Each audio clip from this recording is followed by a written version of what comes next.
Testing, testing. David Dodge, testing.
Attention in the pits, attention in the pits. We need a qualified driver for the morning session in turn one. We need a qualified driver as a turn judge, morning session, turn one. So please step forward. We cannot run without you.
John Bosserman, thank you, sir. John has stepped up to be our turn judge this morning in turn one. But be ready. We're going to probably need more folks to volunteer for turn judging over the weekend.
Bartell. Johnny Walker's up here and needs his key for the tractor. He is here at the tower. Thank you.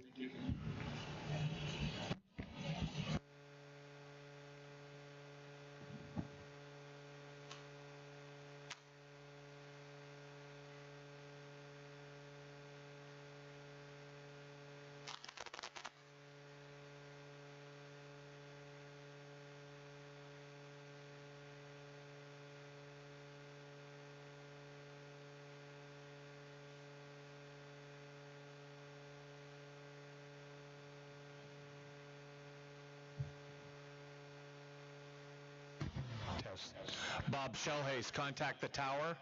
Bob Shellhays, find a radio down there in the beach pits. Contact the tower, please. Thanks.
Good morning, Manson. Good morning, race fans.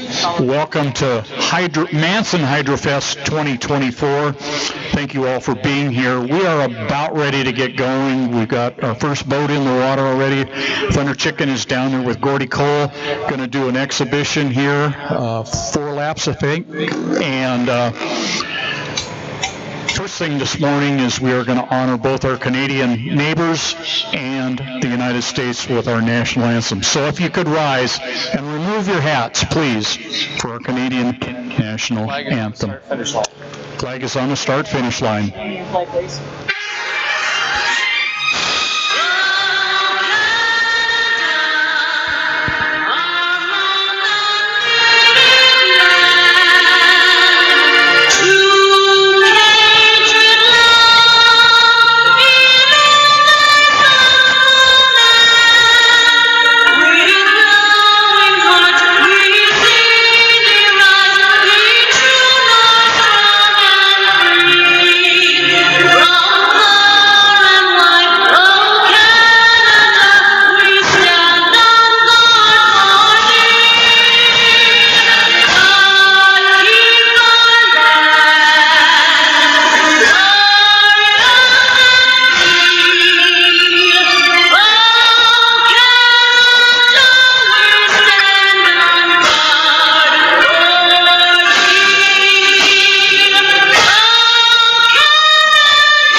Switch flags. All right, thank you, Keith. Now the U.S. flag, please.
It's time to go racing. First up will be Gordy Cole this morning in the Thunder Chicken. Going to go out by himself, run 4 laps when our officials are ready. Gordy Cole.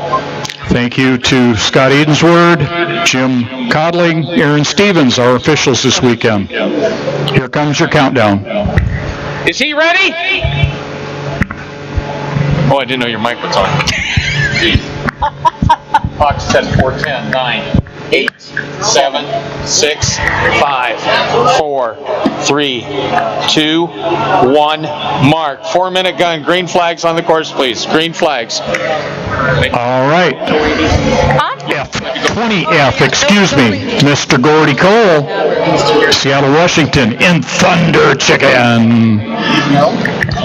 That is a Don Kelson Hall, originally owned by Russ Haig.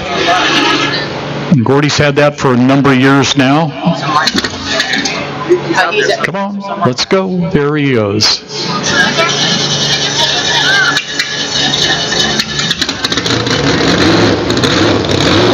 All right, Thunder Chicken.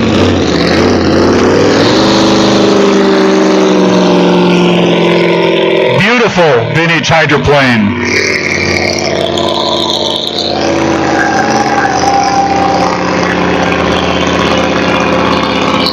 Hey, Sean Kelson, when we're done with this, can you come over and visit for a minute, please? Thank you. All right, I see our drones going up. Going to get some nice footage of this run.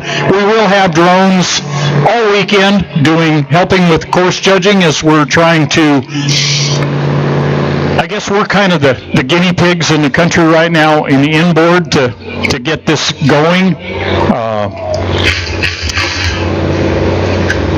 Thanks to Steve Fairbanks for being here with his group and doing this. Thank you to our Manson high school volunteers. We have a couple young ladies that are here. I do not have their names, but I know we've got a couple of young ladies from the school that are here to help them today.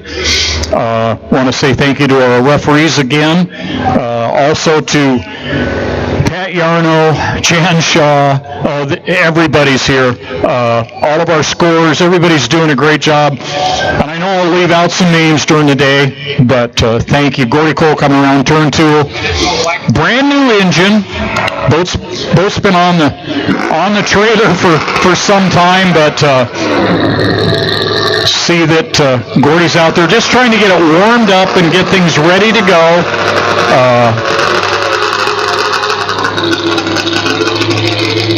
You can see the water coming off the left spawn since he's not really up where he wants to run yet. Very fast boat. 30 seconds to the white flag. All right, coming up on our white flag. Again, thank you to Pat Yarno and your entire crew for being here. We do a lot of thank yous over the weekend.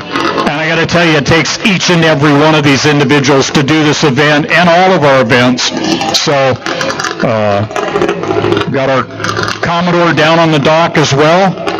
Kyle Davenport down watching and enjoying his time this morning before they go out and get serious about chasing for the national championship. Yes. We have 2 races this weekend that are pivotal in everything. That is 2.5 stock. We have a 5 or 3 point difference depending on who you talk to. And in 2.5 mod, we have a 40 point difference. Both of those classes of boats are here that are the top 2 runners in the country.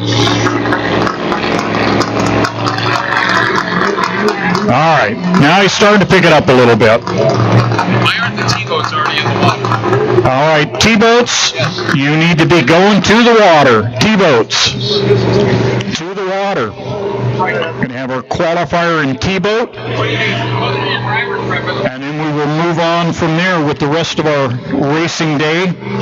We have this run by Gordy Cole, then we have T-boat, then 2.5 stock, champ boat, 1 liter, vintage, Sport C 2.5 mod, 1.5 stock, champ, GP, and 350.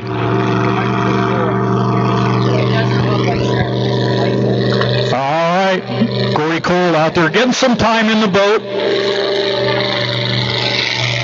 One of the things that I have considered for a while, and I probably need to talk to our risk manager about getting my physical, but she said, no, you can't pass. I've got to get back out here before too much longer and just get a couple laps and then hopefully get a couple laps with my son and grandson first of next year. But we will be talking about that. And thank you, Jennifer Cushing, for being our risk manager this weekend. Darren and Mary Bartels for all their work as race directors here.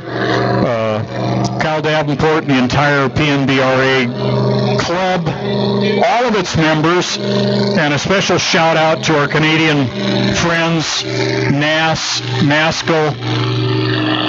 Brooke, everybody, we got a couple newbies come down this weekend. Basically, they're down here to test new boats, break in engines. We have not had the good fortune of having them out with us a bunch this year. We miss that. There's nothing better than going to an event and then having Masco get upset at us. it's kind of something we look forward to. So glad you're here, Mike. Love you, buddy. All right, Gordy going through turn 2. Nice smooth run out there.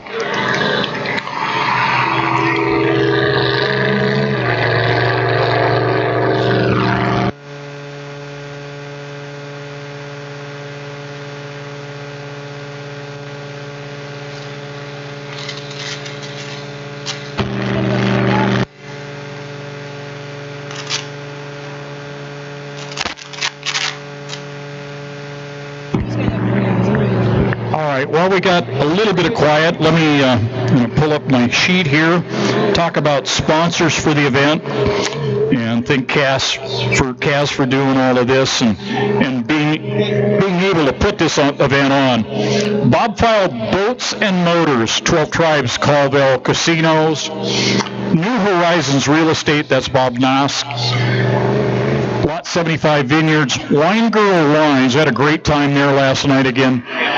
Birdie Roost Apparel, they did the shirts for the event.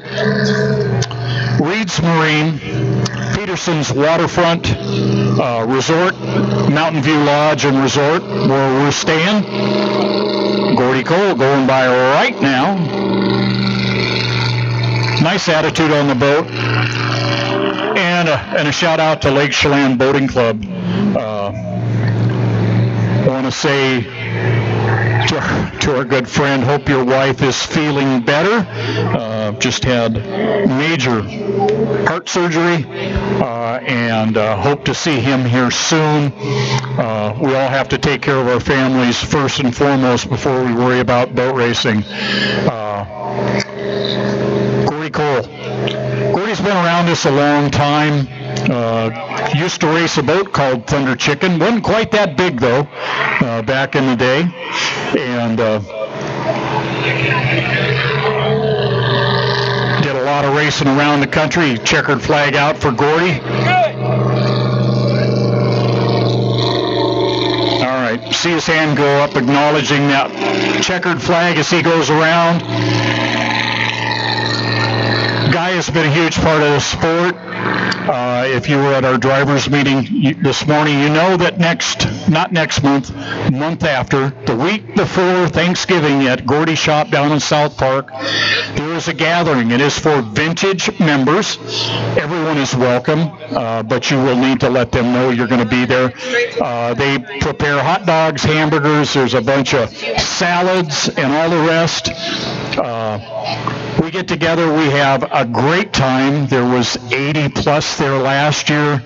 I would not be surprised to see well over 100 there this year. And you see a wide array of people. We've had everyone from guys like myself up to some really important folks like Chip Hanauer in the past, plus a lot of others. Very much open to everyone.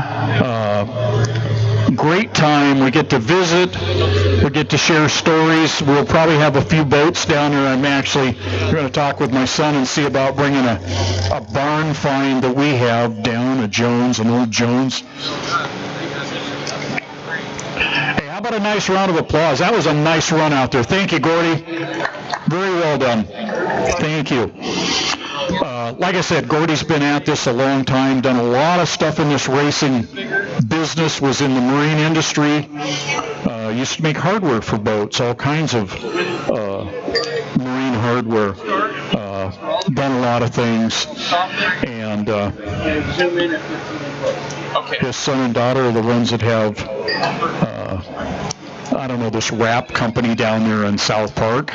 And okay, next up is going to be qualifying. Do a lot of things for the sport, for our region, especially for inboard and the vintage group. But great run out there. And again, to all our sponsors, thank you for being a part of this. Did you want to take a picture of this? That's what I was, yeah. You need a schedule? I got it. Give it one with. Yep. Here you go. It's yours. You can have it. I'll take a picture of it. I'll use it too. I just have to. All right. Next up will be TiVo qualifier. Just a thank you again to Kaz for all she does to get this. If you're interested, you can get pit passes down at the highway, Main Street. Let's put it that way, Highway 150.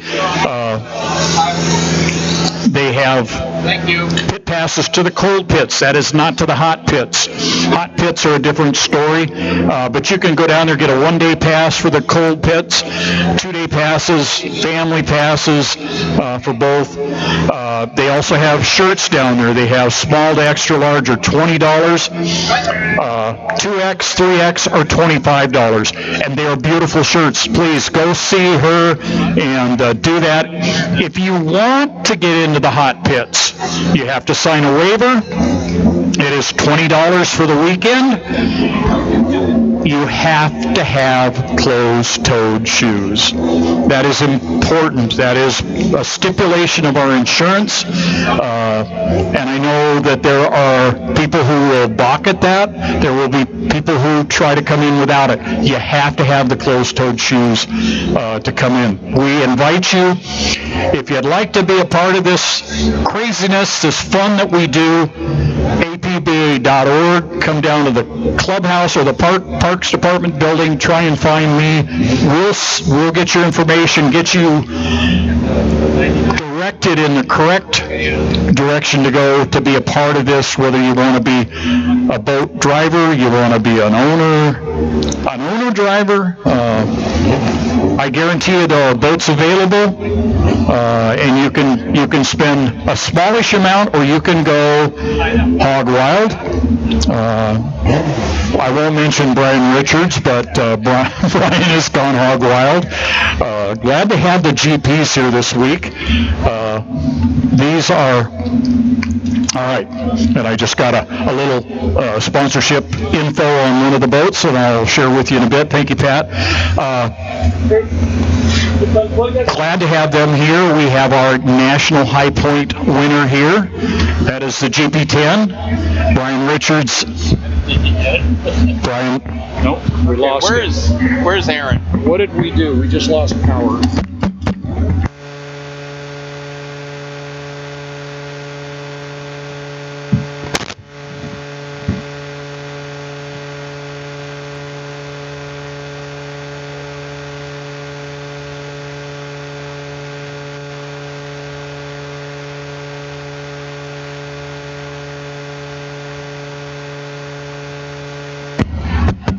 Okay, we're back.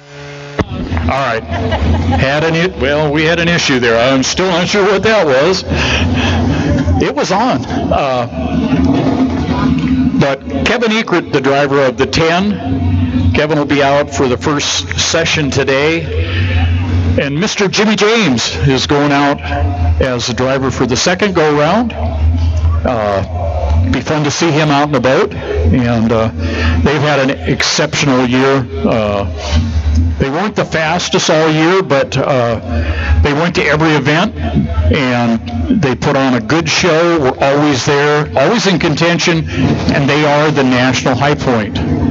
As I said, we have 2.5 stock and 2.5 mod that pretty much will be determined this weekend here.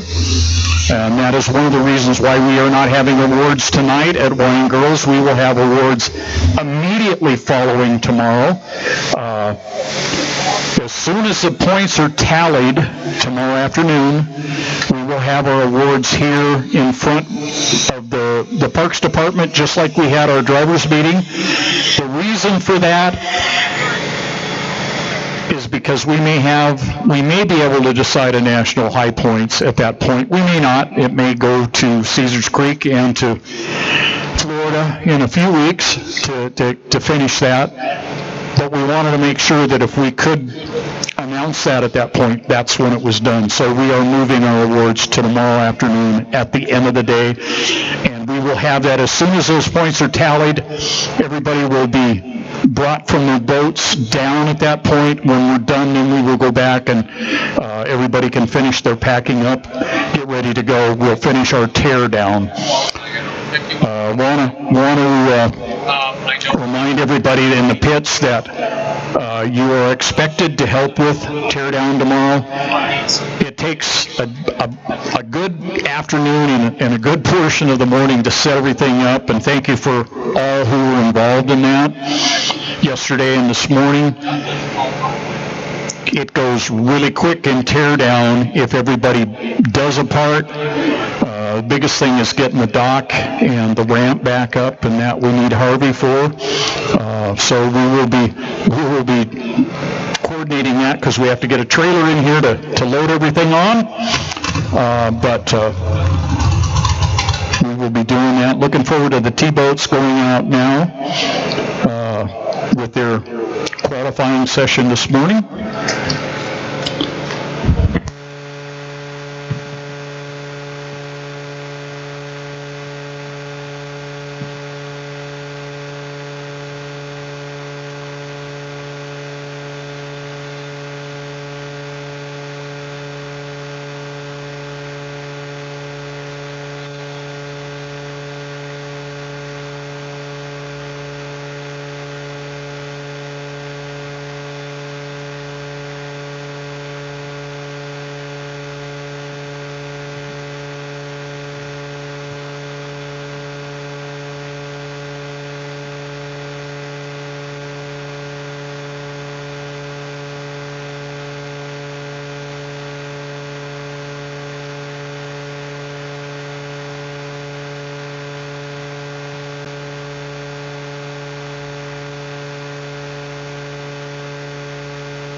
All right, I'm told we will have 5 T-boats out for this qualifying session. Training him Yeah? Yeah. Yeah, he knows what to do. I already showed him. up to the screens. Yes. Okay.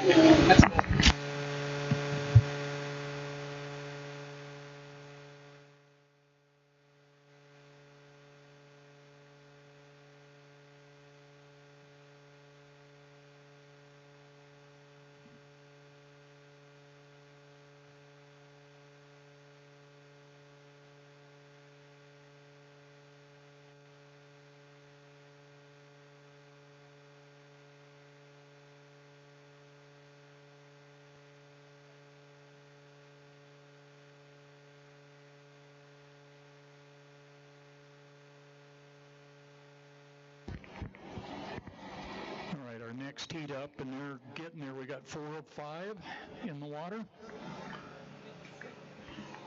This will be a 4-minute warm-up period and 4 laps. And the next time they come out, they will be running for points. This is not a points You're just waiting on the last boat to get heat. This is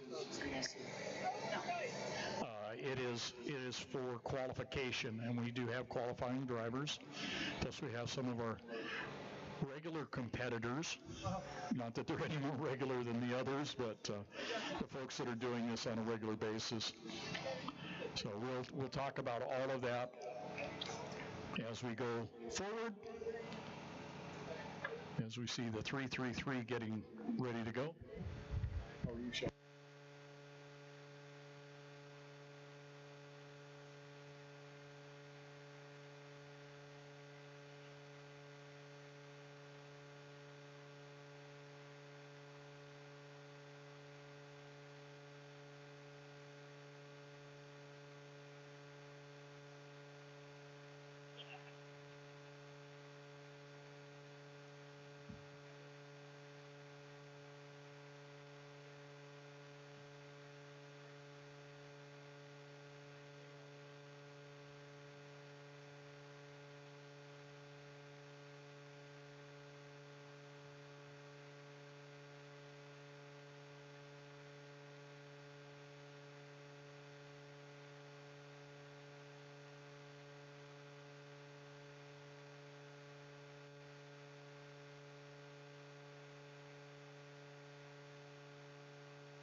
countdown shortly for your T-boats.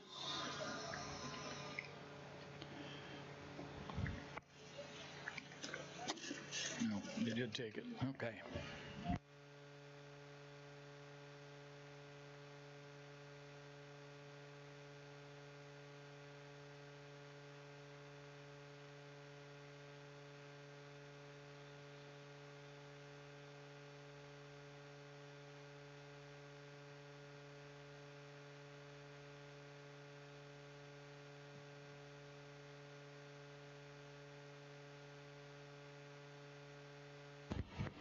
Well, we have drones going up, so that means we're about ready to get started. Everybody ready? Ready? Clock is set at 4:10. 9, 8, 7, 6, 5, 4, 3, 2, 1. Mark, green flag. 1.5. All right. Carson Kelly.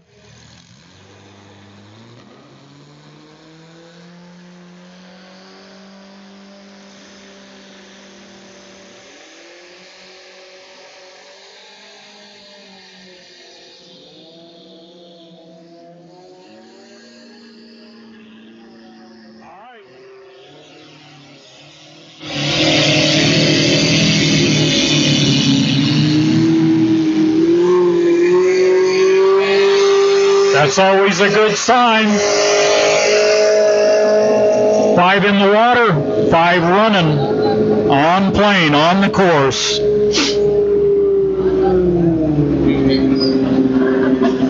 Probably need you to go down with that. See the guy with the radio headset at the very end of the dock? Yeah. Go tell him he needs to be in the corral.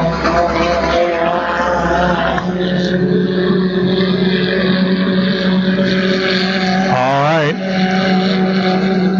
Like I say, always good. Everybody got started on the course, up on plane.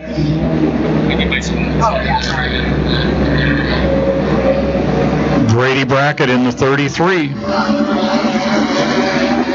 think that's Cannon in the 333. I will double check. Pretty sure that's Katie in the 3.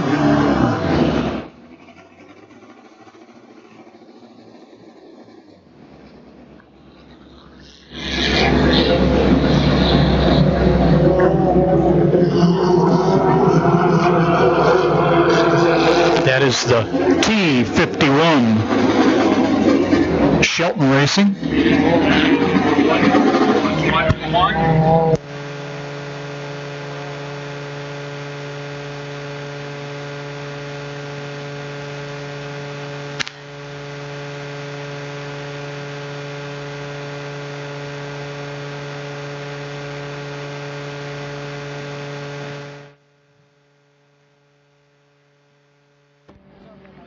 All right, 33 out in front of the pack right now, then the 3. Inside is the 8, outside is the 333, and the 51 coming up right now. 1.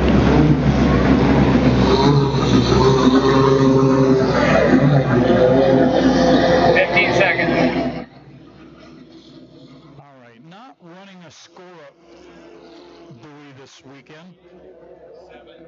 6, 5, 4, 3, 2, 1. All right, white flag, 1 minute.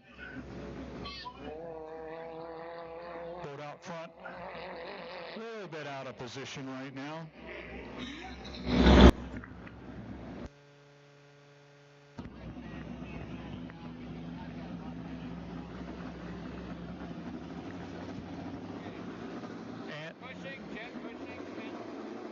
And in this situation, we are not running. This is not a point seat.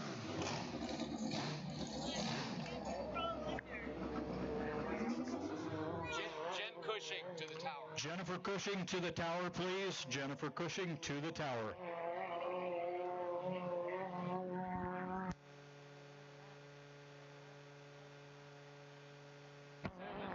6, 5,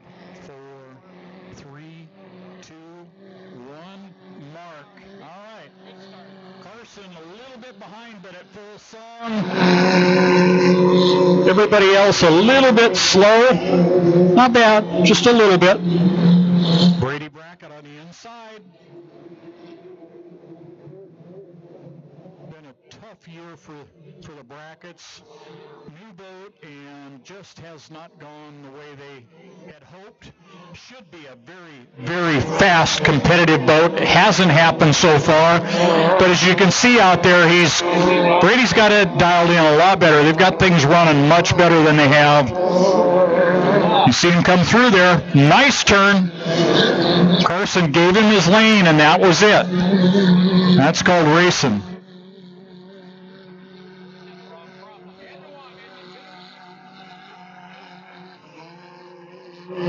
You see him blip the throttle, or hear him blip the throttle there just as he got into the turn. Smaller prop. These newer boats you don't have to back out and set the boat when you turn. Older boats you'll see in the vintage, they normally will go down there and they do what we call blipping the throttle, which is they back off momentarily. It allows the boat to settle, then they stick the foot back in and drive it through the turn. New boats have got huge skid fins. Most of them are canted with the bottom towards the center line of the boat. It's angled in, and they hold like there's no tomorrow. They also throw up quite the rooster tail. All right. Brady Brackett out front. Carson Kelly coming off the course, and I'm sure they were out there for a specific reason, which was to test and figure out something. Now they're coming back.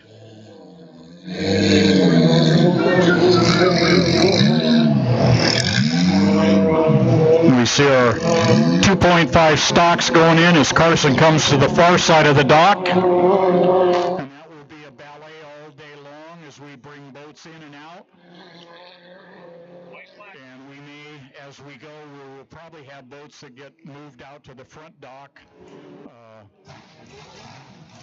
Possibly even returning to the front dock just so we can get enough space to keep everything moving. Well, you see the 3 and the 33 there running together. Two very fast boats.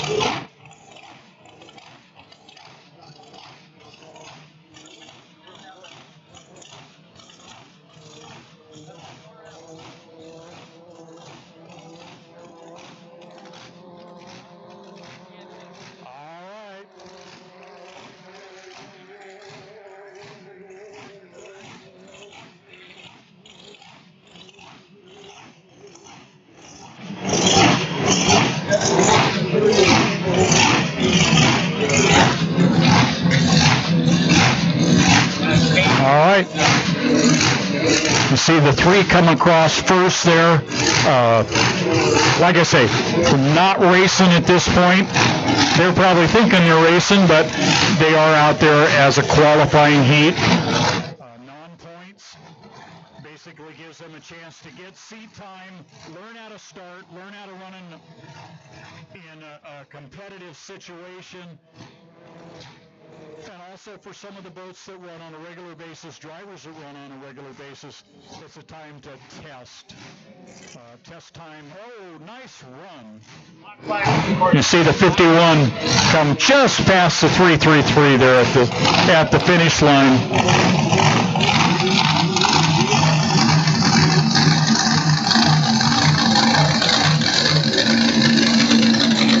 Well, as you can hear in the pits, that's the Trapper's old beef jerky boat, the Hop Racing.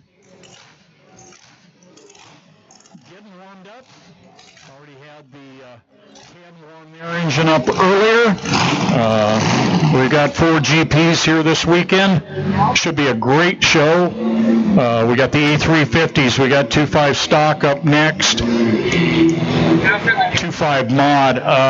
Lots of stuff going on. Going to be some great racing. We've got 4 of the 2.5 stocks in the water. We have 3 here down below us and 1 down on the far dock. The outside of the outer marker, actually turn 1. Okay. 1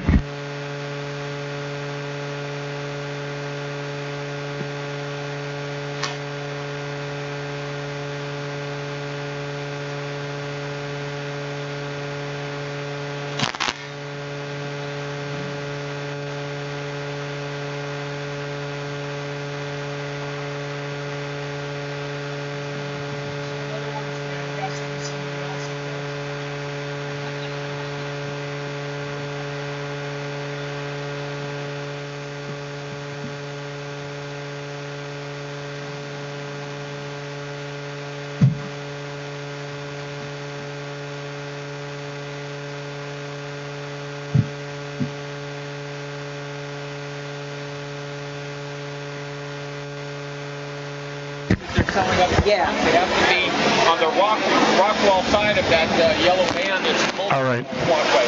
Just want to remind you there's a conversation going on right now. If you do not have a wristband on, you will be asked nicely to leave the pits. We'd rather be nice about it than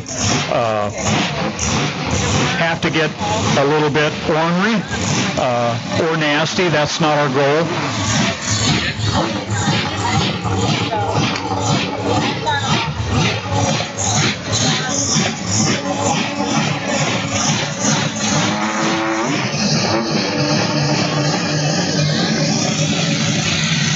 And that was Vanessa in the T51 that time.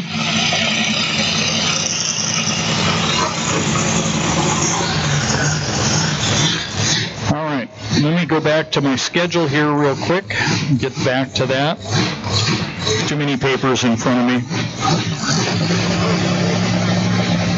All right, up should be 2.5 stock, then the champ boats, then 1 liter. And then vintage, and then we'll tell you the rest of that schedule. Again, if you're inside the caution tape, you have to have the wristband, and it has to be a specific one. That means you signed the waiver, you have closed-toed shoes, and you've agreed to all the stipulations of APBA for the weekend. Without that, you will be escorted out. We will ask nicely, but if we have to, we will enforce it. Not going to be here all day.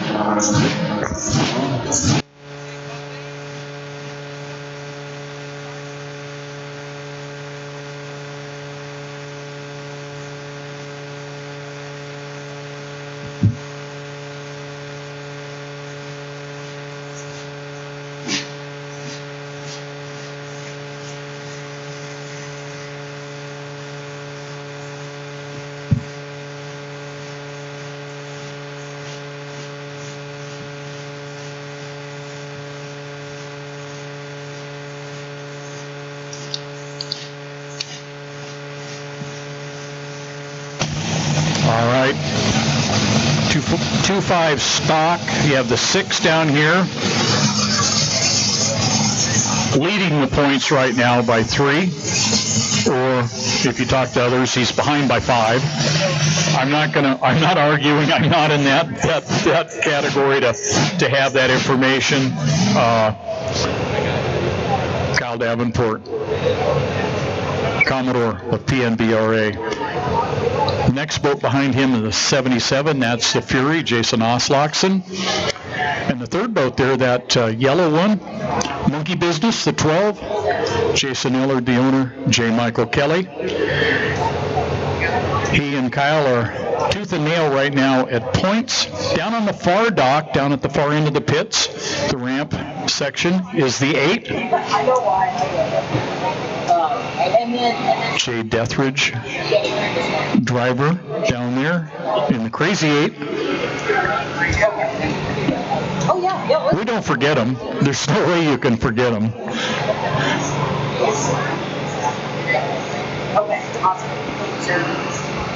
All of these are very, very fast, very competitive holes, and all very versed and experienced drivers, so should be a good heat of racing.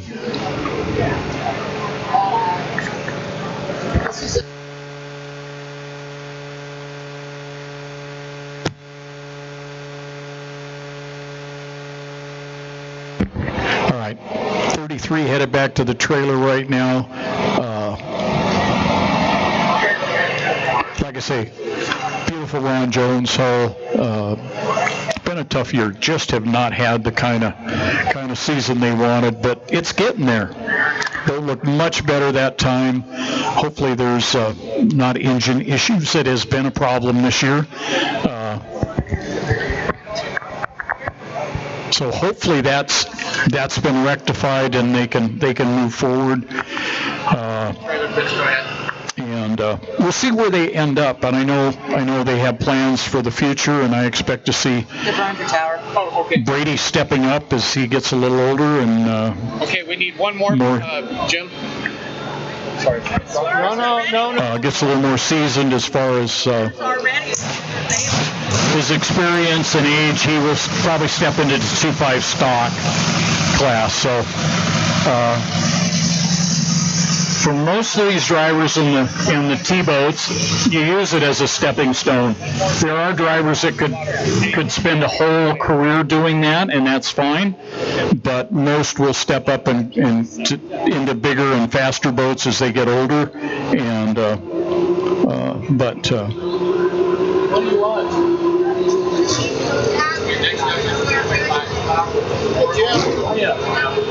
That's for the driver's guys, not spectators. All right.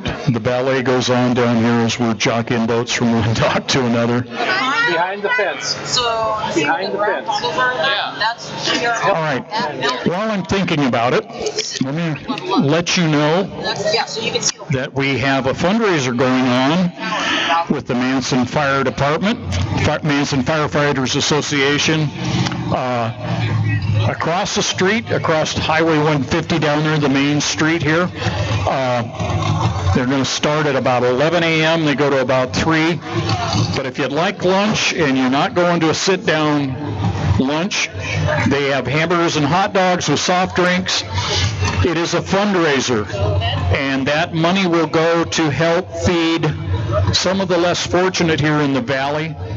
They work with the market here in town, and the market knows folks that are in need of some assistance, and they work. And I was over there yesterday. I think they said 20 to 30 families a year they try and help. But if you're interested in a hamburger hot dog at that time of day, please go see them. Give them a nice donation. It goes back to a good cause. It is a C503 nonprofit. And as I say, the money goes right back into the community. All right, 2.5 stocks ready to go. Close them up. All right, close up the lids on the stockers and let's go, guys. We're ready to rock and roll. First of our heats of boats that are in contention for a National High Point Championship. We will have our second go around here shortly. All right, drone is up, always a good sign. Kyle, to close it up, will you? Thank you, Kyle. There you go. All right, stand by for your 4-minute gun. If any other boats need to come in the marina, go ahead and hold them. Thanks. 7, 6, 5, 4, 3, 2, 1. Mark, 2.5 stock. All right, green flag on the course, 4 minutes. Kyle Davenport, Jason Osloxon, J. Michael Kelly, and at the far end of the pits,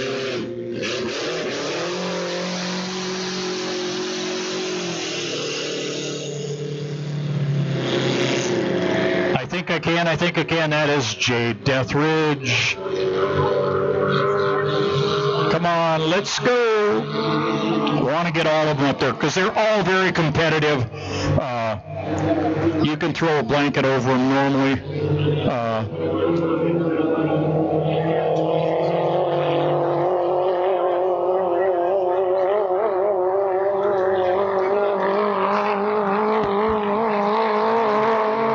Last weekend in Cambridge was not kind to the monkey business, was very good to the 6, Kyle Davenport.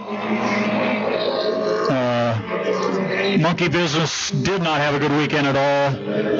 Threw a rod out through the side of the block, and they're now running on a borrowed motor engine, excuse me. Need to phrase that correctly. But you'll watch, and as our good friend Brad Luce likes to say, this is the dance before the race, or the race before the race. See who can get lane one, who can get position, and whose boat accelerates the best going down to the start-finish line. So we have a fourth referee now. We got the youngest referee up here with us. Glad to have him here. All right, Jason Oslaughson in the 77 Nuff Fury. Jason, very competitive. J. Michael Kelly in the 12. That is monkey business. See the 6 with Kyle Davenport down. Just trolling along in a backstretch. One of these times I'm going to see the lid pop open. We're going to see a fishing pole out. But that's what they do. That is how this happens. We call it park and start. And we've got some folks here that are extremely good at it. And I think probably one of the best, because I've watched him do it for a whole long time, is Jeff Bernard. But 3,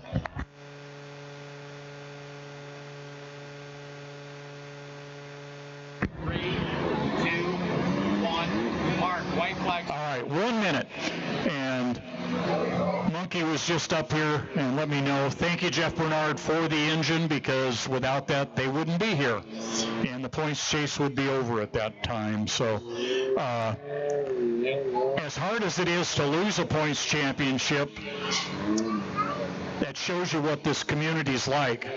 Jeff is not running the 3 as a 2.5 stock because they're not in contention for points. And so they have loaned the motor. And I know they're going to do everything in their power to try and win that points championship. And also, Kyle Davenport will be doing the same thing on his side. And the Fury could be a spoiler in all of this. So, there's a lot of things going on. 8, 7, 6, 5, 4, 3, 2, 1. All right, good start. J. Michael Kelly coming around on the outside as they go in side by side into turn 1. Kyle Davenport inside. Jason Oslaughson in the middle. About 8 to 10 boat lengths back. All right.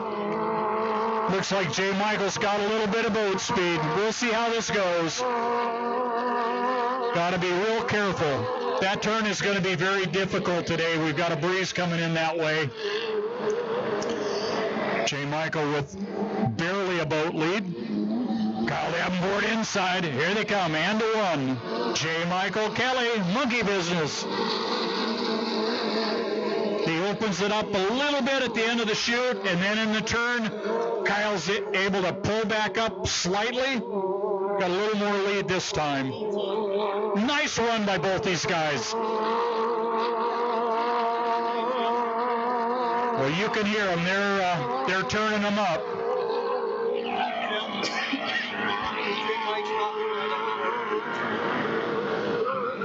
All right, J. Michael by about 3 boat lengths, maybe 4. Opening up a little bit. Kyle Davenport in 6.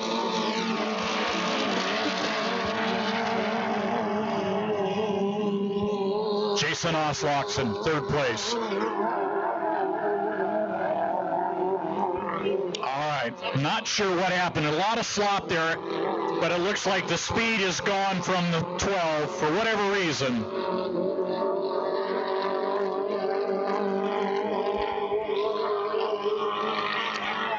And it's sloppy up here in turn 1. Real sloppy. All right. Well, you see him bouncing off the rollers there. That tells me they've got something going with an engine that isn't what they wanted. Jason Oslaughson coming up on the inside, about ready to pass J. Michael. And I can tell you right now, Kyle Davenport has listened to every little tick and moan and groan in that boat.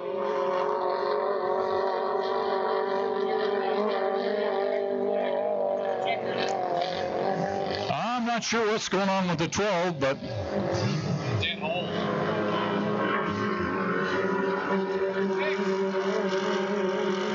I think if he's running the way he wants, he's figured out, nope, they've done something. It's too bad. You could just hear the boat out there as it went into the turn, and Kyle's just backed out of it. All right. Got our final there. J. Michael comes across in third, makes a quick turn to the beach. Obviously not running the way he wants. The boat's pretty beat up. Had a lot of wear and tear this year, as Kyle has done the same thing both back in Cambridge last week. I know that's not what Monkey and the 12 wanted. But what can I say? Great heat of racing.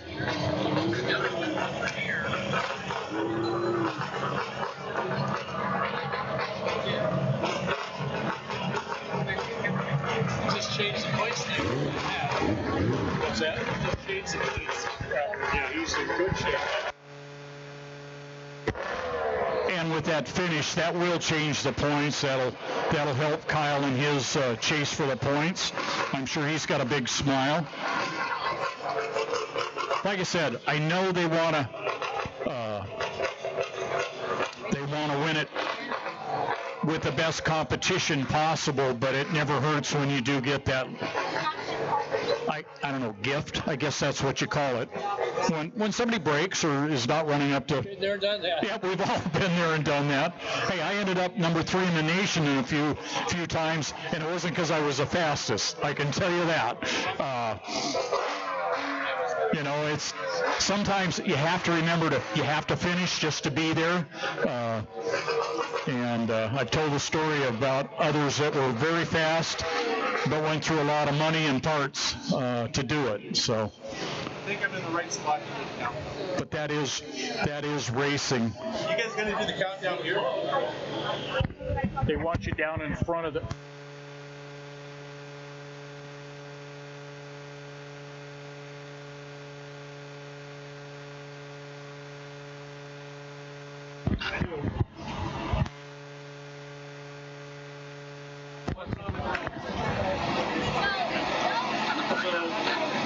And it looks like we've got Marissa getting ready to get in the 12 down here. Have a nice run. Turn 1, 10 Okay. One more. So let's get one more. We gotta get these made. I'm just Bob down. We're gonna get somebody out here to blow up. Do we have one? They said go ahead and leave it for now, but they are going to work on getting the replays early. Okay, guys. Buoys? Okay, so Just getting it strapped. All right. Just overhearing that we got a issue with the buoy. I guess we're going to leave for right now, but this little guy that's coming straight in needs to be a... right here, but he's having to come straight into the arena. I told the bird after this we'll call the boys.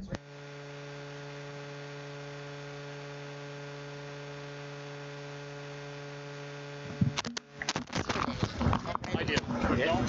That's what he's doing here. Oh, I just came to see.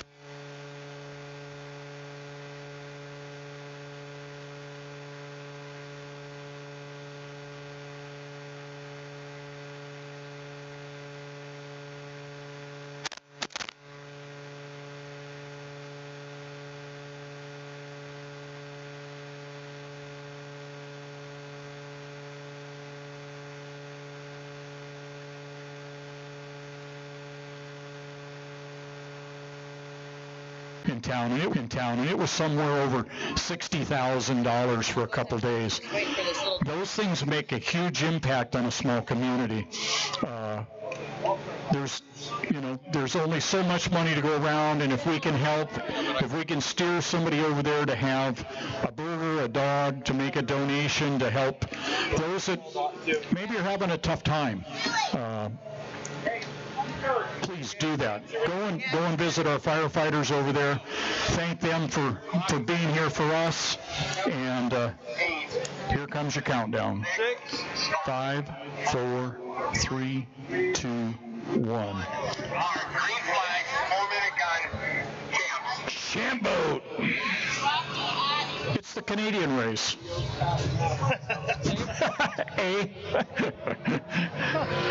I can do that because they're good buddies.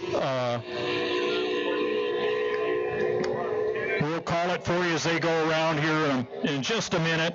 I can tell you right now, Kyle Maskell in the 22. He'll be not the last, but next to last out of the pits. I'll get my paperwork organized here again. All right, I got it. Thank you, Aaron. Go back. You're all right. No, right there. Get champ boat right there. There we go. The 37, Brooke Butler. 22 is Kyle Maskell. Cody Nass in the 95. Jake Kimberly in the 01. Matt Reed in the 221. Brooke Butler. Cody Nass in the 95.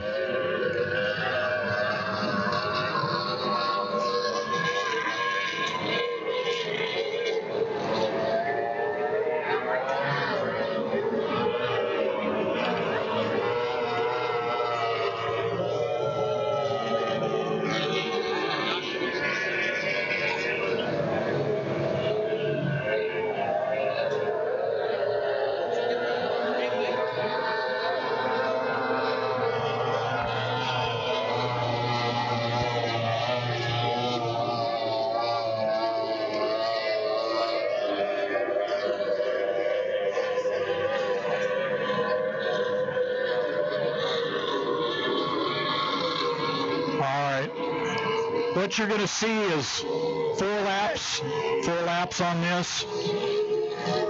Tomorrow, and we'll do the same with the 150s today, tomorrow they're going to run 10-lap heats. They'll go out, run once in each division, and that will be their time on the water tomorrow.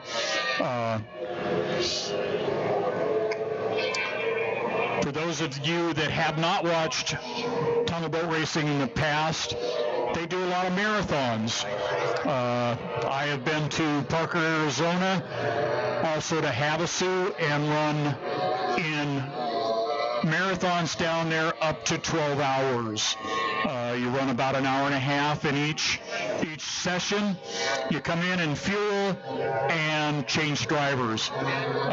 They still run multiple laps today, not like they did back then, for the most part. All right, white flag.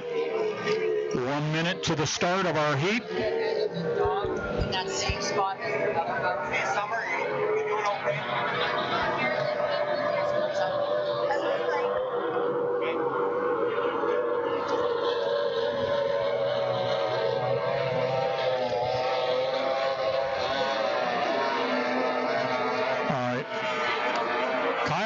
Was back east, ran a couple races, was out in Colorado. We were not sure if they were going to be here.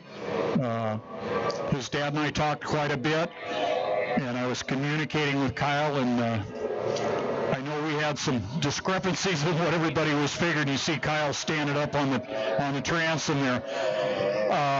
Glad they made the trek down from BC. Some of the guys off the island, we're talking Sydney. All right. Green flag on the course.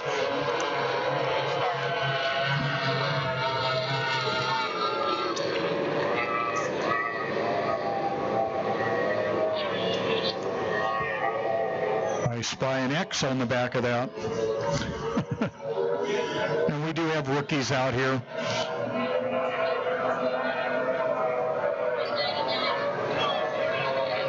What you have to do in these is you got to get out there and you got to drive. You got to try and figure out what's going on. And I can tell you from personal experience, as most of these drivers will here, whether it's in one of these boats or it's one of the hydros or a vintage, the only way to get that experience is to put your rear end in the seat. And it takes a while. Some people are naturals, others are not.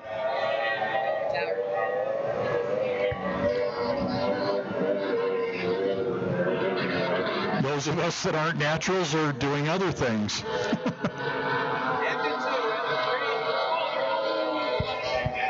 Brooke Butler. All right. The 01, the 95, the 22. And that should be the 221. 22 is way too high.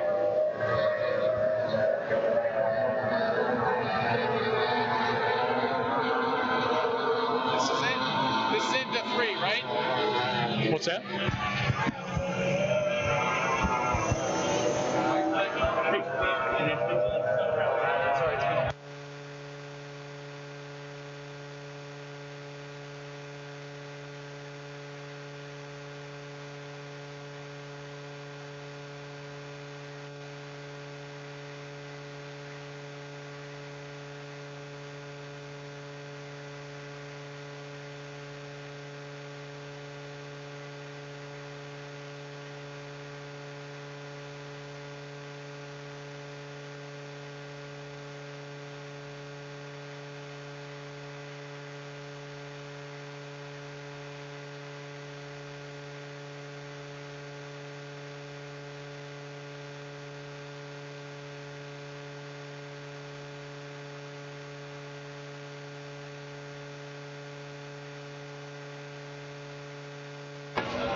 Nice run by these folks.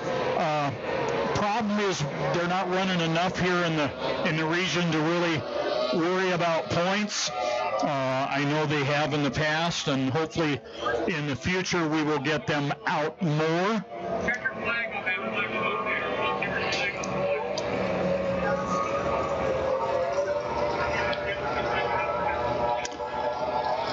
the Hey, Dave Lem, does he understand he's supposed to keep it close to the water and not?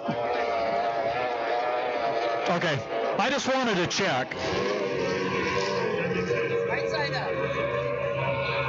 I know he likes the water down in San Diego, and it's got good air too.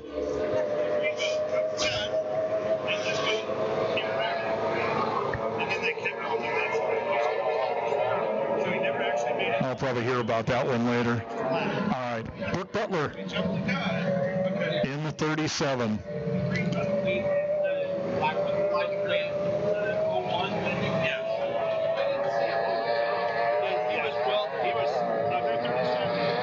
All right, that's the 01. That is Jake Kimberly. This is Cody Nash here in the 95.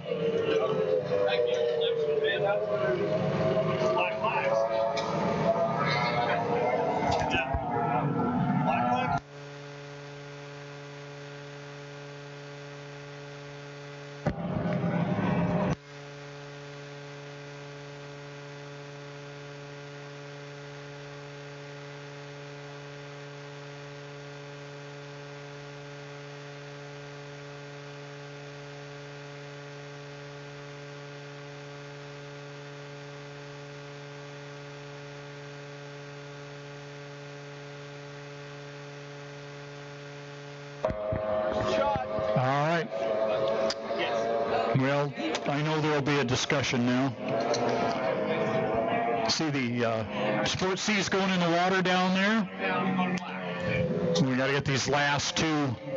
There is no accident. Red flags on the course. Red flags. Red flag on the course. There is no accident. Red flag on the course. All right. Well, I know know they're not looking at flags, and obviously you're not getting the message. And why didn't they see their lights? All right. I don't know if they have now. They don't have to. What was just done is they were running extra laps. They put a red flag out with the connotation made that there is. Yes, sir.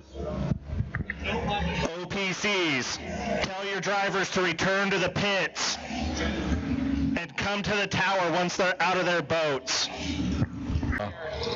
That goes to people with better credentials than mine.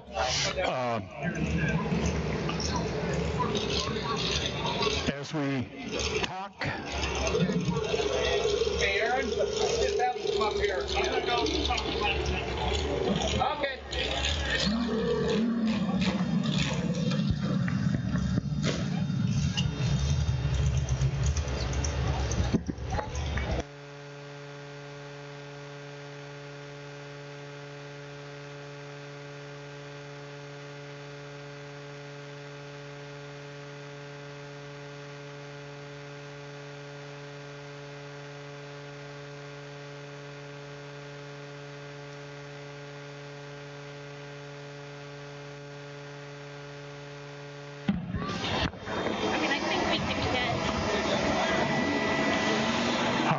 As we get that sorted out, and they will deal with that.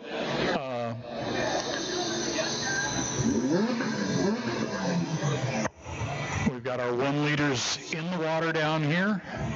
We have our high point air acrobatic team is in the middle down there on the dock. I think they got a complete 10 down in San Diego for the acrobatics down there. I would agree, right? Yeah.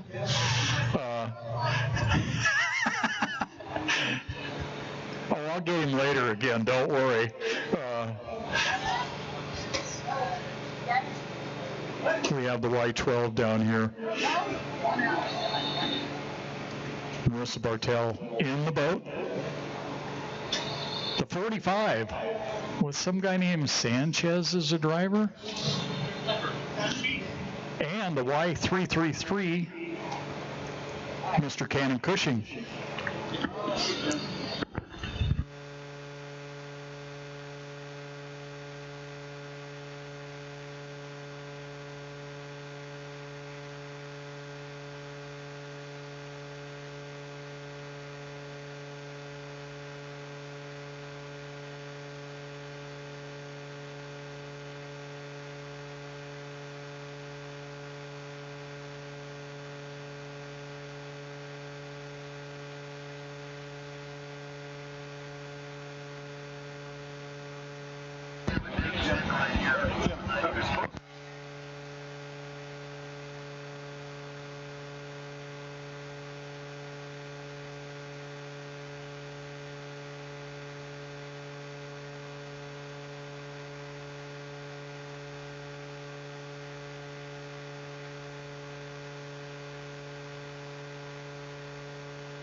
Darn, that's a good-looking boat.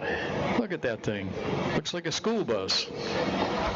Oh, it is a school bus. 3 of them. 4-minute gun, 4 laps. You have to have him hold just on the outside of that dock. All right. As soon as these one Ombre going in the water. motor in. I really wish Fred was still around because I'd love to ask about the yellow. I have a feeling I know, but I don't think I'll tell that. Quit laughing, Jason.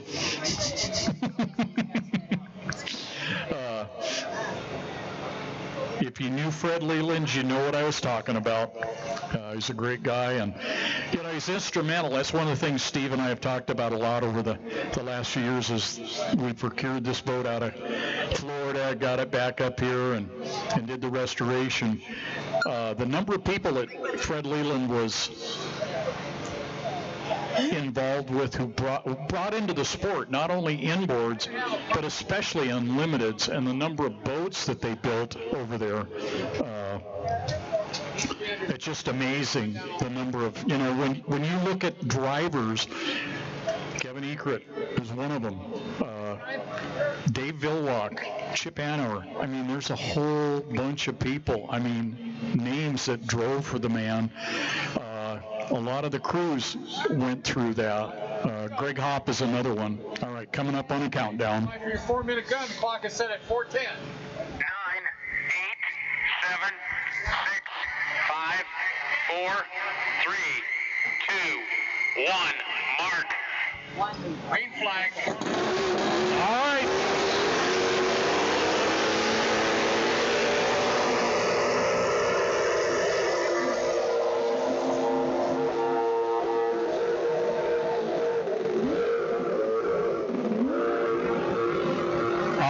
Marina Bartel, the white 12. Keep it going, keep it going.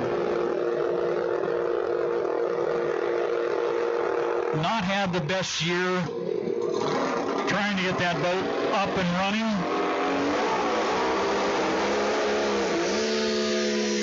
Brad Sanchez in the 45. Sweet Lemon Racing, Beacon Plumbing.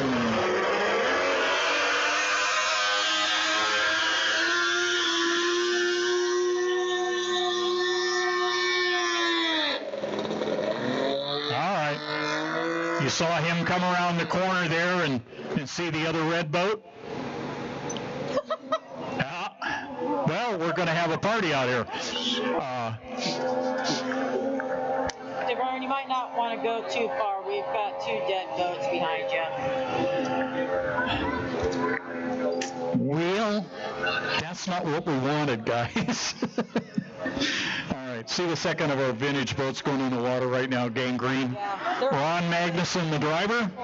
So I'll have you just turn back around, but hang on the outside. I don't know whether we're going to run this heat or not. One of those.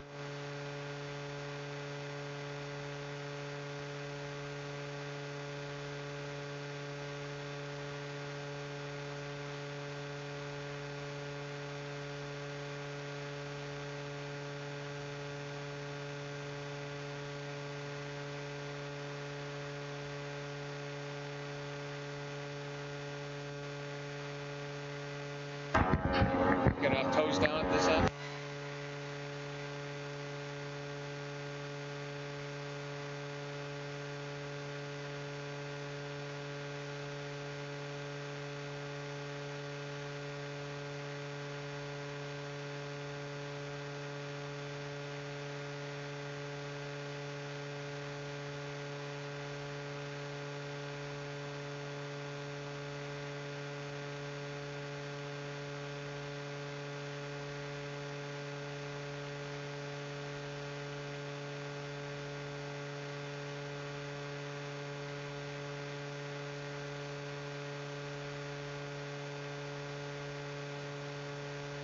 Black flags on the course. Black flag on the course. It's a black flag. Bob, as soon as that boat gets by you, go ahead and grab that one that's closest to you. Black flag. All right. Thank you, sir. All right, Ron Magnuson is going to motor on out to the far dock. We will bring the beacon back in. We will get the other 2 boats towed out of harm's way, and as soon as we get the rest of our vintage in, they will run their heat.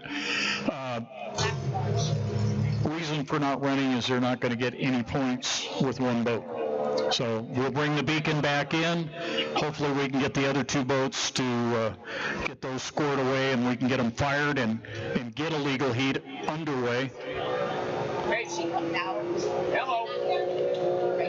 Well, Ron Magnuson is he's a boat holder and driver and owner. Chief cook and bottle washer probably. Although I see crew running that way right now.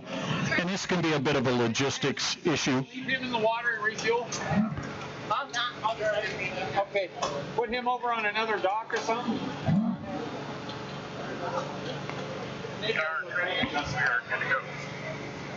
Okay, so 33. Driver can't see out there. Oh. There you go. But the other one here, see if they can. All right. All right.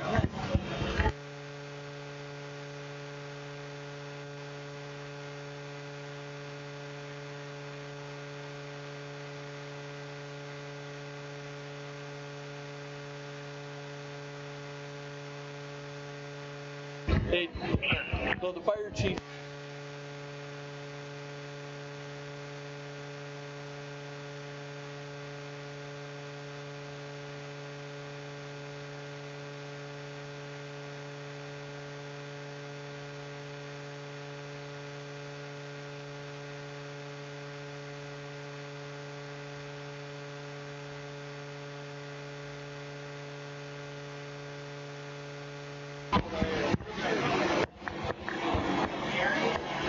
All right, water scamp going in the water.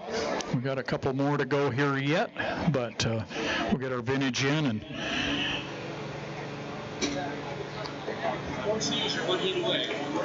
Sport C, you are 1 heat away. Sport C, you're 1 heat away. I see at least one in the water down there. And I know we're going to probably have some logistics log jams down there with boats in and out.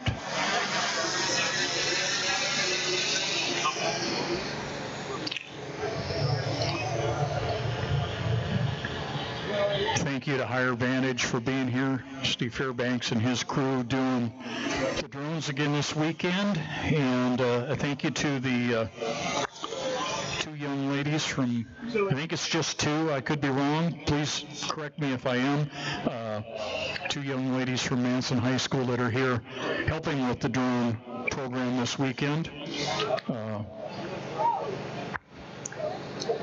I see more familiar faces around here. Always good to see Evan's family in the park. Even when they ignore me, it's okay.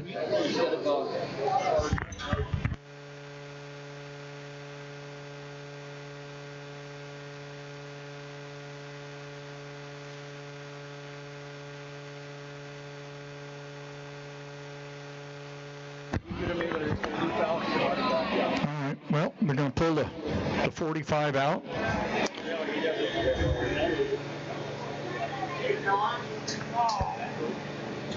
Huh? No. I guess that's something I probably should let you know. It wasn't on the flyer, but I did hear about it yesterday when I was over there. You are able to go up in that basket over at the fire department if you are over there. I don't know if all ages are included in that, but I do know that they said they made that available, and they will put people up in there. As you can watch from time to time, you'll see the basket going up, and it's at least 100 foot up in the air. You want a nice view from around here. It's about as good as it gets. And this is a wonderful place. Nice run, Brad. It's right side up. It didn't go airborne, nothing. Hey, perfect. You know you're going to get a ration for a long time, buddy.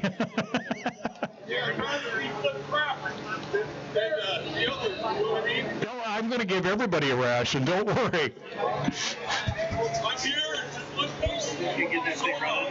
Exactly. All right.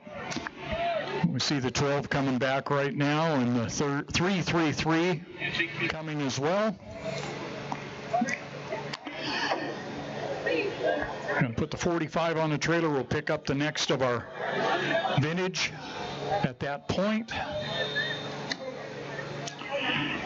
And this time, for the first time on the West Coast, first time in Region 10, we are truly blessed to have a capsule boat. And that probably, for those of you that know me, is something strange to hear me say, because I fought this tooth and nail for a long time as vice chairman and also region rep for Vintage. I wanted to keep capsule boats out. In the last few years, leadership has made decision to incorporate qualified capsule boats. That means they have to be over 25 years old. They have to meet all APBA safety regulations, meaning you have to have dunk tank approval, you have to pass the test, you have to have oxygen, you have to have seat belts. Everything that's mandated by APBA for a capsule boat has to be adhered to for the vintage as well. The one thing that they did make a change on a couple years ago is to allow the capsule boats to run with the open cockpit. That can be a bit problematic. Could you catch Daryl's attention? Who do you say, Daryl? Daryl?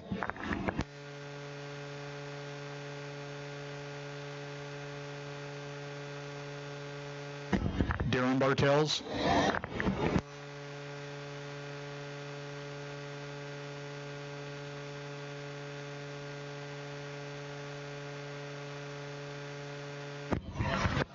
Okay, David Dodge. Compressed air. Sheesh. Some of them should have oxygen. That is true. You knew there'd be some kind of comeback, right, bud? That's okay. Can you fix this? What? Oh, the red one? Yeah.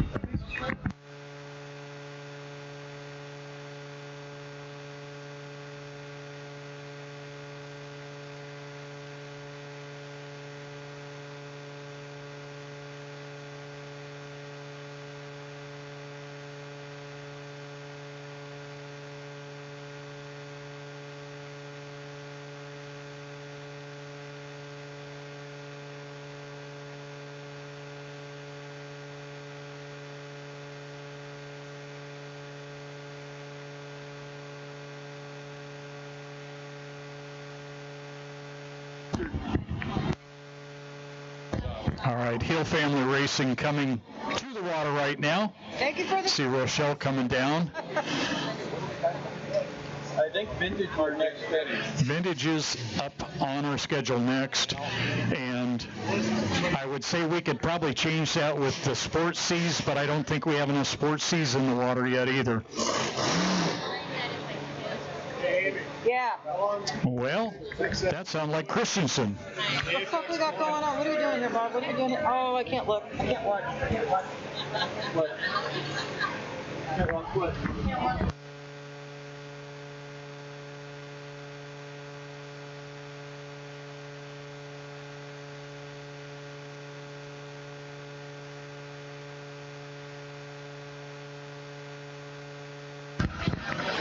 All right. Go ahead. Trying to get everybody in. And we are going to have log jams at times as the day goes. Mitch Evans, how you doing, buddy? You get a chance? Come and visit me for a minute. They want to try and get through as much as... The pride of Chelan, Mitch Evans. Hey, Darren. And I said that with a straight face, no question. If it was Mark, now I might have been smirking a little bit, but... Pop back over to grab a beer and take out. Replace it yet. Do it during the next. Hey, we've got plenty of time. We're waiting on getting boats in. All right. As you can hear, the GP8 is trying to get fired up right now. They got fire, but it won't hold. So I know they've had a lot of issues trying to get running this year. Glad they're here. Hopefully everything goes well. I know it hasn't up to this point, but we got to find out what's going on with our Y boats. See if the one is truly broken and situation with the other, and we don't want Brad Sanchez to have too much glory out there by himself.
All right, down in the ramp pits, we need the sport Cs in the water. Sport Cs, you need to get in the water.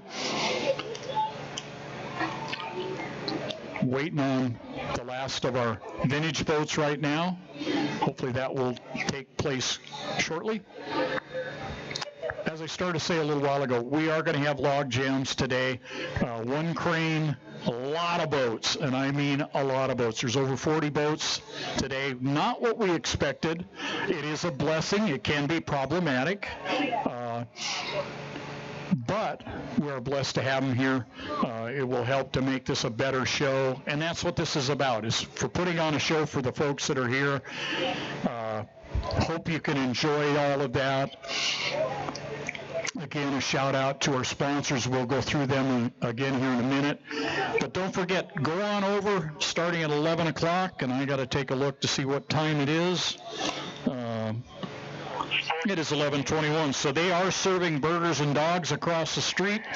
Got all kinds of restaurants in town, wineries up and down the street and throughout the hills. Launch vehicle operator we have, so we're kind of just waiting it out. Everybody's ready, but we're still up the hill. All right, just hearing that we've got one operator down there on the...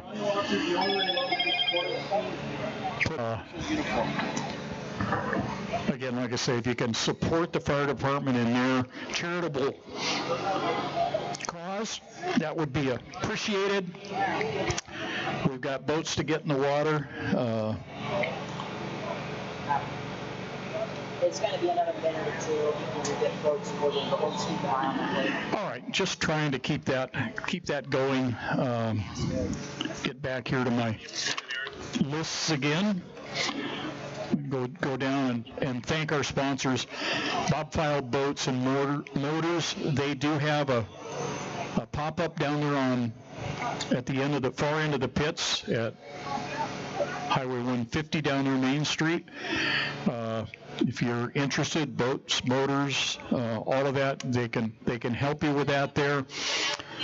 12 Tribes, Colville Casinos, New Horizon Real Estate, Lot 75 Vineyards, Wine Girl Wines. We were there last night, had a great time, did our registration there. Broody Roost, apparel. They're the ones that made the shirts for the Manson event this year. Reed's Marine, Peterson's Waterfront Resort, Mountain View Lodge and Resort, Lake Chelan Boating Club. All sponsors of this event. Without these people, we could probably do this, but our entry fees would be so astronomical that people couldn't afford to come and play, bring their toys out to play. Again, if you're interested, want to be a part of this. Okay, here we go with vintage. Stand by for your 4-minute gun. All right. Box 10, Here comes your 4-minute gun. 8, 7.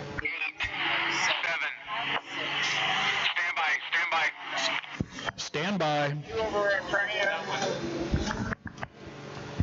There's going to be 4 vintage. Okay, we're going to start the clock over. Written by Rochelle. The lid wasn't down, and there was still something correct. Okay. All right, just getting the lid down on the 46 as soon as they get that done.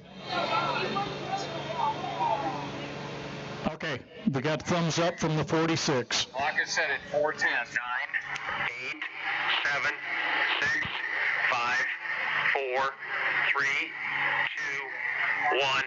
Mark. Green flag, vintage. 4-minute gun.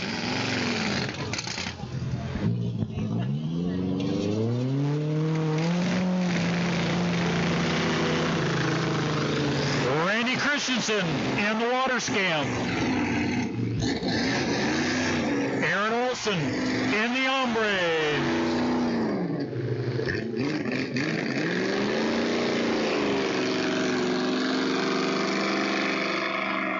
Ron Magnuson in the gangrene.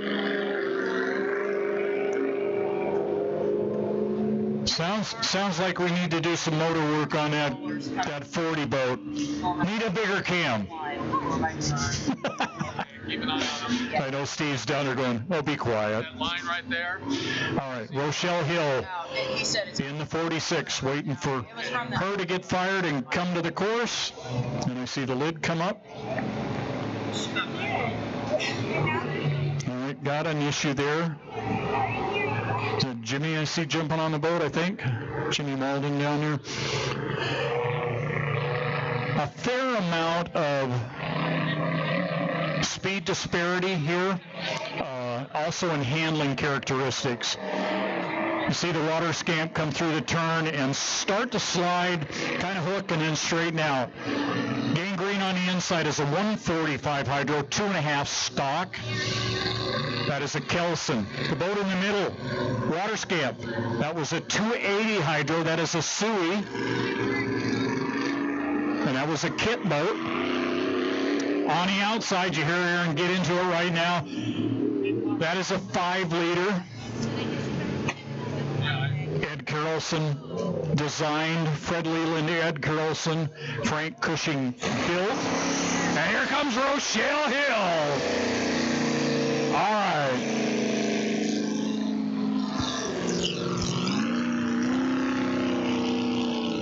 And I see we have our risk manager down here doing the radios, I think, for Rochelle. Are you on with Rochelle? Good. All right. That is also a Carlson hull that has a capsule. First time in Region 10 and on the West Coast, so kind of an auspicious opportunity. Rochelle, a very, very qualified driver, very good driver, also a very good hull. It'd be fun to see the two Carlson running side by side. And if they decide to put the hammer down, they can run faster than the other boats. All right.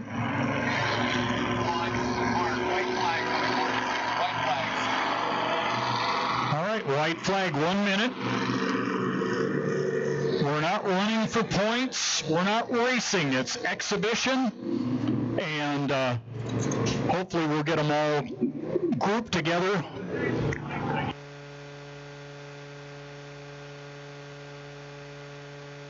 Thank you.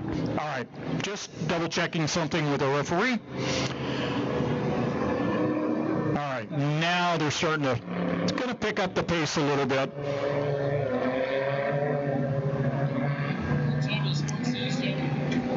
Funny to watch as you see there's a 4-banger on the inside. 15 seconds. 283, 305 engine in the middle there.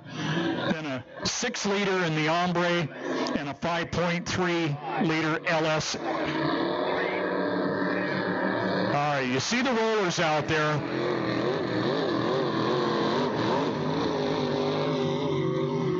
That is the big problem here at Manson. Small course. And as you can see, they've kind of paired up. It's kind of what I would expect with this grouping. It'll be fun to see the 5-3 versus the 6.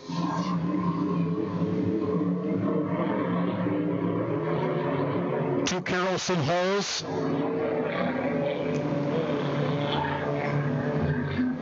Hopefully next year we can get the bat boat out, which is a Dave Carlson hull, and also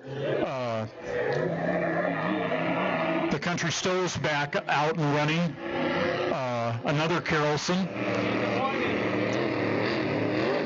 You see how rough that water is.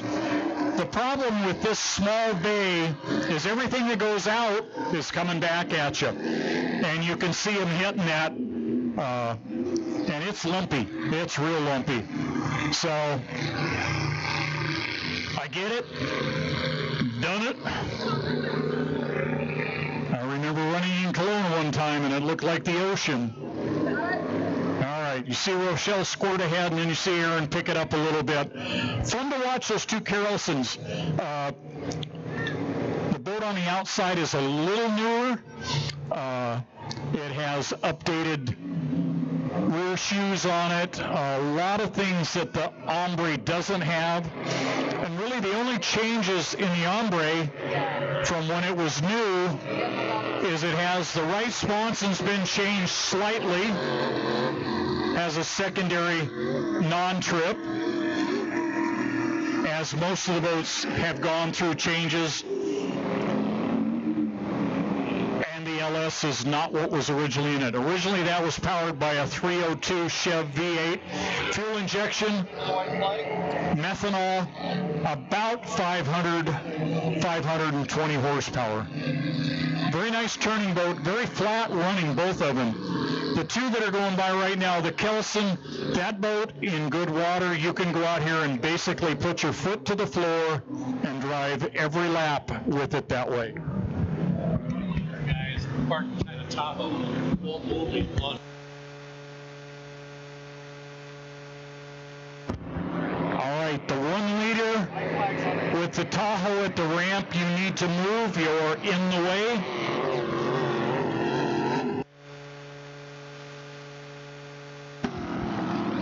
All right. Little cat and mouse out there. Fun to watch. And the big difference in the second pair here is conventional versus cab over. Cab over much more stable, not as fast down the straightaways. And if Randy really puts his foot in it, that boat will run with those other two out there. But the water scamp on the outside does not turn like the boat inside. In boat inside, you just point and it goes, and that's how it is.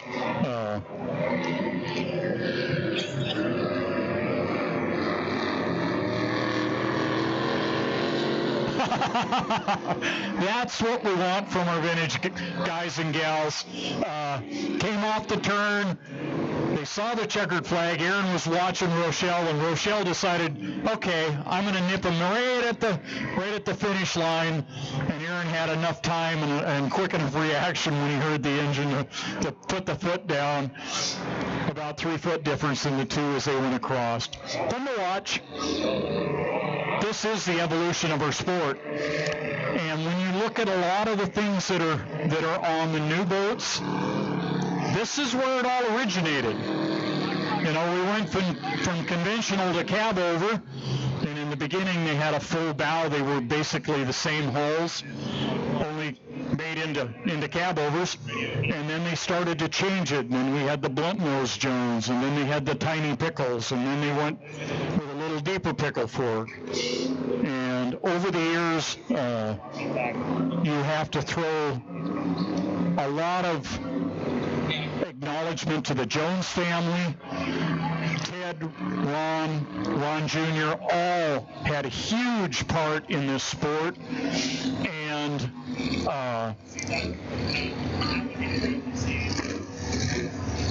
you also have to throw in a bunch of others. Kelson, also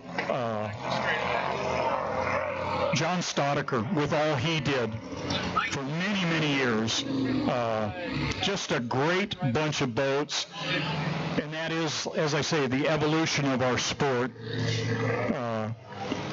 You look at, I'm thinking of John Stoddicker right now. When you think about the boats that John built, his business model was you build a fairly inexpensive boat, expect it to last for a couple of years, maybe 3 years. You sell it to wealthy businessmen for the most part, and they throw them away at that point. And it's not a throwaway. But he didn't expect his boats to be around. Well, there's still some of those boats running around today, and they were competitive for a very long time. The Jones boats are the same way. Kelson's did the same thing. And there were numerous other builders of smaller numbers of boats over the years. And when you talk about builders, you can't leave out Lauterbach. Henry Lauterbach, Larry Lauterbach built some of the best boats ever to run. Only a couple of cab overs ever to come out of there.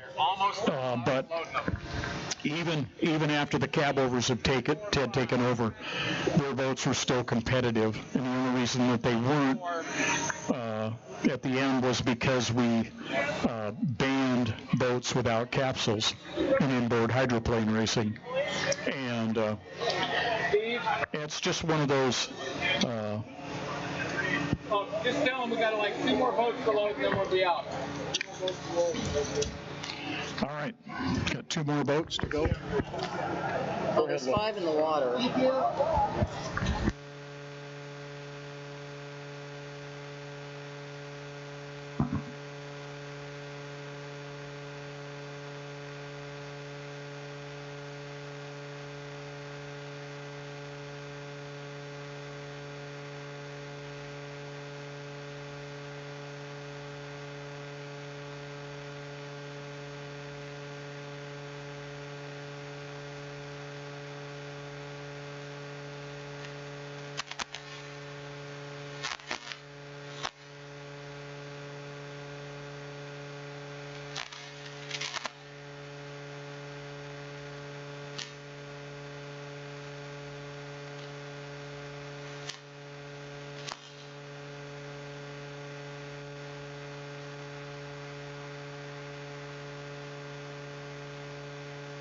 All right.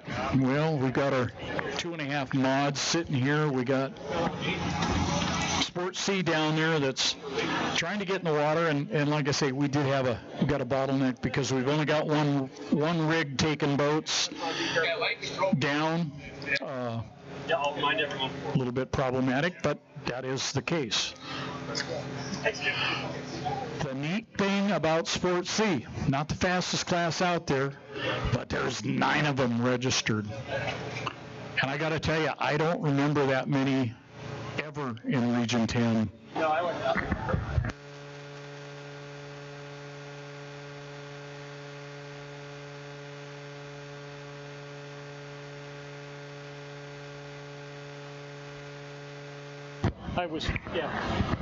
All right. Well, we just shocked the referee, but that's okay. We all need a little shock once in a while. Keeps us going. Keeps us on our toes, too. We just soon do not do that shocks. He's total. There's 6 in the water.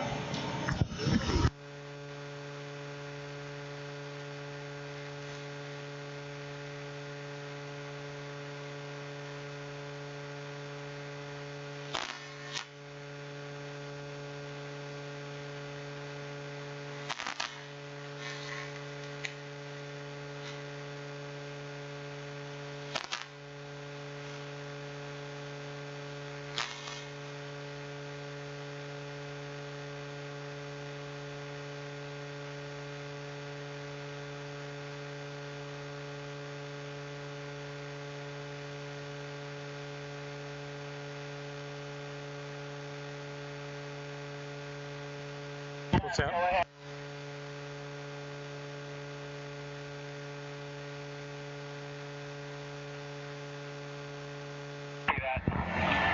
Stop.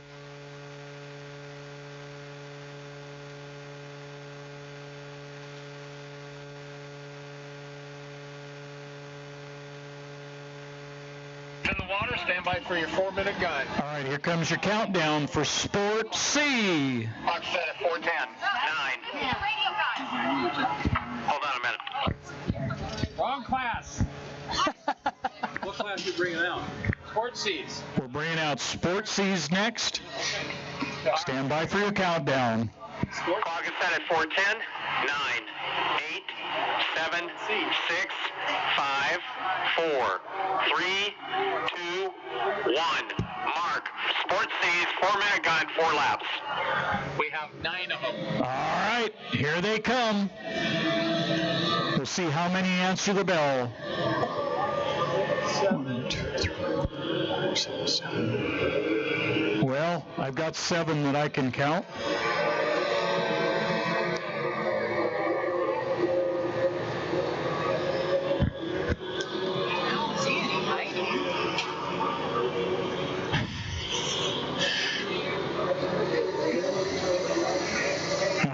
Well, we'll sort it out for you as they come around. I can tell you right now, that is Will Huff out front in the 560. Second boat there is the 991. That is Kayla Huff. Third boat. I think that's a Porter. Gotta look at that real quick. Make sure. That is Kevin Porter in the 12.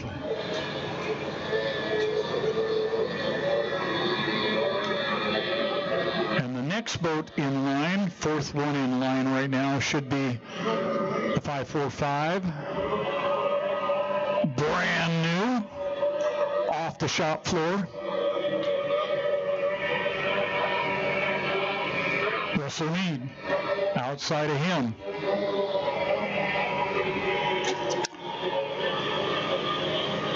That is Gerald in the 697. West Friedel in between there. And in his.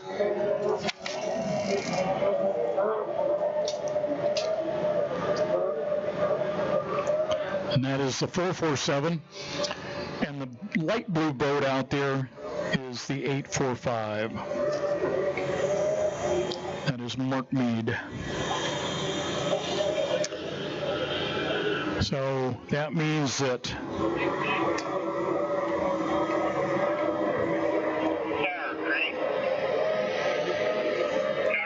Joe Morrison was unable. In fact, that's why I heard him on the radio.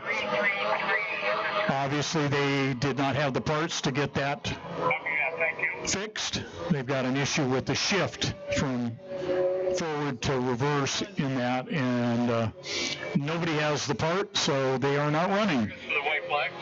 All right.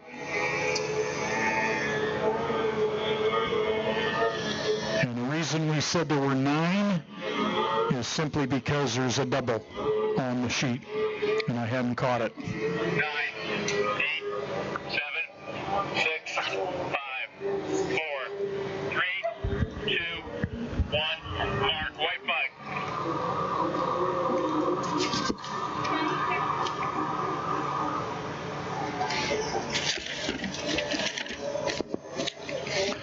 All right, 1 minute. White flag is on the course.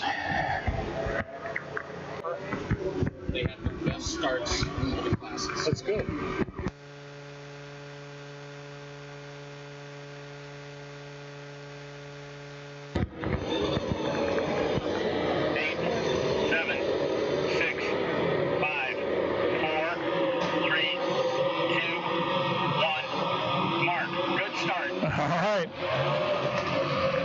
Looks like West Friedel out front, Will Huff second, and Kevin Porter third.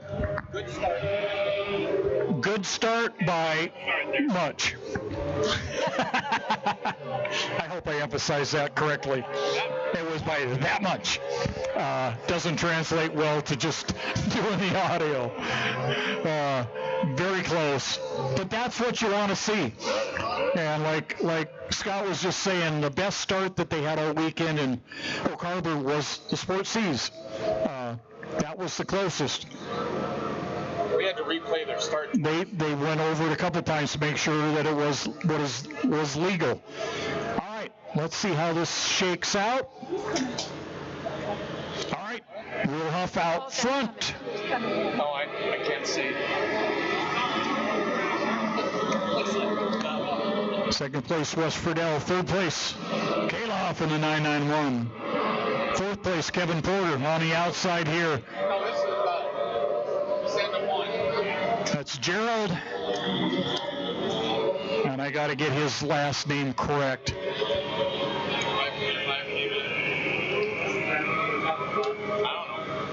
All right, that's Russell Mead just came in off the course. That's the 545. That's a brand new boat. 3 days ago, that was a top and a bottom shell. There was nothing. And they finished putting it together. It's here. Obviously, they've got an issue, but they're here and they're running. And that is Gerald Benedict. That is the 697. And that is Russell's uncle.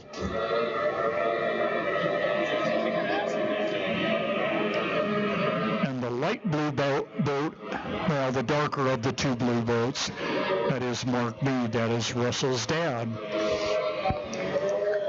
They're going to have to figure out some kind of a hauler so they can haul tunnel boats and the cracker box. And if they do, then they'll probably figure out something else to put together to run. Come up from Astoria. The boat that Russell just brought back to the shore down there is basically built out of scraps from doing fishing boats, repairs, and such. So Russell very, very gifted, but we got to give him a little bit of a bad time. His sister won an Emmy Award. Russell doesn't have one of those, so we can give him a bit of a bad time, but it shows you the kind of family that is. They strive to do very well in their chosen areas, and as you've seen with Russell over the last few years, they do a great job with this, and sister also doing her craft very well. You know, Dad's very proud.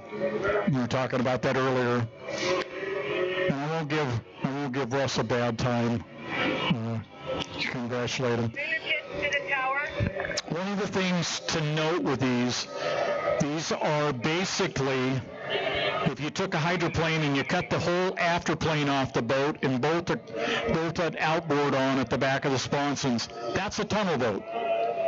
That's a simple way of saying it. It's a little more than that, but that's basically what it is. Tunnel runs the full length of the boat, so do the sponsons.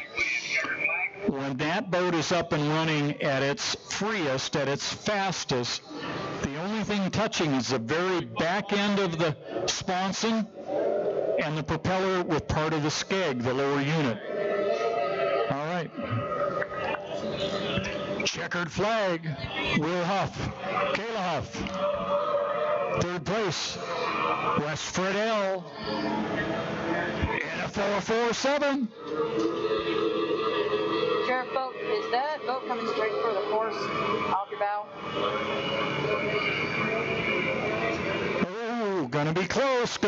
Mark's, not gonna quite make it. Kevin Porter in the 12, Mark Mead in the 8.45. Nice run by these folks. Very, very accomplished group out there right now. I think Gerald has probably got the least amount of experience of anybody on the course. As you can see, not running quite the way he wants, not quite free enough.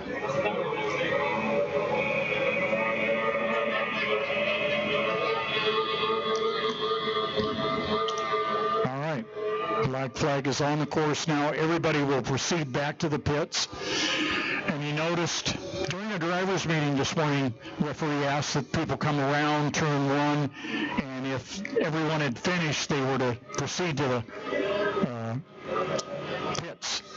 As it was, they were not finished, so they went on down the back chute, and now they're going to go on around. You see the hands come up. Looks like Wes is going into the turn, going to go around and come back across. Main reason for doing that, safety is one of the issues. We don't want anybody cutting the course while we've still got somebody that's in the race mode. But as soon as you're finished and you're clear, you bring the boat across, and that way we can get our program moving as fast as possible. Well, I got a minute. Let me just give a word of shout. Thanks, praise to Harvey, our crane operator from Columbia Crane, to our rescue, our tow operators. Thank you, and a shout out to the sheriff here in Chelan County for being here. It's a huge job to keep this thing going, and can't do it without you. And for you that are spectators, thank you for being here. We sure enjoy doing this, and hopefully we can do it a lot more. 5. Okay. Who's got Jade's radio? Okay, you got Jade?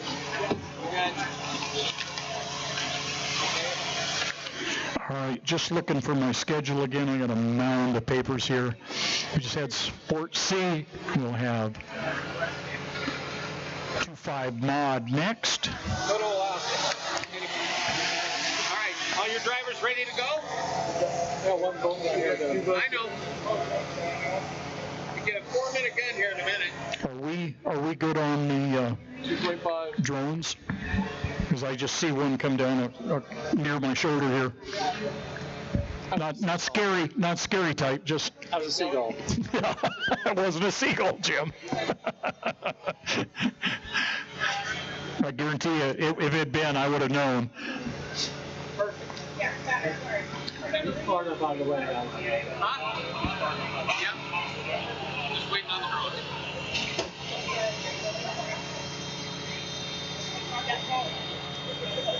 All right, close the lids, guys. Go. Let's go. All right, 2.5 mod, stand by for your 4-minute gun. Clock is set at 4:10. 9, 8, 7, 6, 5, 4, 3, 2, 1. Mark. Green flag, 2.5 mods. All right. A90, Sidewinder, Juliet Livingston. A1, Justin Burnett, Hydrochondriac.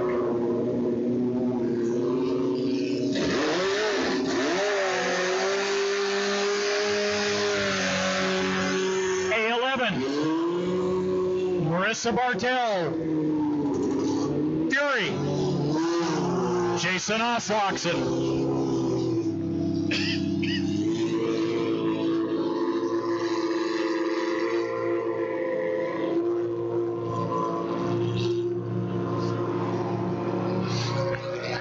As our 2.5 mods go out, we have T-boats coming in.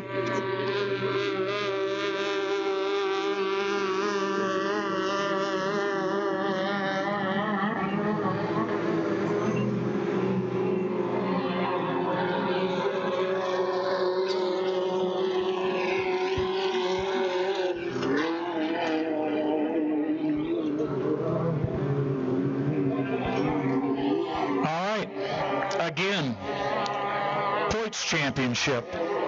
You have the orange and white boat, the A1. You have the white with blue, A11. Those are the two top point scorers in the country right now. A11 is behind 40 points.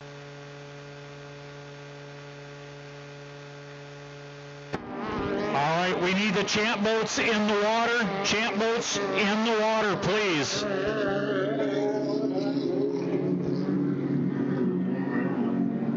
But as I was saying, the A1 is stock. It is not stock. It is a misnomer. That runs a special head on it, but all of the 2.5s run that. The A11 is a modified motor, legal modified motor for this class.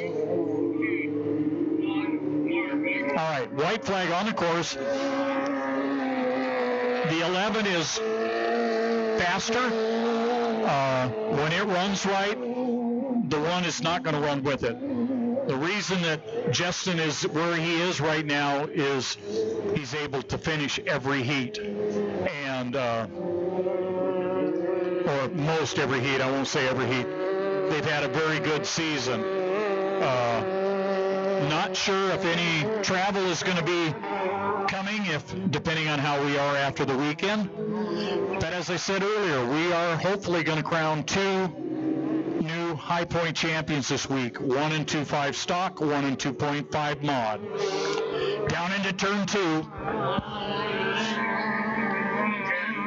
9, 8, 7, 6, 5, 4, 3, 2, 1, mark. All right. Looks to be legal. Good start. Jason Oslockson on the inside, first place. Melissa Bartell coming around on the outside in the A11.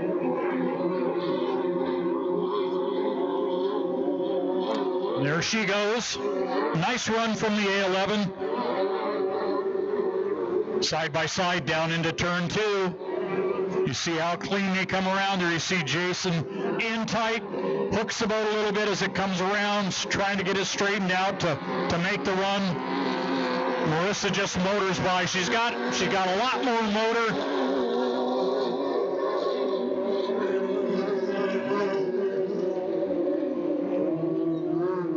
Jade Deathridge in the Crazy 8.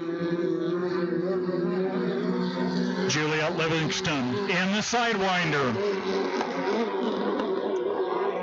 And that is also a modified engine.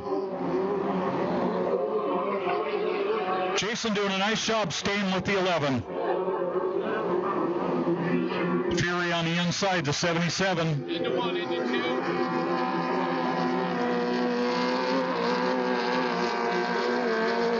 Just got to keep picking them up and putting them down, moving forward. Justin Burnett in 3rd place. Crazy 8 4th. And the Sidewinder, the 890, 5th place.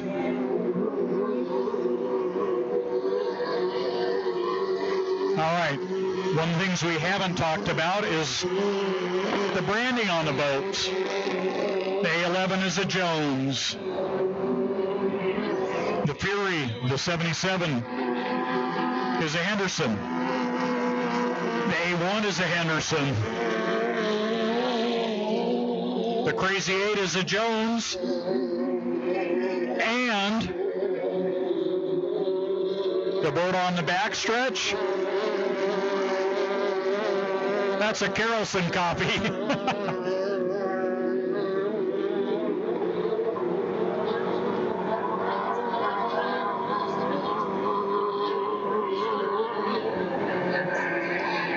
Boat that's been around a long time. It's a wood hull, has a capsule, very fast in its day.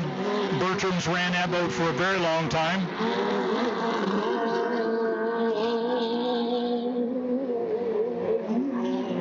All right, Marissa He's going to get lapped. making her way around on the final lap. Oh, just lost Fury. Nope, missed a buoy. Spin out, he made the buoy. Did he? Okay. Obviously gotten a slop down there. All right, here comes your winner, Marissa Bartell.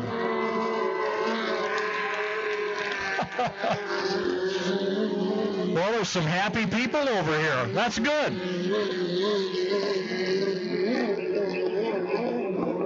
Second place is going to be Justin Burnett. Third place, Jay Deathridge.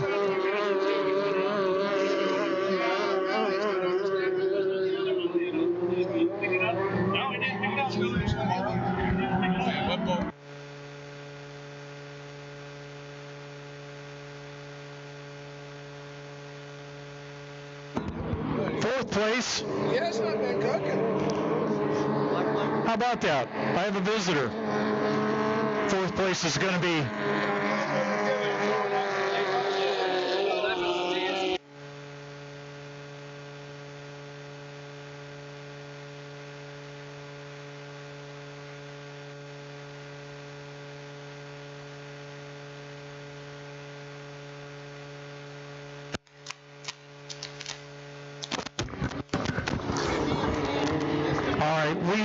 we want to thank everybody for being out there on that last heat. But I have a special guest here. I'm going to let him introduce himself, and then I want you to do the promo for the fundraiser. Please, go ahead. Good morning. Welcome to Manson and a beautiful day, racers. This is Fire Chief Arnold Baker. You've seen the tower go up over by the fire station where we've got folks taking rides there. Our fundraiser, hamburgers, hot dogs, by donation.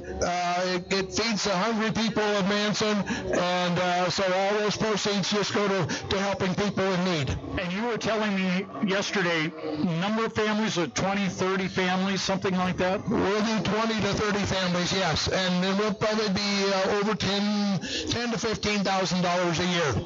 And the important part of this is we've got to give back. We always have to give back. That's the important part for all of us. And I can't think of a better way. If you're not part of the race staff, because we are going to get fed, and I wish I had known this earlier, I would have suggested other. But please, go spend a dime, a dollar, as much as you can afford. I know we've got a lot of restaurants in town. This is also a worthy cause that will help those who could use a helping hand. And we're just grateful to our community, so we want to be part of helping not only the emergencies, but people when they're hungry. And that's our focus. Exactly. I told you I wanted you to come down. I had one of your other members come down a while ago to remind me, and I'd already done one, and now I think this is the fourth time we've promoted. We will do it again before 3 o'clock just to get some people down there.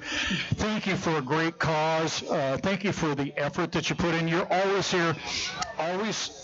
Whenever I have any interaction with the folks from the fire department, it's a great response. And you were wonderful when I walked in yesterday. Who's this bozo? But thank you for your time, your efforts, and for taking care of the community. Thank you for coming to Manson and enjoying this beautiful weather and the beautiful lake. We love coming here because we're appreciated, and we love coming here. We love having you about it. So thank you for coming. Arnold, thank you very much. Best of luck with the fundraiser today, and go spend some money, folks. Thank you. Thank you very much. All right, Arnold Baker. All right, T-boat 1.5 stock, 4 boats, and 1 scratch. 33 has scratched. I don't know what happened. We'll find out, but obviously an issue. So, Doug, is your sister going to be a better driver than you? We'll stir the pot a little bit.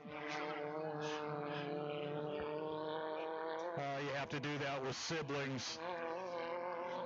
Always.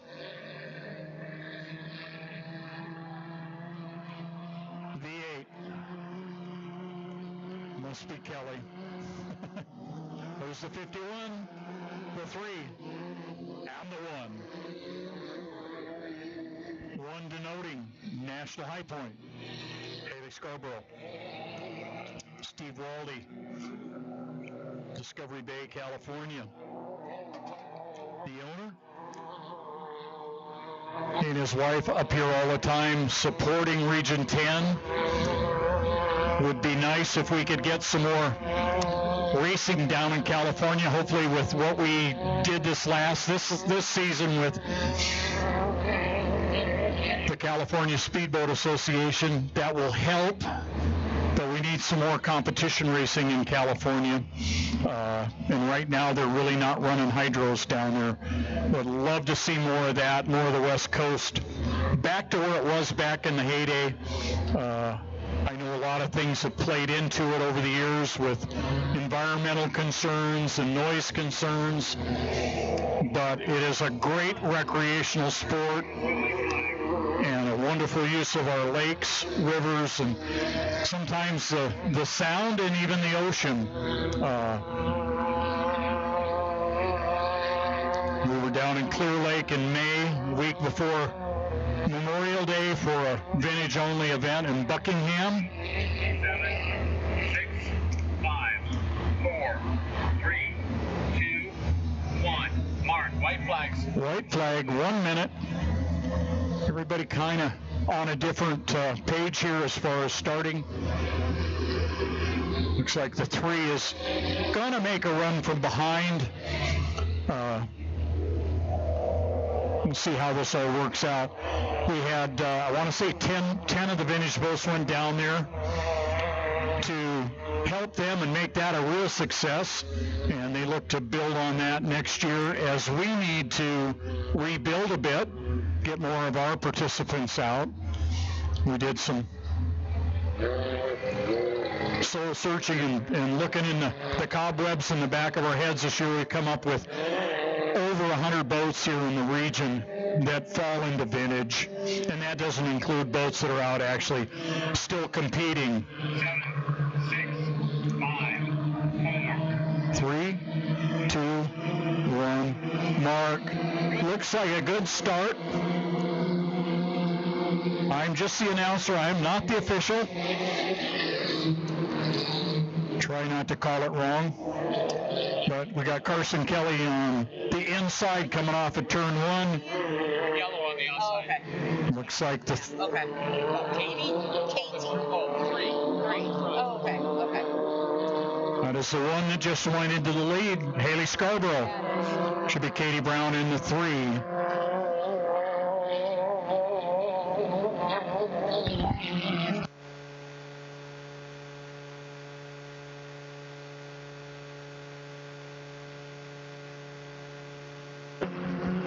Into lap 1, Haley Scarborough with a small lead on the outside. She's got to go considerably quicker a lane out. Every time you move out, you're going to have to run 2 to 3 miles an hour faster.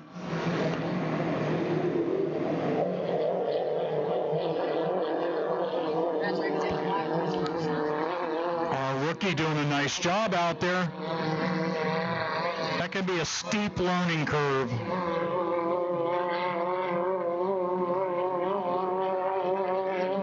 Lorna out there right now.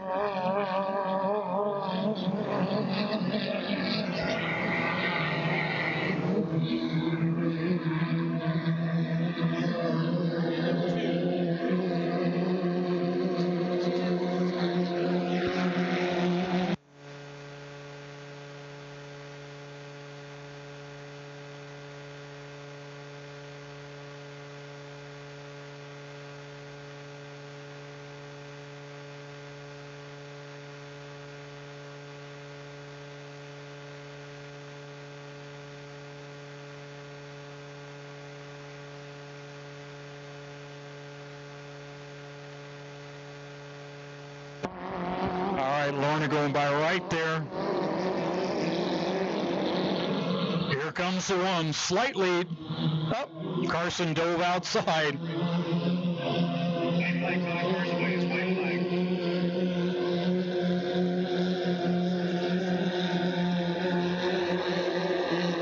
All right, Haley's moved in a little closer.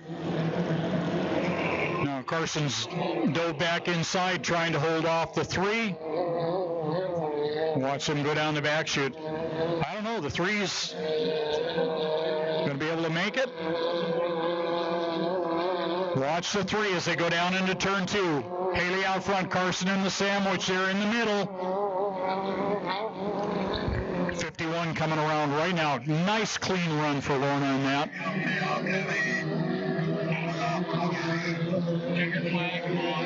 All right, checkered flag for the 1. Second, Carson Kelly, and the 3 in third place.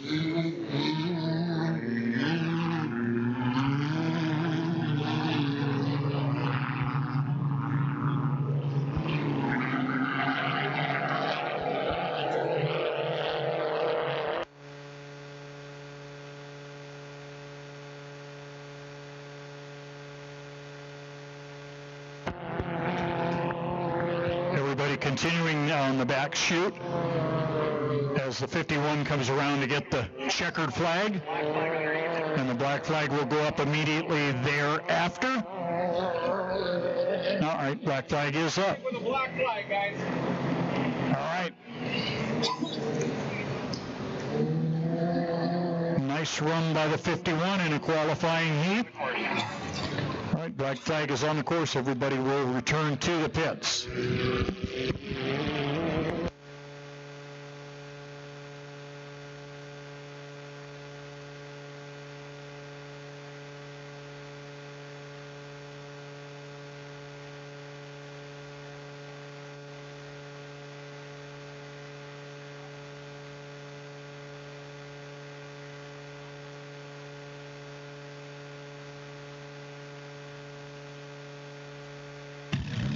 All right, As the smallest of the boats comes back in. Oh, we got a problem here. You see how quick Mom is?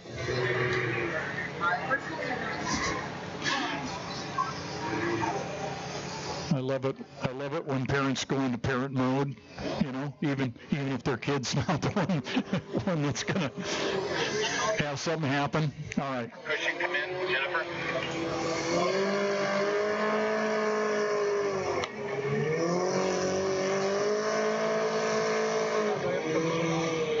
Yeah, I'm just looking. Yeah, still have that dog issue I told you about before. I keep telling them. I will tell them again.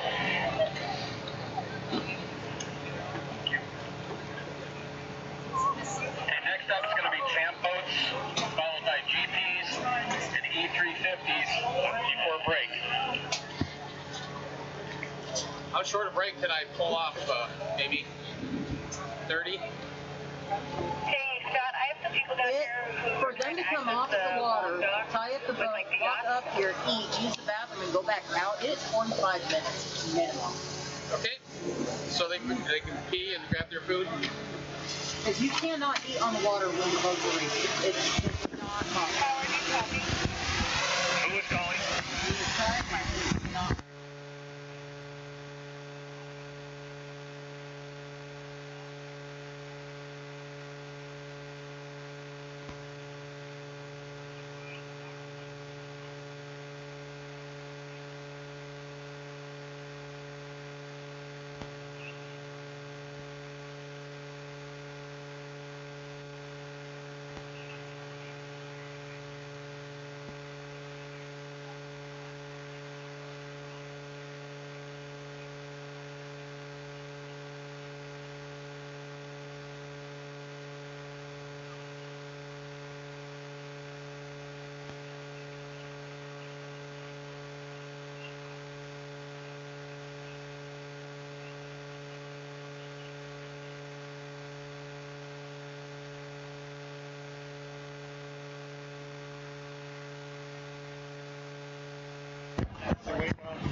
All right, as our T-boats come out, our big boats are going in. We're going to run, are we running champ or we're running 150 next, aren't we? Okay. It should be 150. Okay. It just, I couldn't, you know, I have a sense of that. We're going to run 150 next, then the GPs, and then we'll finish off the first flight today with the E350. Okay. Then there will be approximately a 45-minute lunch break, and we'll get everybody fed, and then we'll go back at it.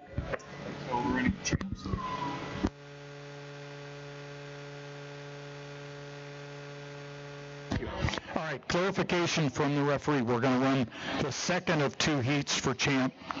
We'll be run this morning, and then we'll run two heats of 150 this afternoon.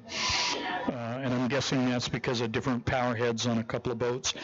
And that's how that goes. So, thank you, Scott, for that clarification. Well, for years we ate. Like I say, if you are in need of lunch, we have lots of restaurants in town, but also we need flowing. You have the option of going across the street, getting burgers and dogs, chips, and I think a drink over at the fire station for a donation. And if you go, please be generous if you can. It would be nice to see the fire department get the money that they need so that they can serve the community as they would like.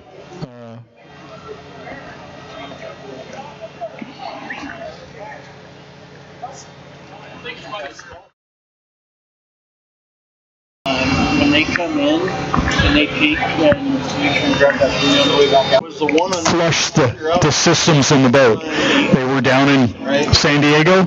Carson was the one. Now that they're back, not running in salt, they can run a few heats this weekend. Hopefully, it flushes anything that's in there out, 3 or the 1. and then they're ready to go and put it all to rest for the fall and winter, and start the work that we know is coming. It does for all of them. There's a ton of work to be done. Last lap. Always is.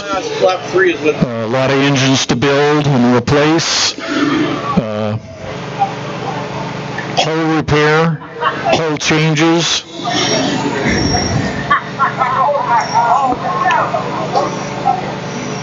Lots of visitation to the machine shop and I think they're just all of that. But great to have them here. I know that the 17 knowing the driver. blew up a motor down in California. They rebuilt it. Then they lost a piston in it, I think, Sunday, if I heard right. Which one? And It's going to get in the 17. had to change out and Knowing the driver that's getting in that boat. put another piston in, got it turned around. Ed Treehey did the job and got them done and back ready to go. They're here. The 10's here. 15's here. The 8 is here. And we're hoping for Eric Christensen to have a great weekend and get some laps, some well-needed laps, well-deserved laps. The smaller boats are a lot of work. There's no getting around that. Even vintage can be a lot of work. So can all of the other class of sports seas, the tunnels. But when you look at these GPs and you see all that's involved in that, you just got to shake your head sometimes and go, are you out of your mind? There is so much that has to be done, and you see the number of people that it takes. I got in the pits this morning, I don't know, 6:30ish, I guess, and Jimmy and Kevin were already here on the 10, getting to work. They want us to tee up that last. We're waiting on you. All right, sounds like we're waiting on Peter to get his champ in the water. We need all the champ boats in the water. You are up. We'll get them in, get their heat in, and then we'll move on to our GPs. 2 of 4 in the water right now. As they move the 17 around, the 15 is going to the end of the dock, and then we'll have spots for 2 more boats down here. And it is, it's tight. It is a very small area to work in, and I know they're trying to get boats that return to go to the 31 dock, I think, or I see 31 and 32 on that other dock where the T-boat and the 2.5 mod are. All right,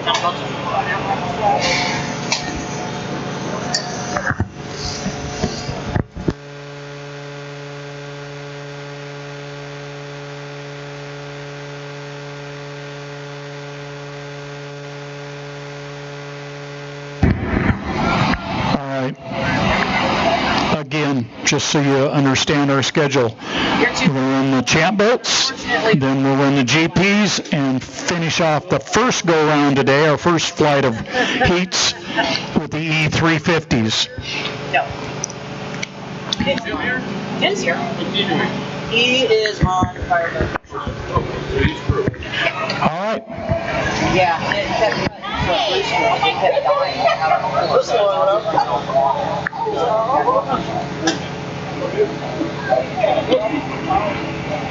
All right, 2 more GPs to go in. Looks like our final champ boat. Go for tower.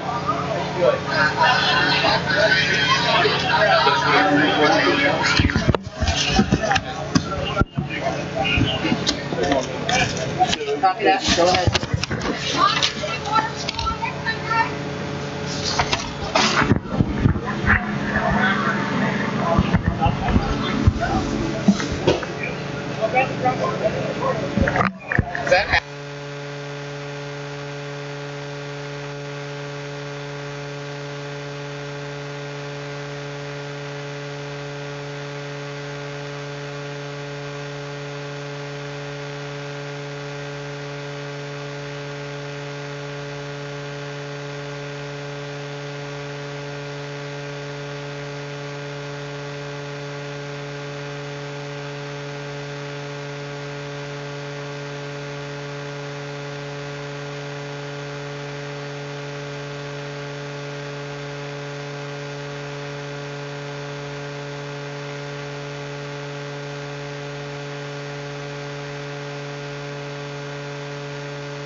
tunnel, champ. All right, get ready for your countdown for champ boats, OPC.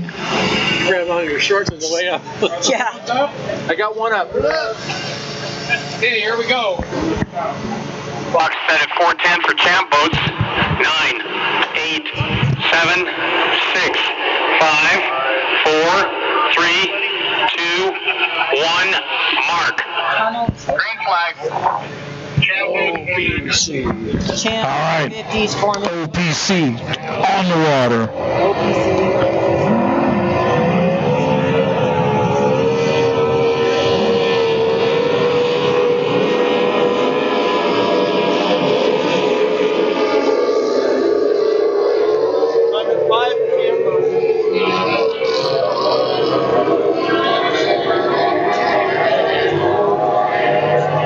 Well, you saw him a little while ago.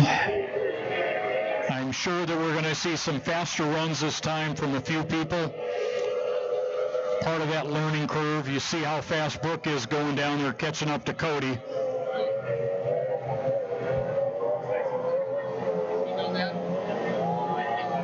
These boats at max, some of them are running over 400 horsepower.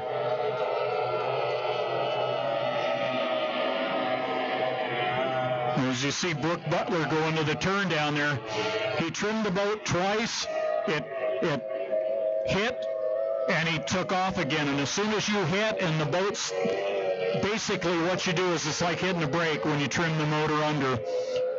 It hit, it wet the sponsons. The next thing is he trims it back up and he's got his foot right back in it. You see him get up on top there and start rocking and rolling. Got to be real careful. Cody Nass, brand new boat to them. They just picked that up. First weekend in that. See the 9 out there.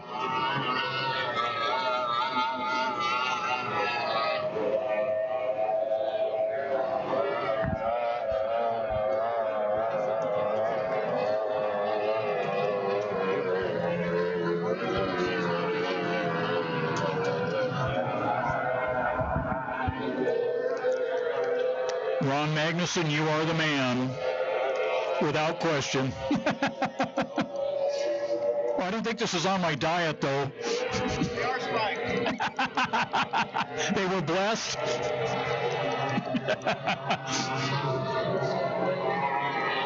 Oh, haven't had anything like that in quite a while.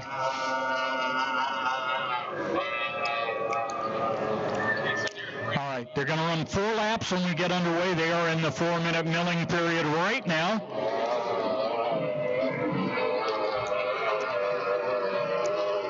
Then later on, you'll see some of these same boats back out, and they're going to run the 150 class.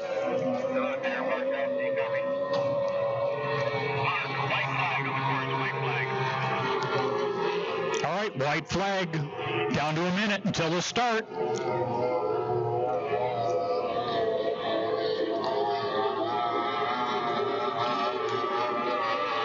And it's nice to see some of the boats that have been around a while with new drivers, new owners.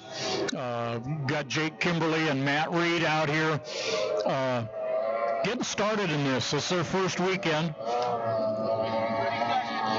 One there is Jake Kimberly. I got to tell you, it's daunting to step into one of these things. I ran smaller motors and an open cockpit back when I drove OPC. There's a lot to learn, a whole lot to learn. The old days in those boats. 3, 2, 1. All right, nice start for Brooke.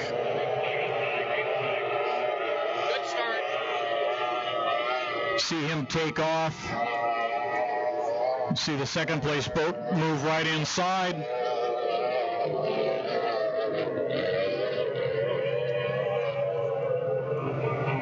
See how high the 9 is riding there.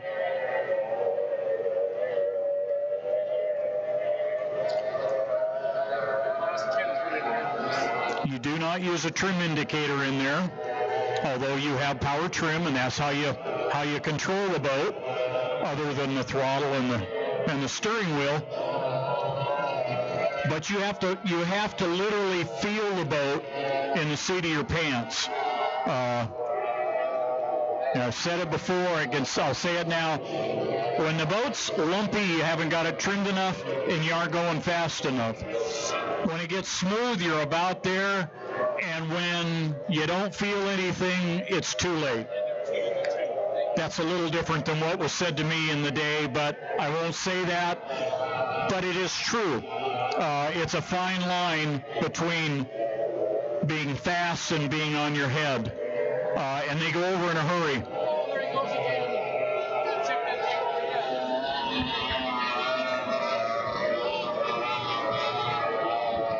You can see the difference in the way some of these are being run. Especially the younger. Oh, almost had a. That was quick. That was quick. He was trying to take the shortcut, but he realized he was going to get penalized. Yeah, you need to go around in an arc outside of those, not slalom in between. That's good reflexes, though. A lot of people wouldn't have made that correction.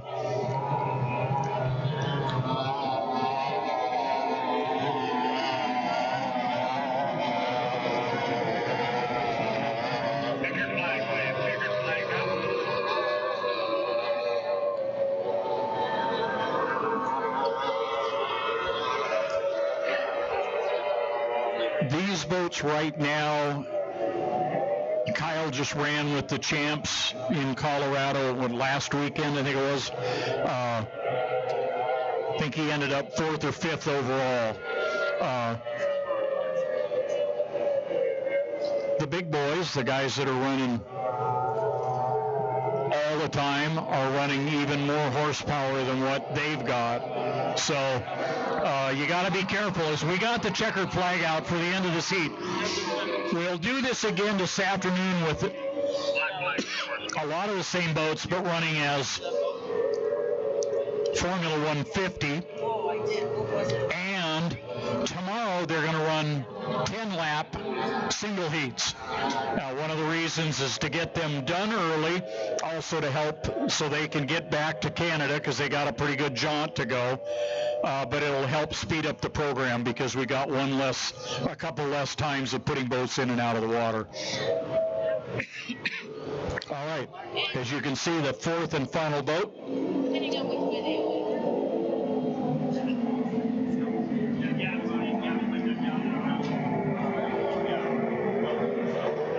The GP10,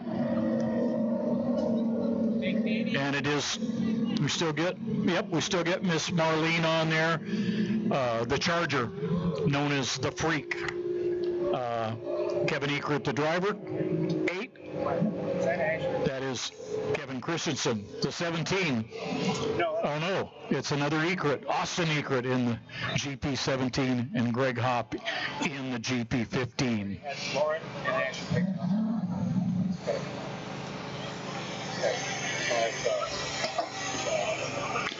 All right. Well, if you have sensitive ears, you may want to put in earplugs or plug your ears. Because when these guys fire, it makes us gearheads happy. And for probably 3 counties around, they will hear the boats as it echoes off the Navars around here. Yeah. The Freak is driving the Freak.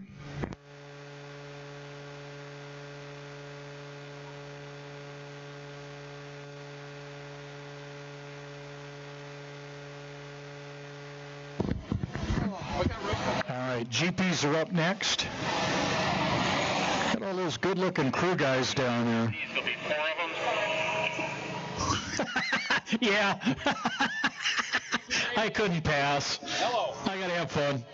You want 3? You're welcome. 3 laps on a 4-minute gun? I'm glad the Hops have a sense of humor. These are going Yeah, I know. 4-minute gun with 3 laps. All right, they're You're only going to run 3 laps. You're going to run a 5 or a 4. 4-minute warm-up with 3 laps. They'll come back in. They'll do it again this afternoon, and hopefully everybody's ready to answer the bell. Do it again tomorrow. And I hear that tomorrow we're going to have the world's fastest grandpa as he's billed.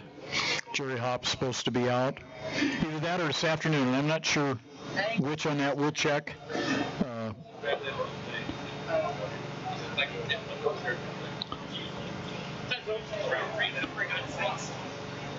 And tomorrow, or not tomorrow, but this afternoon, that good-looking guy over there at the Freak with the top hat on is going to go out and drive as well, Jimmy James.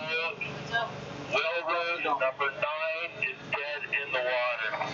Oh, we got to go. You go get him. All right. We got the number 9 out here that they've got to send somebody over to tow. And then we're going to go. All right. They're going to get somebody to him right away, get him out of harm's way. I have a dead tunnel boat over same spot that you had to pick him up from before. When you motor around and grab him. The burn on the outside.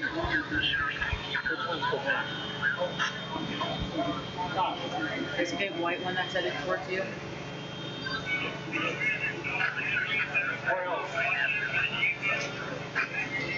The sheriff's moving towards him right now. Sheriff will go ahead and take care of him if you want to come grab this.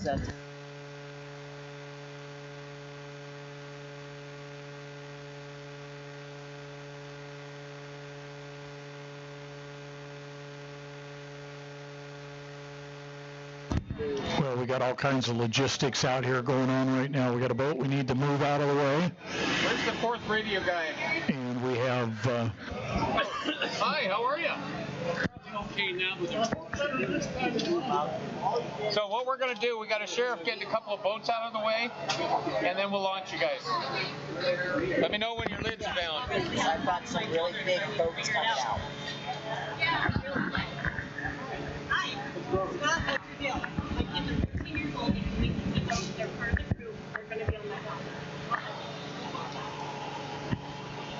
I'm tired of taking the box all year long.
Are you okay?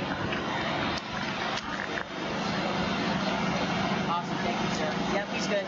Drop the lids. All right, dropping the lids on the GPs, and we will have a countdown here momentarily. You can probably just, the GPs are going to be down here.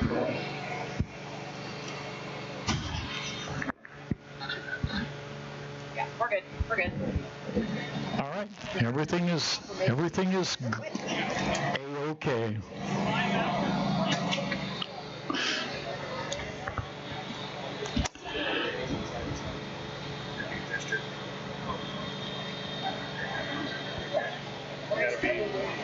Four minutes on your warm-up. We are under green flag. All right, all the lids are closing.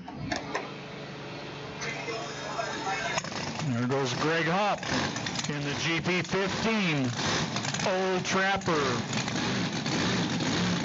jerky.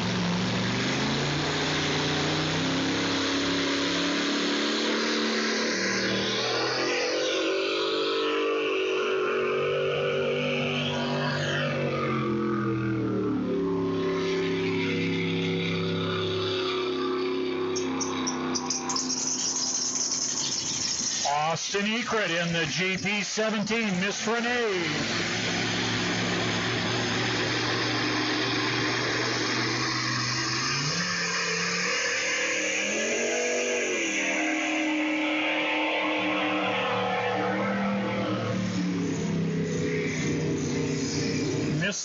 Miss Marlene presents the Charger, Kevin Ekrit.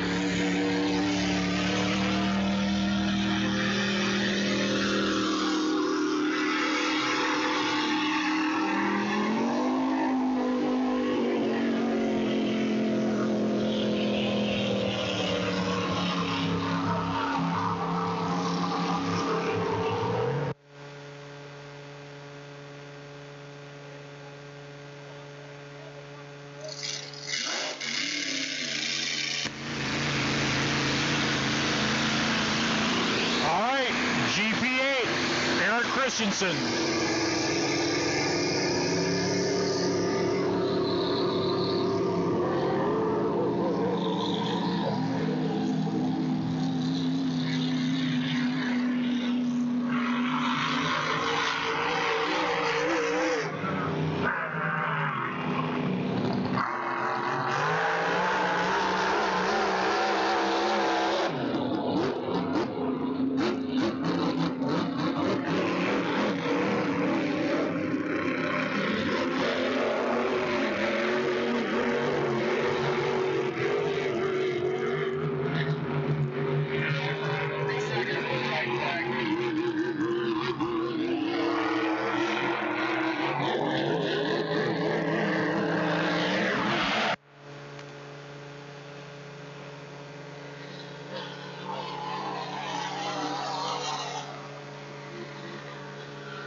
As you can hear, Kevin's on the chip. Sounds like he needs a little more gear. Well, Eric's got a whole lap in. That's a good start.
is brought to you by me. And now you know why I wasn't talking. No point saying anything. Fun to watch that. Fun to watch that. Obviously, Greg Hopp has a lot of top end speed. Kevin had the low end, could corner like there was no tomorrow. He's actually running on the chip. I'm sure they could probably use more gearing in that, but fun to watch that.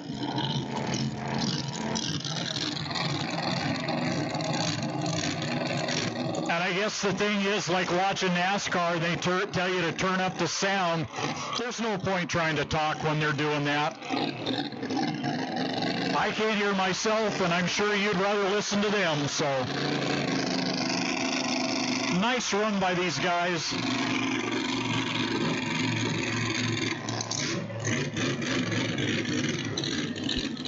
And the nice thing is we know they'll be back this afternoon. Hopefully the 17 doesn't have anything terminal. I'm not surprised that they've had issues, but would prefer they not. Like to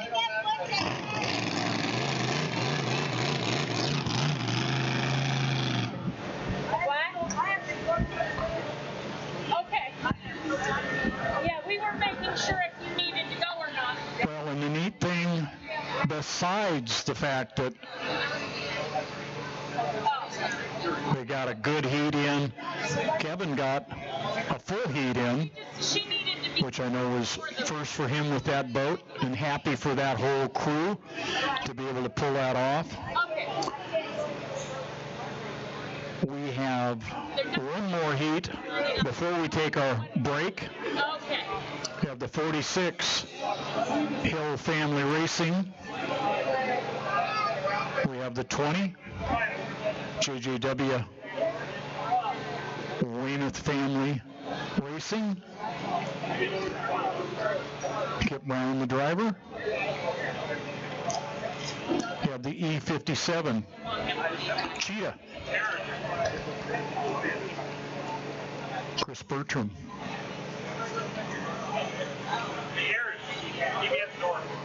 And that blue boat, how cool. Left the west side at 3 o'clock this morning to get here. Bryce Todd in the 99. Nice to see that young man here.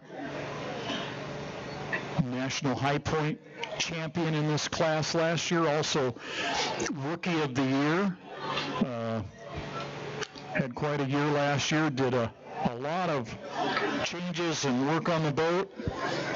Still working on stuff, had some issues the last few races, trying to get that sorted out, but glad to have them here. And what would we do without Summer? Because she's down there running the flags. Thank you, dear.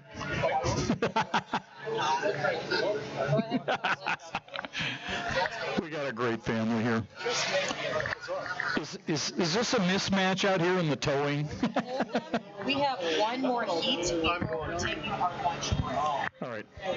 We got to get to 17. The Miss Renee is being towed back right now. Almost seems like a mismatch there. Normally our towboats are bigger than our race boats, but that's not quite the case in this one. But they'll be bringing the Miss Renee in. Find out what's wrong. If I get a chance, I will check at the break to see where they are as far as what happened. Hopefully. I'm sorry, I had you back.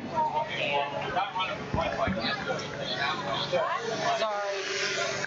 There's too many boats out there. Your card is right there. Well, tough luck for Austin there. I know they've had some engine issues this year. Austin stepping in to drive later in the season, and nice job. Boat runs really well. It's been set up nicely for a long time. And, Dan, he went to that outside dock in front of that white boat. The last race of the season, I don't care. But Outside, hang a left, hard left. and women, in your face, Oh, I see. Mine.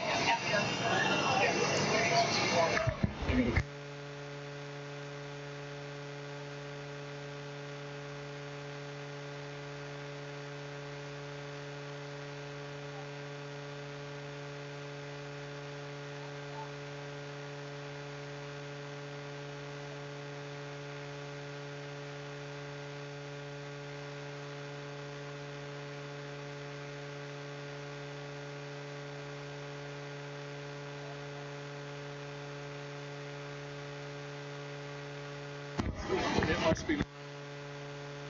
That little boat. All right. That big boat. Yeah, that's totally a mismatch there. I know. Does a nice job, though. Does a nice job. It's called those boats add up. All right, the Charger headed to the trailer right now. Congratulations to all the teams. Nice run out there. Everybody getting a chance to watch this and see how well these boats do run, the noise they make, the amount of water they throw everywhere.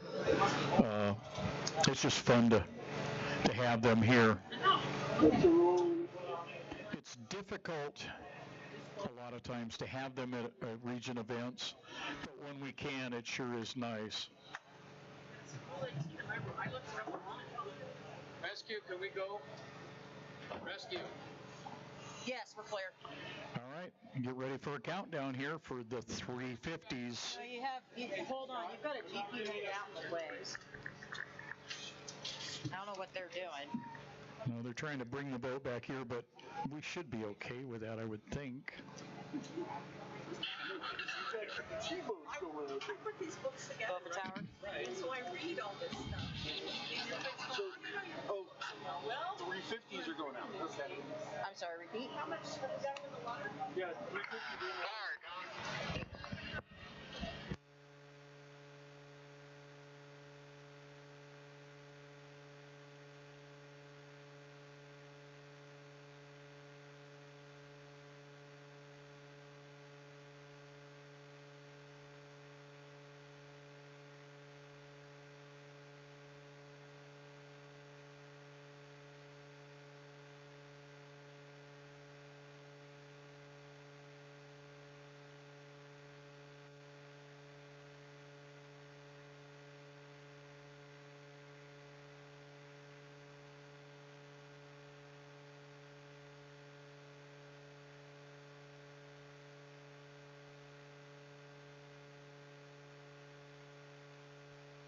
Okay, close the lids. Here we go. Closing the lids on the 350s. We're ready to go for a countdown. 410, 9,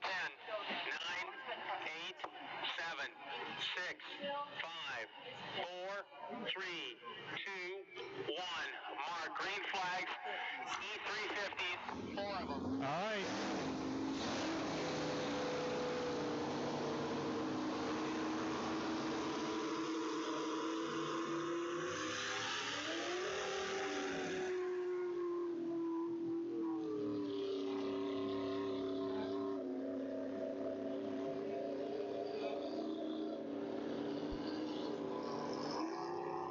Three of our 4 E350s on the water.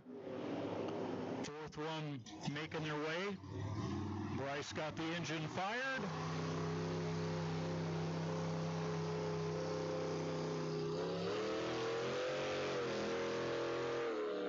All right, the 99, Bryce Todd.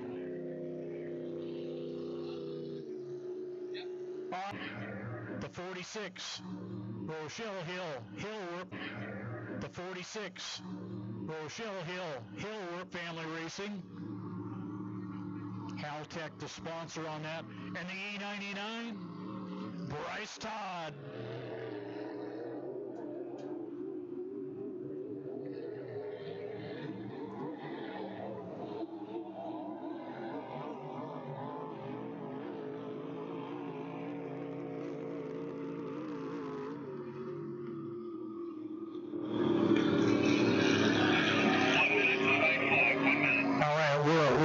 Right now to the white flag. All right, we'll see how Rochelle does against the 350s with the LS. This will have 3 Jones hulls and a Carlson. One of the few classes around that still has a number of the Jones boats running. 30 seconds to white flag. Most of the hulls in the country right now in competition are Hendersons. We just had somebody spin down here. Who was that? Was that Chris? Yep. Chris Bertram just spun down there in turn 2.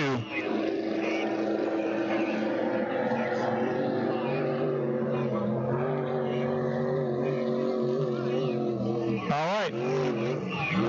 White flag on the course, 1 minute.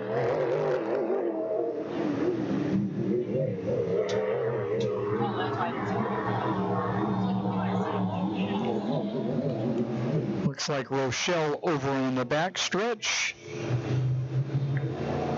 And it appears to be Kip Brown, Bryce Todd in the 4th boat, Chris Bertram in the Cheetah. Okay, Rochelle outside.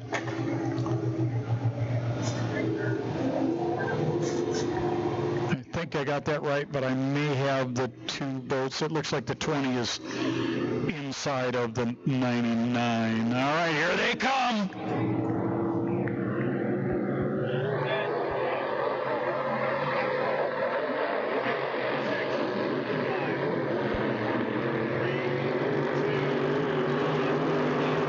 All right, Chris Bertram across first.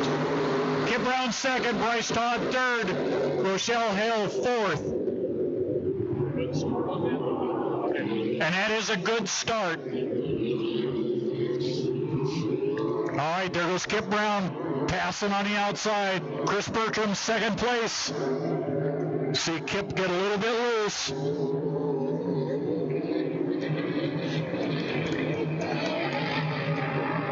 Kip Brown leading the way. Chris Bertram second. Bryce Todd in hot pursuit in the 99. Here comes Rochelle Hill.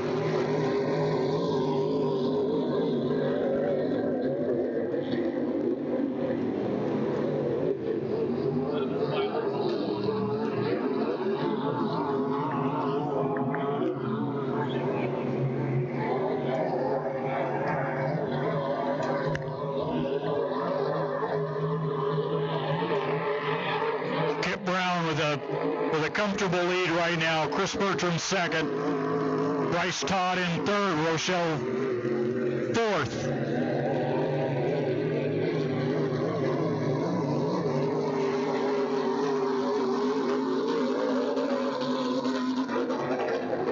Still got an issue with that LS, so it's running out of fuel, I think, on the top end. That's what it sounds like. Don't think it's on a rev limiter at that point. All right, white flag on the course. Going to start our final lap. Kip Brown in the E20. Here comes Chris Bertram in the 57 Cheetah. Bryce Todd in third. Rochelle Hill in the E46. Hill Family Racing, fourth place.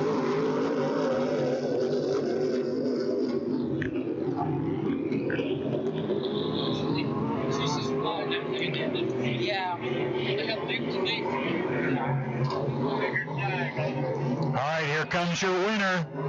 The E20, JJW Racing, Weymouth Family Racing, Kip Brown.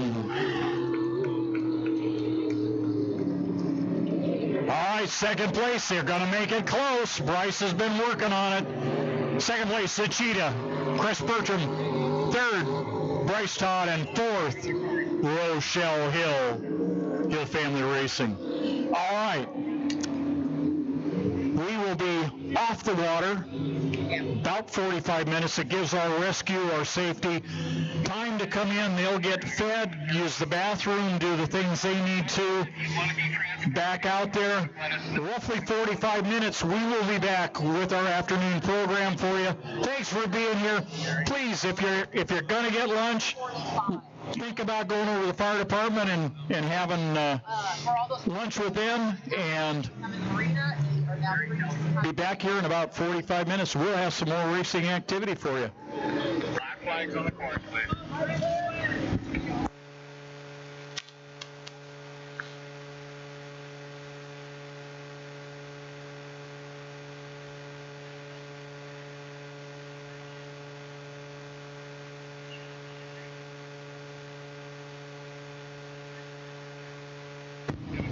Jerry Kelson, can you come to the tower, please? Jerry Kelson.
course they should. I'm sure they weren't. All right, attention in the pits. We need a volunteer for turn 1 to judge the second half of the day. We can't go till We will not run until we have our turn judge. We need a volunteer to turn judge in turn 1, second half of the day. Let us know. We're just a few minutes away from going again, and until we get that, we can't do anything. if the boat broke your boat. Come on. If the boat is broken, we'd love to see you down here. That'd be a great thing to do.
We still need a turn judge for turn 1, second half of the day. Remember, if you're broken, the boat's not going to run. That is a chance for you to give back a little bit to the club and to Region 10. We do need a turn judge in turn 1 for the second half of the day. Yo, Jimmy, yell.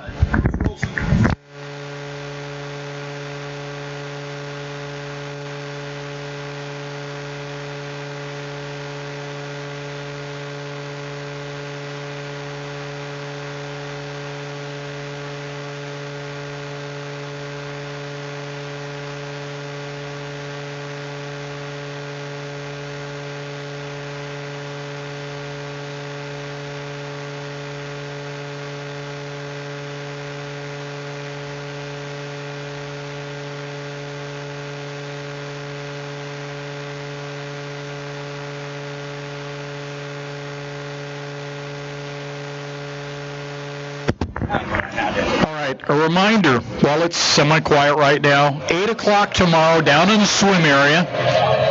Thanks, Kyle. Boat Church. Randy Christensen, our Racers for Christ chaplain, will have Boat Church about 20 minutes, 8 o'clock tomorrow. Come and join us. If you're able, you're interested. Always a nice message, very, very well pertains to what our lives are about, what we're going through. Boat Church is accepting of all, and come and join us. You'll be done in time to come down and have your 8:30 drivers meeting, and then we get on with our day. But it's a great way to start out Sunday morning. Boat Church, 8 o'clock down at the amphitheater down there. Again, we still need a volunteer for the second half of the day, turn 1.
right, while it's semi-quiet, remind you of the Manson Firefighters Association across the road there. I know we've still got a while. We're, going on 2 o'clock, a little over an hour for their fundraiser.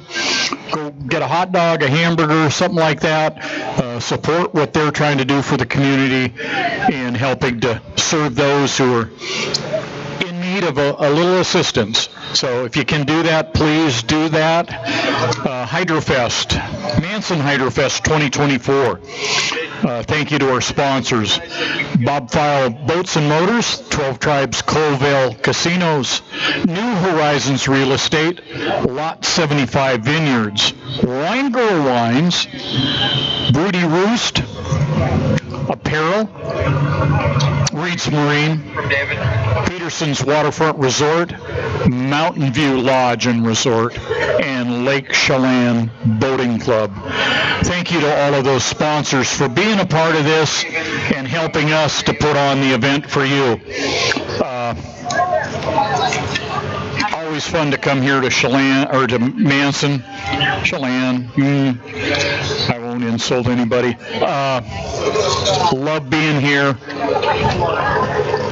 Want to say also, if you need a pit pass for the cold pit down at the city end of the street here, they have them available for 1-day and 2-day passes for both singles and families. They also have shirts, small to extra large, or $30 or $20. The double XL, 3XL, or 25. Thank you to Kaz for all she does to help us put this event on. Without her, without the sponsors, we'd be in a world of hurt. Probably wouldn't be doing this. So Colleen coming to you at that dock. thank you for that. Again, tomorrow morning, 8 o'clock, boat church down in the swim area, down at the end of the street. Join Randy Christensen and the rest of the folks there for a good message and a great thought for starting our day. And then join us at 8:30 for our drivers meeting down here in front of the park office. So lots to do, and we'll have a busy afternoon as we get started here very shortly.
Gunnar O'Farrell, thank you for stepping up.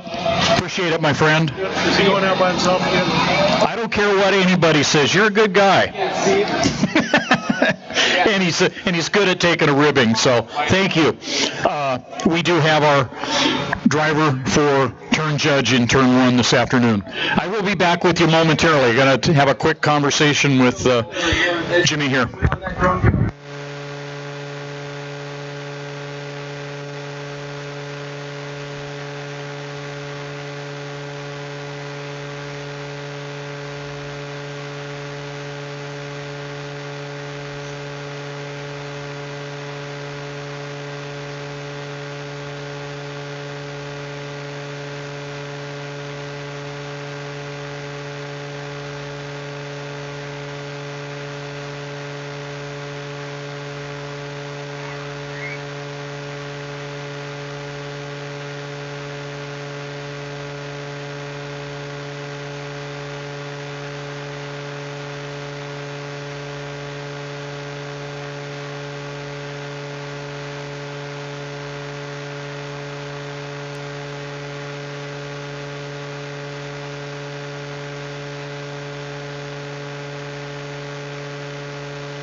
Yeah. Thank you, Mark Mead.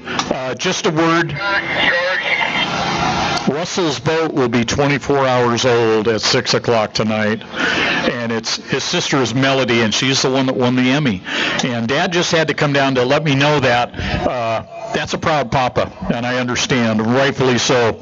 But they had a scene that let go on the new boat, and Russell's fixed that. He's up there with the heat gun right now, and they will be ready to run the next heat. So lots of stuff going on. Got a full afternoon. I see the F-20s down here, the Thunder Chicken, ready to go for its second run of the day. Thanks to Josh Hayes for being here and helping with that. Go ahead, George. Hey, it doesn't hurt.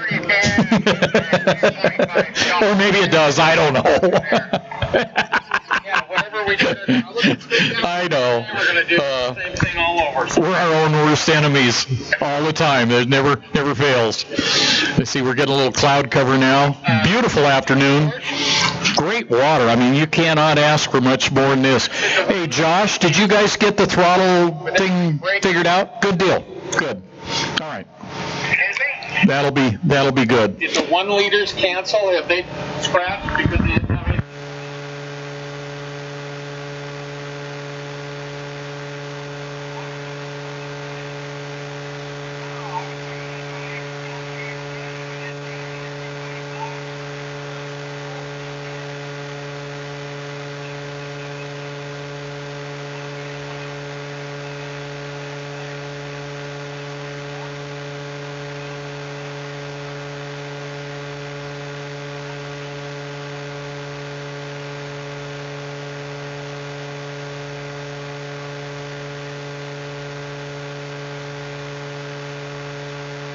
Formula 150, you need to be in the water. Formula 150, you need to be in the water. You're 2 heats away.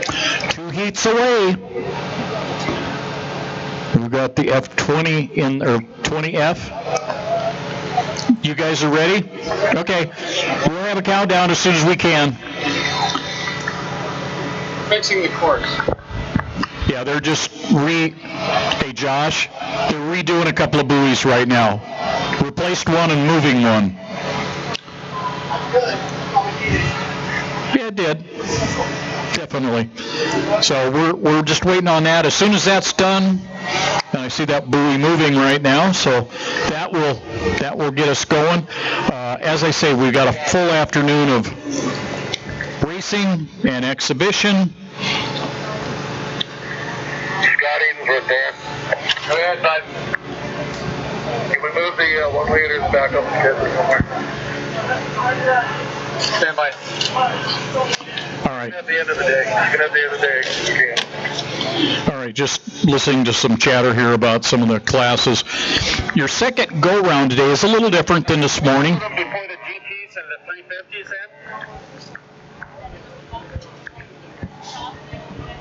in? I'm just waiting to hear because I'll... If we can do it...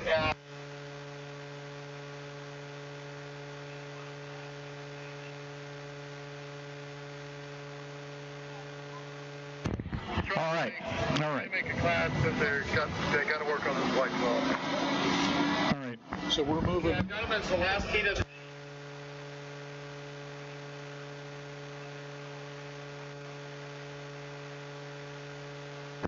All right. Just getting another schedule change. We're going to start out the second half with Gordy in the 20F, the Thunder Chicken. Okay. Then we have 2.5 stock F-150 vintage. Move them down to the bottom for now. Just SC at the bottom of your screen. 2.5 mod 1.5 stock F-150 GP E350, and then finish the day with 1 liter. There are issues with those boats. They're trying to get that resolved. Would like to make a full heat and not short you a heat of racing we don't have to. Bob, Patrol 3. I know Patrol 4 have All right. Patrol 5 each. We will be back here momentarily. As soon as I get word that we can get a countdown, we will get our exhibition with Gordy Cole in, and then move on with the rest of the program that follows that. So All right, I'm good. hang on, we'll be right back.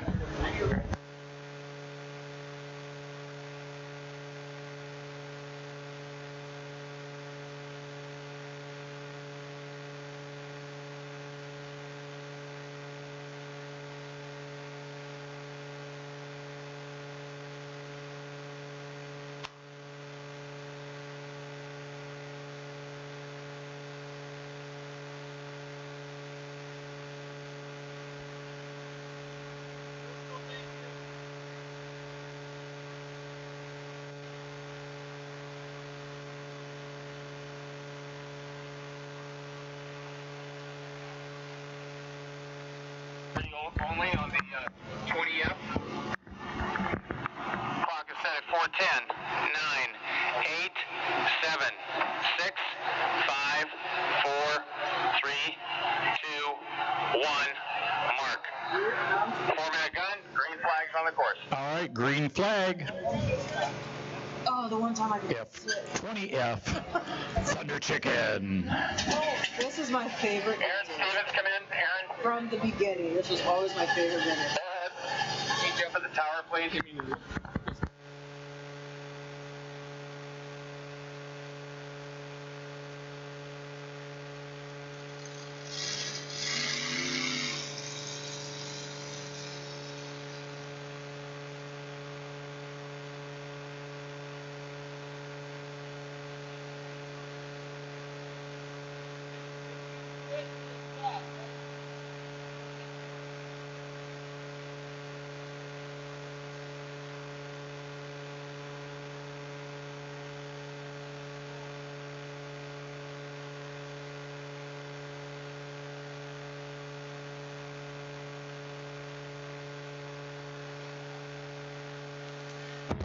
All right, Gordy Cole, Thunder Chicken. As you can hear, he's running a little faster than he did last time. They had a throttle issue and got that squared away.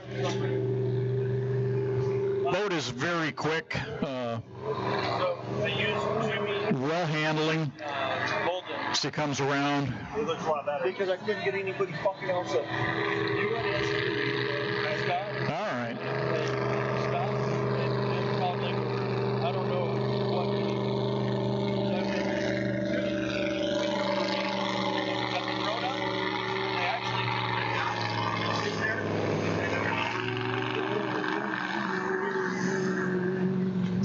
All right. Thank you, Steve Fairbanks and Higher Vantage for having your drone up and getting all of this action. So it needs to come forward towards us. And we're talking about the tune.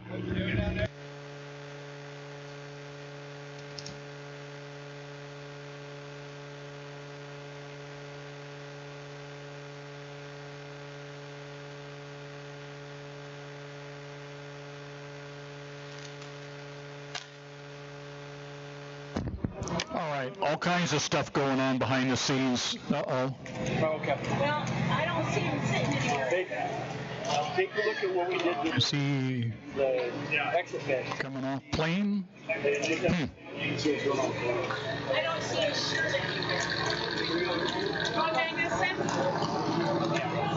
Well, I hope this isn't. Oh, darn it. At the top?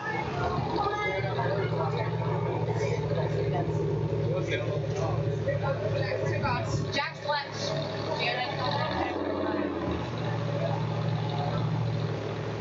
Yeah, it's fine.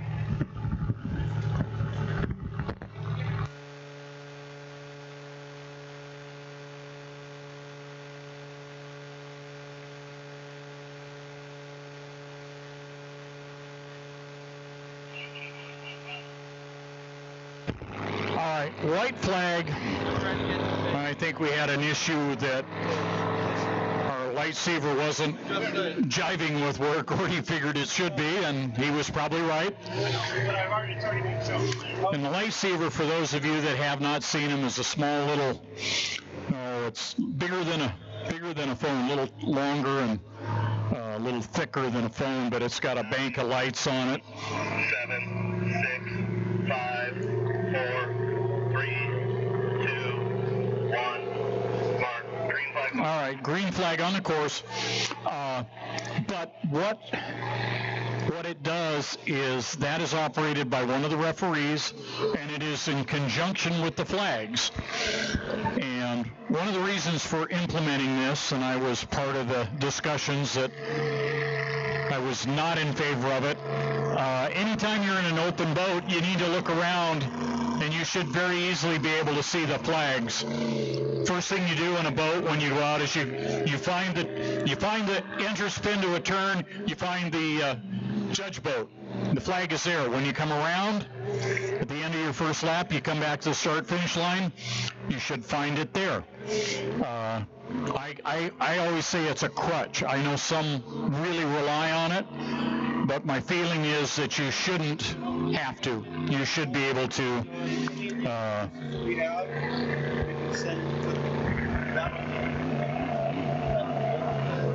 We got a couple boats kind of coming.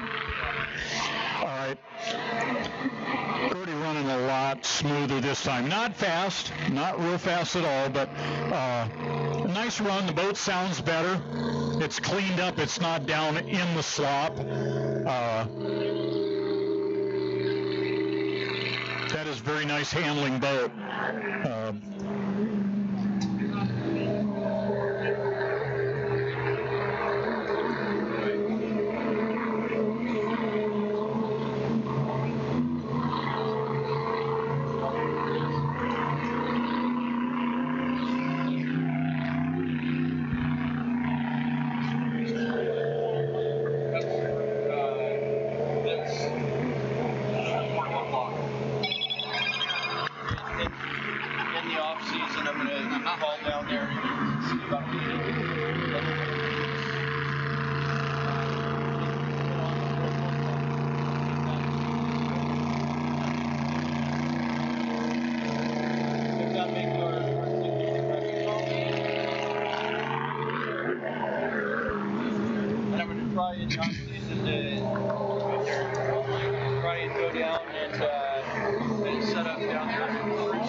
Just fun to enjoy this. This is one of the bigger boats that Don Kelson built. There are bigger boats. One of them will be in the shop in about 3 weeks, within 3 weeks, I should say. The You Bet, which is the biggest of the inboard boats that Don built. How are you?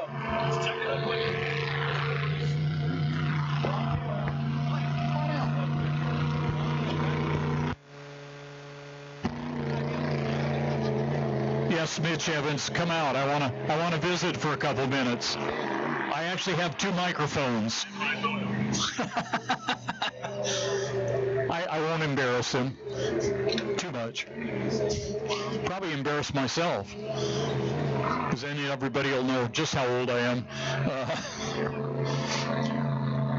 But that is a very nice boat. When that boat came back to Region 10, it was back in Missouri, and it had a 471 on that, 471 blower on that thing. And it's really still not as... Yeah, Booze Brothers. That's the name it had when it was owned by Russ Haig. All right, Gordy Cole and the Thunder Chicken. Beautiful, beautiful boat. And hands up, he's doing well. Yep.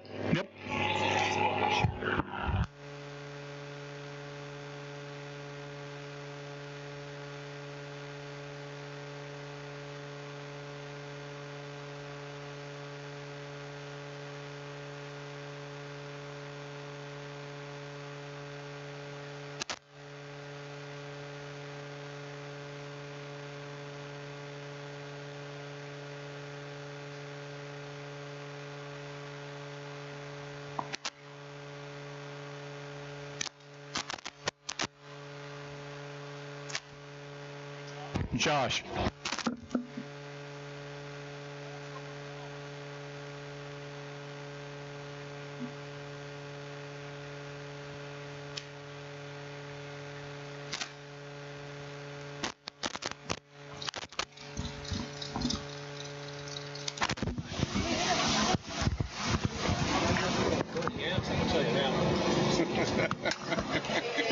Is it gonna hit?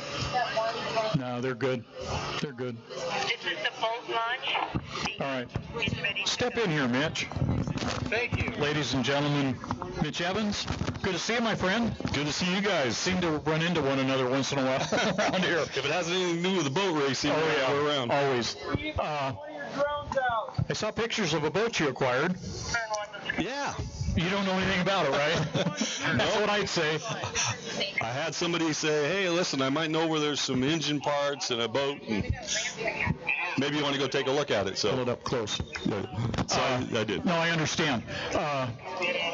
I talked to your brother about this, and I don't think you know it. That was the first boat I ever built. Really? Yeah. Okay. Yeah, 1971 with Gillum. Right.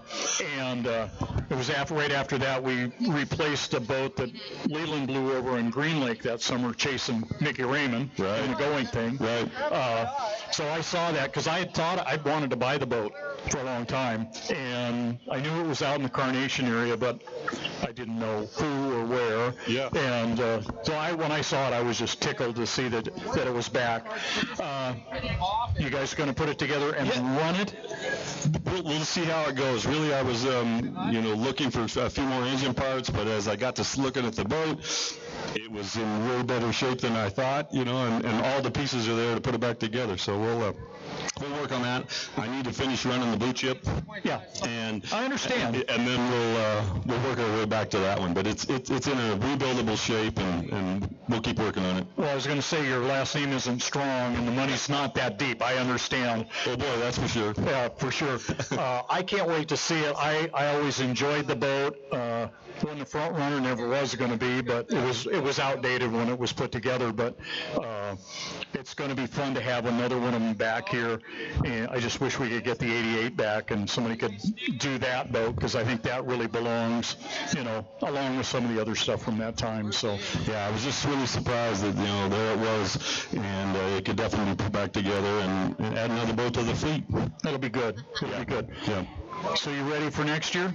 Absolutely. You ready for next weekend? Yes. I just been working on the boat here last week, and everything's ready to roll, so looking forward to it. Well, I will be there. I look forward to seeing you and the boat, your brother, and Johnny, and everybody else over at Mahogany Merlot. And if you're interested in Vintage Unlimiteds, and it will be just Vintage Unlimiteds this year, come to Mahogany Merlot next weekend, Friday, Saturday, and Sunday. They've got about 30 rides to do, I guess. And other than that, they're going to try and simulate some heats this year. Hopefully that works better than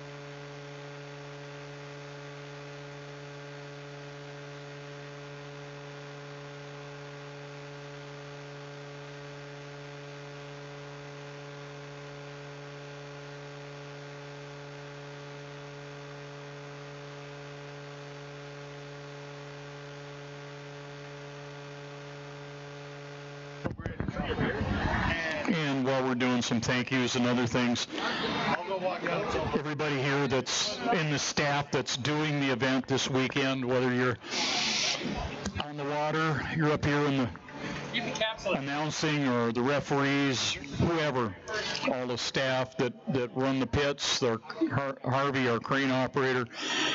Lunch was incredible. Steve and Paula, with Steve's help, knocked it out of the park. And you know what? I can't thank them enough. They came on board a year ago, prior to any app, to help with some of this stuff. And there was a little kerfuffle with someone that got their nose out of joint, and they walked away. And Steve and Paula stepped in and have taken the lead since then. Every time we get fed, I got to tell you, it's good food, it's fresh, and it's appreciated very much, especially by people like me. Sometimes it's not a big deal, depending on where you are, to grab a bite. But when you don't have to think about it, it just makes everything better, and it is very appreciated. Thank you, Paula and Steve, and everybody that helped with that. Everybody's ready. Horse is good. 4 of you? Rescue's in position. Okay, lids down. Coming down on the countdown for 2.5. Here we come with a countdown for 2.5 stock. Clock is set at 4:10. 9, 8, 7, 6, 5, 4, 3, 2, 1, mark. 4-minute gun, 2.5 stock.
Stocks. Well, Mr. Perkins started himself. Did I say that? Yeah, I did. Yeah, you did. That's Kyle Davenport in the 6, up in turn 1. He's in lane 1. Oh, that's a surprise. J. Michael Kelly coming down. Les Deathridge outside of him in the Crazy 8. And on the back stretch over there is the 77 Fury, Jason Osloxen. All right.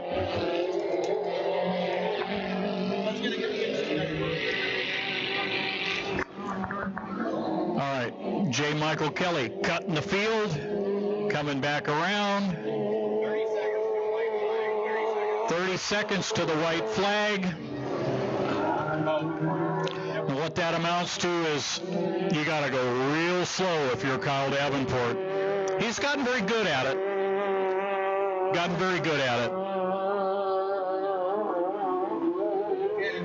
And from what I found out, they broke a couple of rockers in the 12 last time. They fixed it. It's back out there. It's a very stock engine.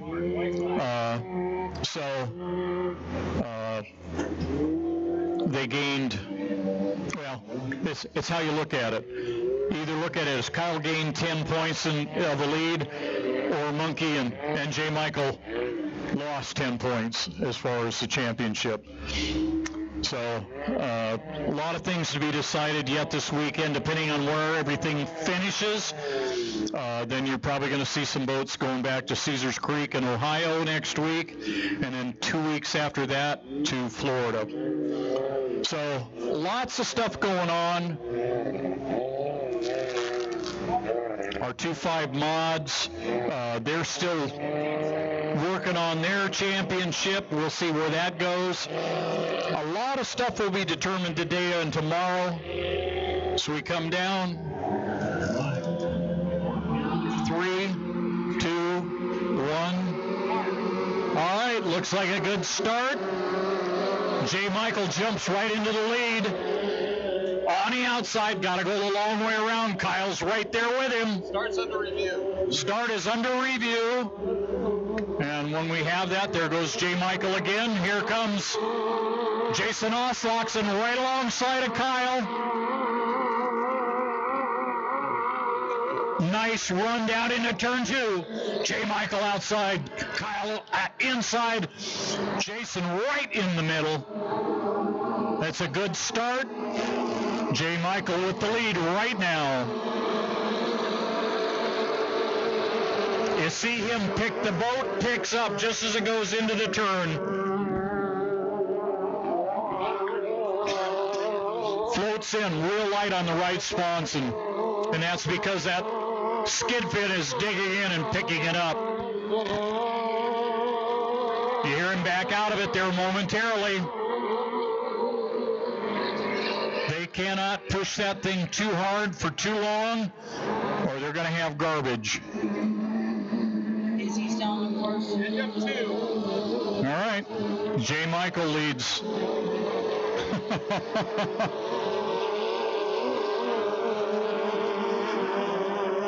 Well, that's a tough break.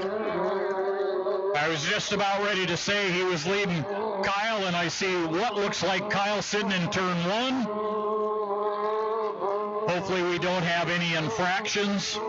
We will find out.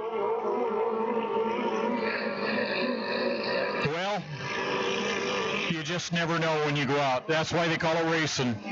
It's not called winning or losing. It's called racing.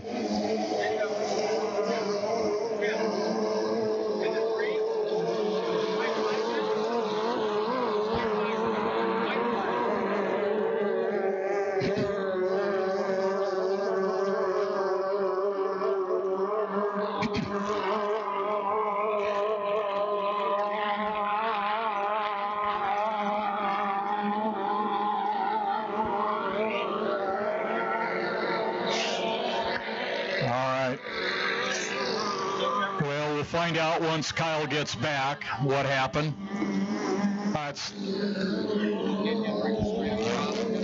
It's always tough doing that. All right. J. Michael Kelly in the lead. The winner, I should say. Jason Osloxen second. And Les Dethridge third.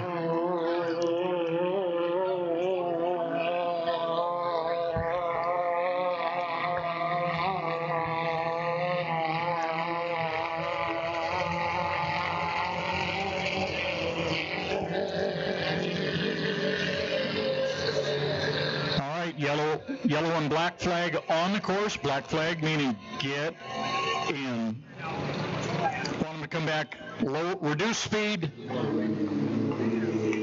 expeditiously to the pits. So Aaron, have you had the pep talk with your driver? Aaron Olson, have you had the pep talk with the driver? Okay, no hosing anybody, all right? Okay. Well, except Randy can hose down Zach if he gets a shot. It's a running joke, folks. It's a running joke. If something like that happens, they have to come up here and then face the wrath with all of us. He was out. He died in the moment.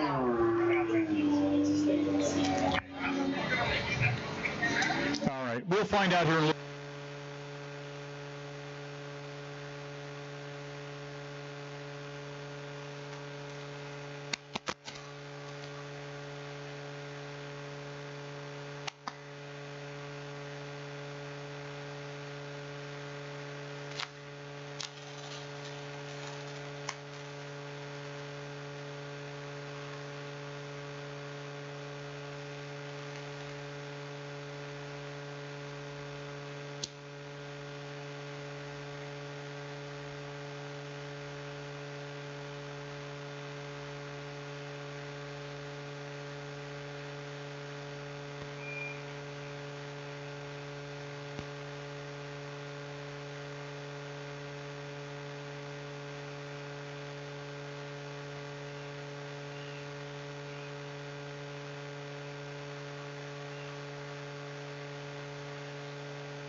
white flag on the course. Just talking with Kevin Ekert. See Brooke Butler come around and going to hook up with Kyle there.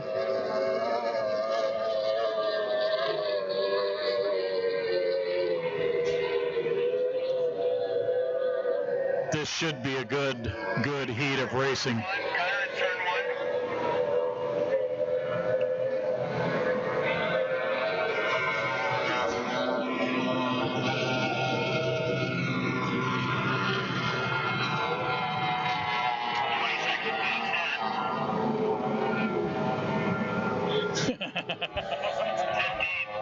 I know.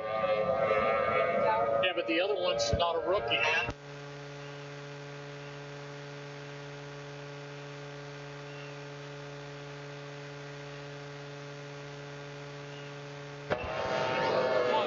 Yep. All right. We do have one jump on that. That was Kyle.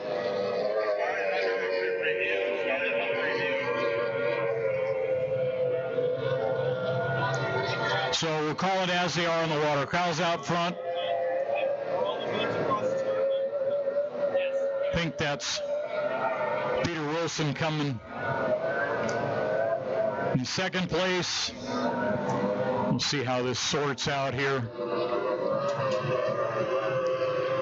Nope, that's Cody. Brooke Butler in the 37. It's the 01. No, the 231. The 01. And the 9. Whoa, Peter standing that thing on its tail. He is going to wear that yet. Going to have to get a handle on that. These boats, you got to just tap it twice when you come off the turn. It gets it up, and as soon as it comes up, you got to trim it back down a little bit. If you don't, you're going to get put on your head. Kyle Maskell and his Baba.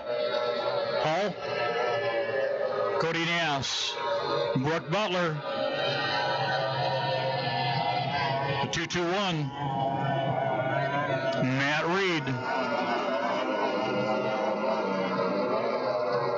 Peter Wilson in the 9, and the 01 is Jake Kimberly.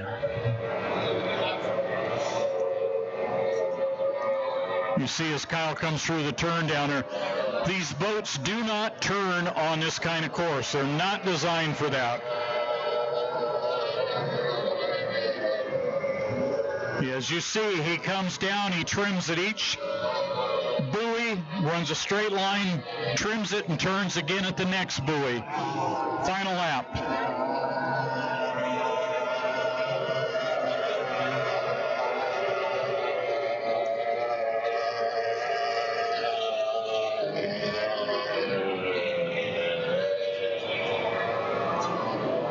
All right, Kyle Maskell.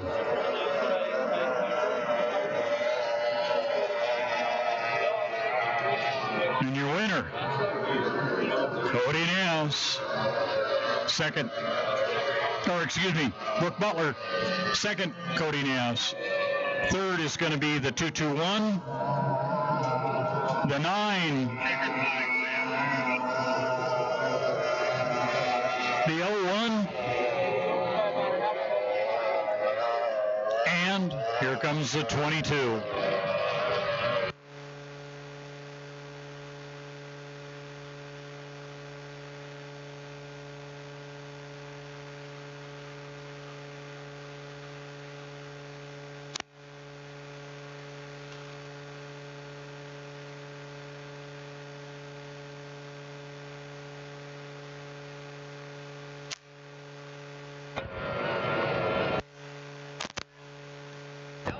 Mike Maskell.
Get ready. We will have your countdown here shortly.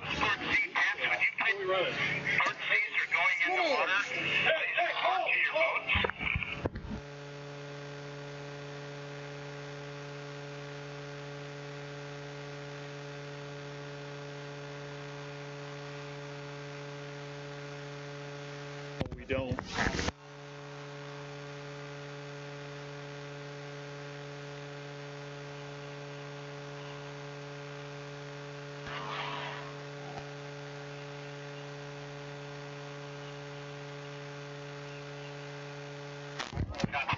I know. So Sport Cs are going in the water right now. Kevin Porter, you're going to need to get down there.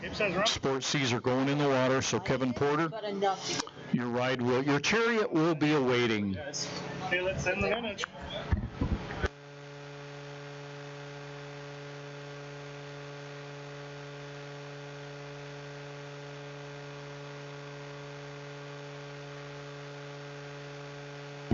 Okay. Here comes your countdown. Coming up on our countdown. Go ahead, Eric. The clock is set at 4:10, 9, 8, 7, 6, 5, 4, 3, 2, 1, mark. Green flags on the course. Green flags on the course for Benson.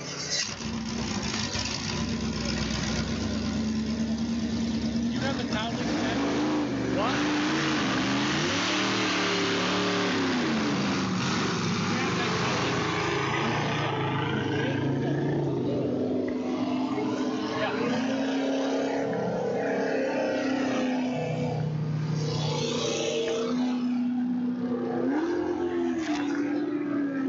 There should be that again. Oh, yeah.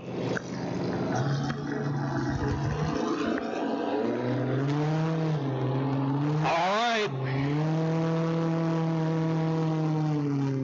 All of our vintage away from the dock. Hombre, F40, the school bus, for obvious reasons. Jeff Warren, the driver. Jeff's stepdad, Lynn Montgomery, was partners with Steve Andrew back in the race days when they were running. And coming up alongside of him right now is Rochelle Hill. Halfway down the barrel, going into the turn 2 right now, Randy Christensen and Zach Christensen in the gang green. So it'll be fun to watch everybody run. One conventional and 3 cab overs. Not quite fair, but fun to watch.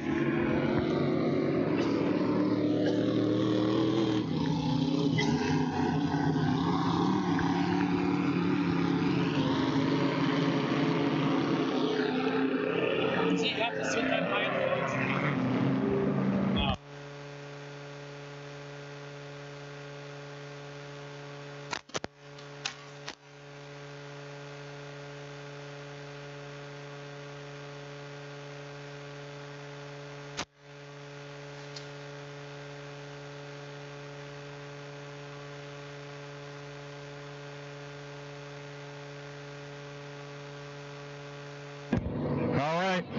Rochelle Hill out front right now as they go down into the first turn there. We're at a minute and 30 some seconds.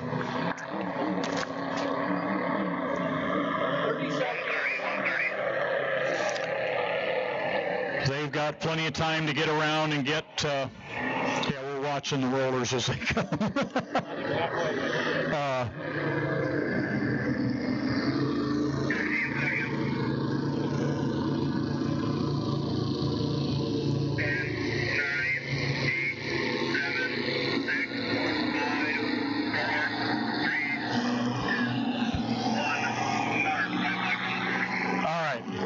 White flag on the course, 1 minute.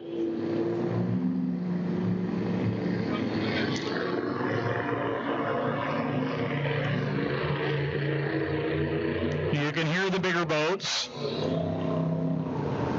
Those LSs have a different sound than the other Chev V8s do. The nice thing with the LS is you can basically take it out of a car, change the pan, change out the electronic brain that runs everything, and put it in a boat, and it's good to go. Is that what she has? That's what Rochelle's doing with that one. The LS that's in the Ombre is a 6-liter. The other's a 5.3. The Ombre's got a little bigger cam than stock, but the other boat is totally stock.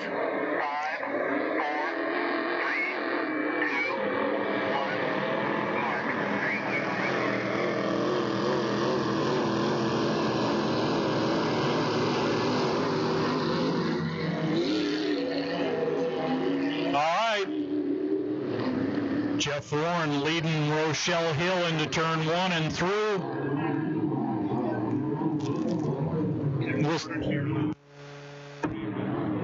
Kevin Porter to your boat. Kevin Porter to your boat. All right, Jeff Warren leading the way into turn 2. Here comes Rochelle Hill as you see her slide around on the outside. Both those boats turn very well. Now he's in the lane he was in the time before. You can see the track left.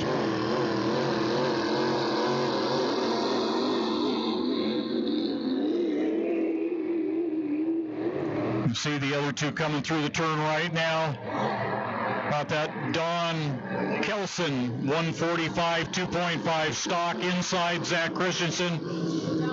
Dad Randy outside in that beautiful water scamp Suey hole. Small block Chevy outside, 4-cylinder Ford inside. One year we had the lady in the neck and Jake kids. All right, Jeff's in a little bit more that time. Rochelle went wider. Rochelle's going to make a bonsai down here. Nope. Still got to sort through whatever it is with the fuel management and the chip in that thing. It's just so sad that it's probably something simple. It's just not happening. Something's going bad. It does that every time it runs. Every time it runs. Okay, Jeff slowed it up, waited.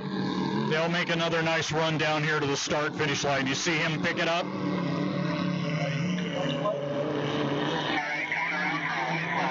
All right, white flag up, one more lap. Always fun when you get to see father and son out there, or father and daughter, or even mother and daughter, as we have seen in the past. Look forward to more of that. And you can see now the speed differential, and that is why normally when we run these, if we have a full field of vintage, we don't run them together, because there is a large disparity in the speed. And I can tell you for a fact that none of the boats are running near their capability.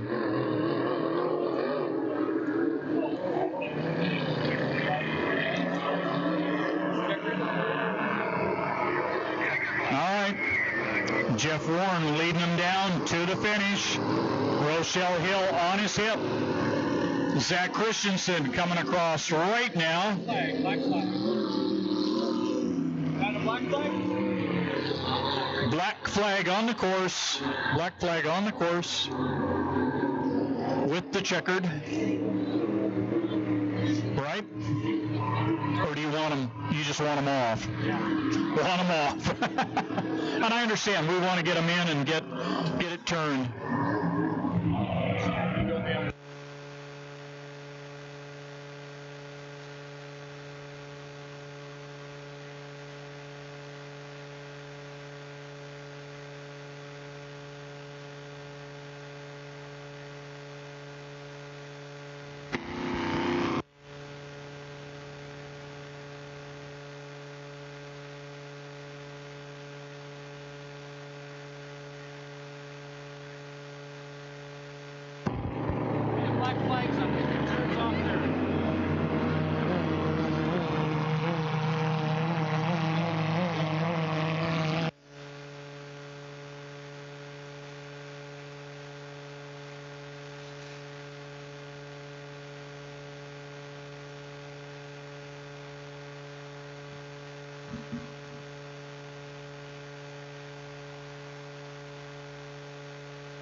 All right, we're going to be on hold for a few minutes, folks. We got all the rollers from the Lady of the Lake are finally coming in. We want to let them dissipate, so we're going to have a hold.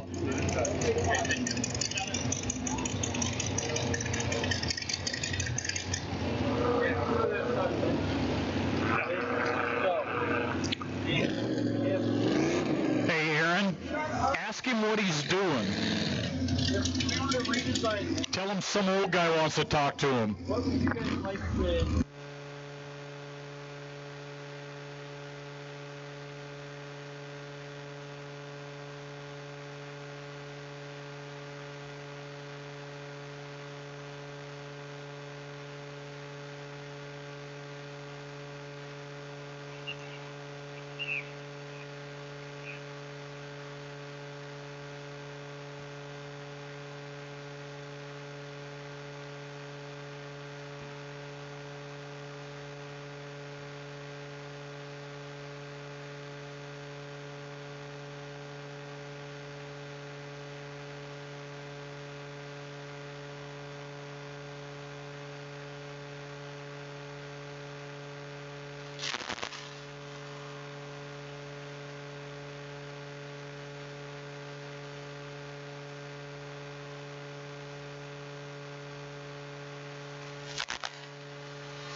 All right, Sports C will be up next, and then 2.5 mod. Come on, bite. He likes to bite. Sports C, and then 2.5 mod when we resume. Just waiting on those rollers to come in. If you've been here for any length of time, you've experienced seeing what happens. We had a J-boat that was flying.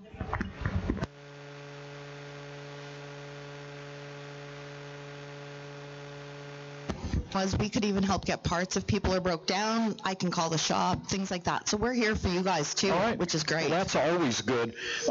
We appreciate, and I hope this gets back to management. I hope they're listening down there.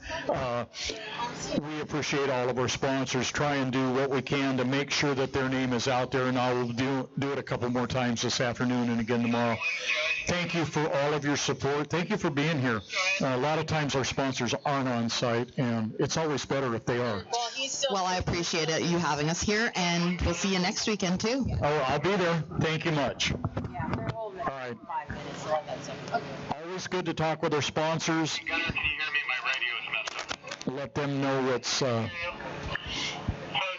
on. Display the flag. Can you do it towards the tower? Because if you do it on the other side, the drivers are telling me they can't see it. So can you hang the flags off my side of your boat, possibly? Yes, we're working with that. We keep having to switch sides.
off the course.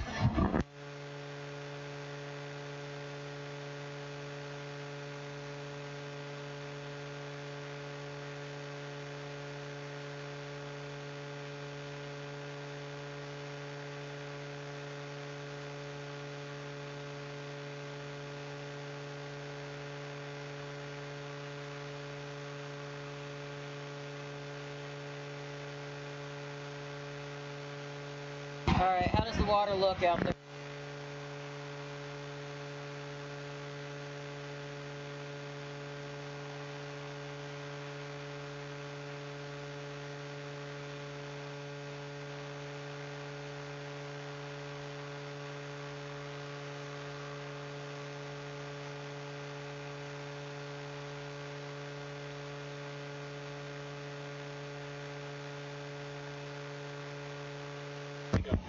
Sport C, are you ready to go? Water's good. See, not yet. Really?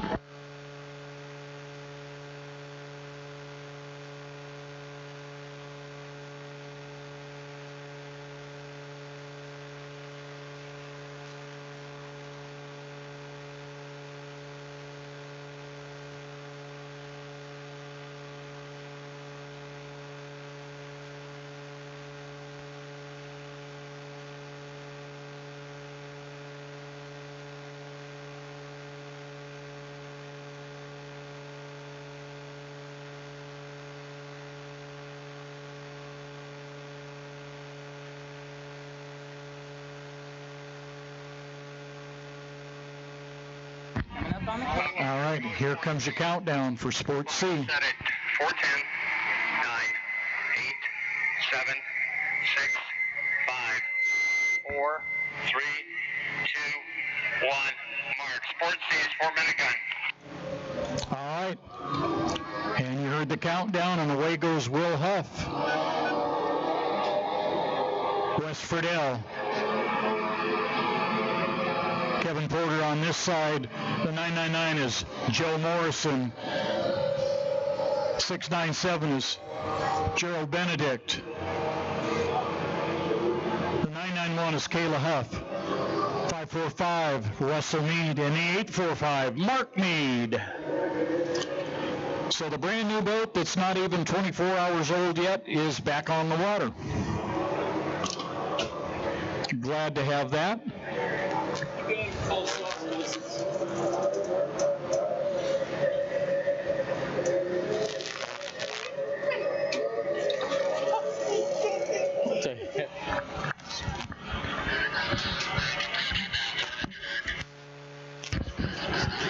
It's like being with children up here sometimes.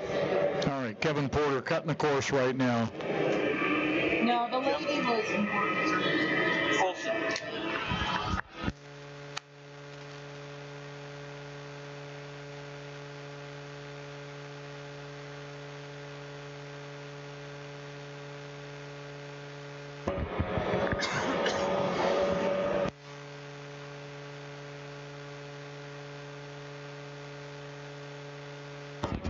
Well, far and away the biggest class this weekend.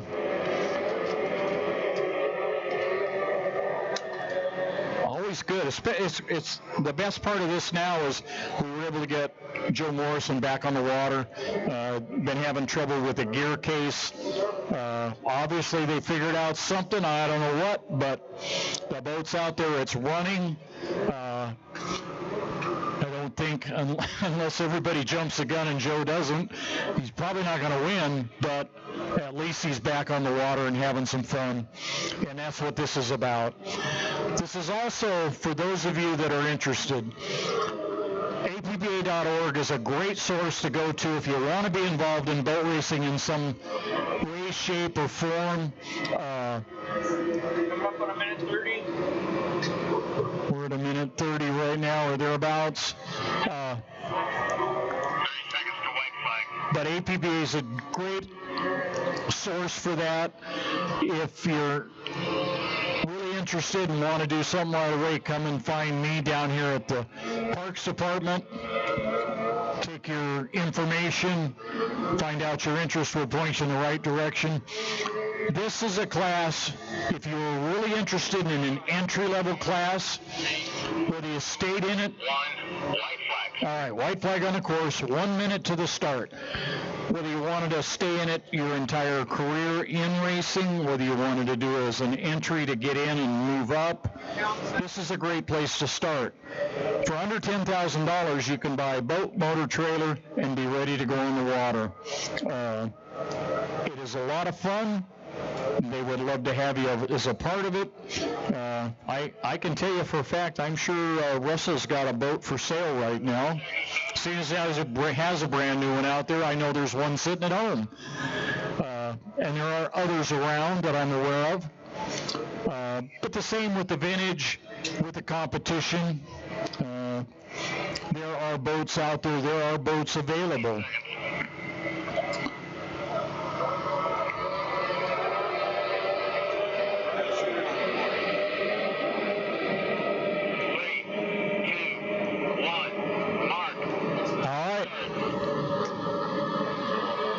You see how they're just kind of hopping. That's how light they are. Will Huff leads them across. Russell Mead was in second with Kayla right on his hip in third.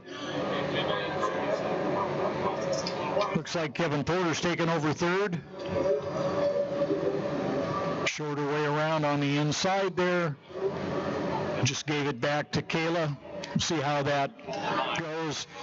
This is really the first time that we've been able to see that boat perform the way I know Bob wants to see it perform.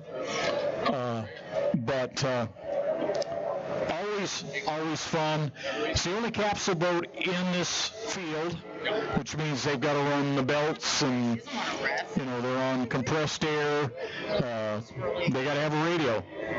So I think, if I'm not mistaken, Bob is down below me here. Yep, I see his noggin down there with the headset on. He is calling the race for his driver, a lot like he does with the Grand Prix boat.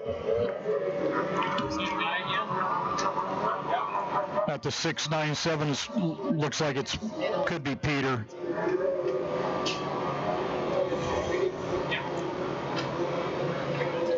You have to be really careful in these things. If you don't trim the boat high enough, especially in the turns, they wet the sponsons and they spin on you. And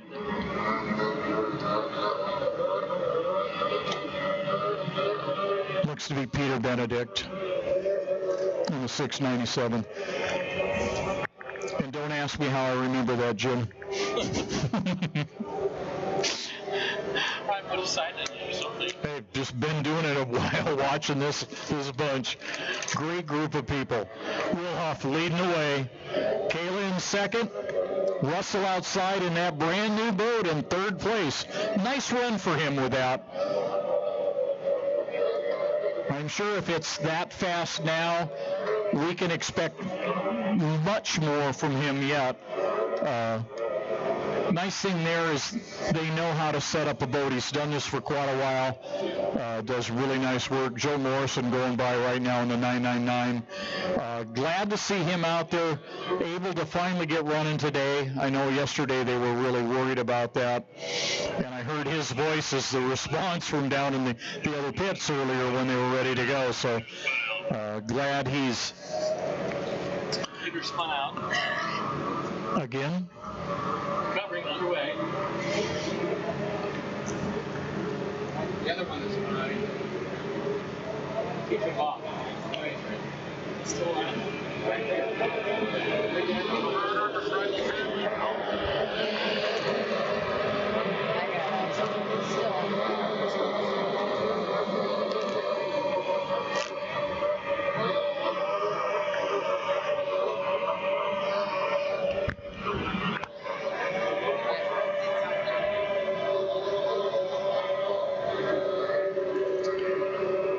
We've gotten to that time of the day when it's going to get really tough to see everything. Mark Mead coming by here in the 845. Obviously things not going the way he wants.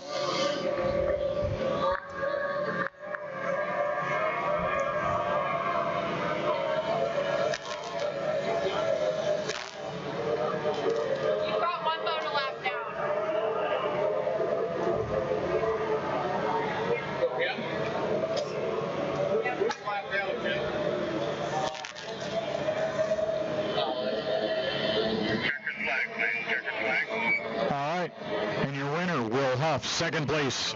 Kayla Huff. Coming outside right now. Got Gerald Benedict. Looks like third place is going to go to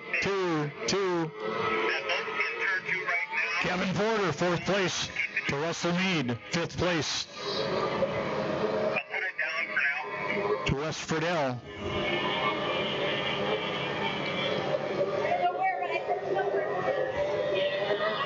That is the 999, Joe Morrison.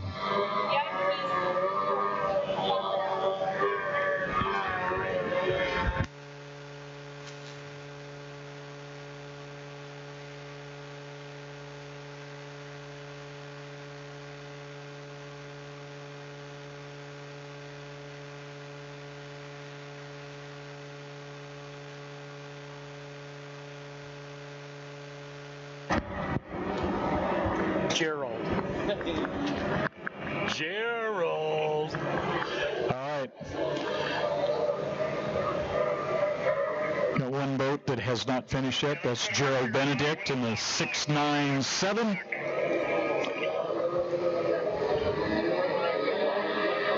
right. Everybody going to be heading back to the pits as our final finisher, Gerald Benedict, gets across. Had a little issue there with the spin. When these boats, these are 40-horse engines. They're stock. The only thing that these engines have had done to them is they put a racing propeller on it and they put steering bars on it. Other than that, they're 40-horse Tohatsus.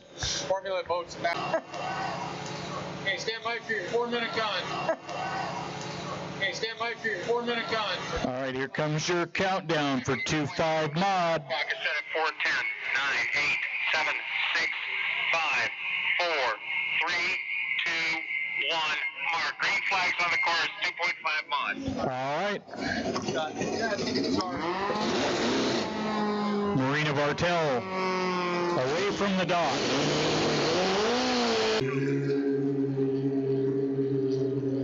And I think that's Braden in the 77. Hopefully I got it right.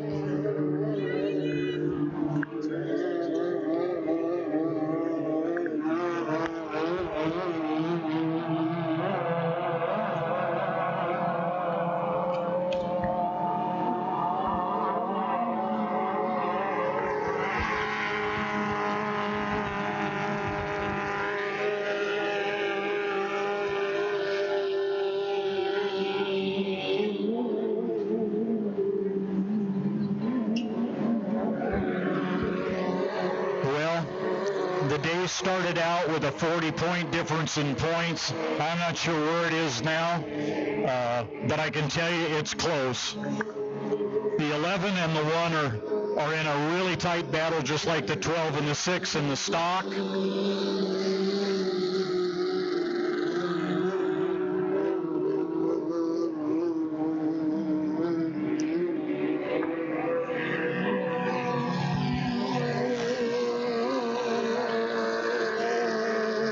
We saw little sis in the boat earlier. Now older sis is going to go out and run. Hopefully she has, for her, a good run. Nothing against Justin. I'm not going to root for anyone. We'll root for the home team. Region 10, right? Whether I have a favorite or not, I wouldn't say. And speaking of favorites, I see John Courtwright here. Good to see you, my friend. Glad you're up and about. and I know you are too. All right, he's looking good. He's looking good. Sit down here with Mr. Ron Cheddar. All right.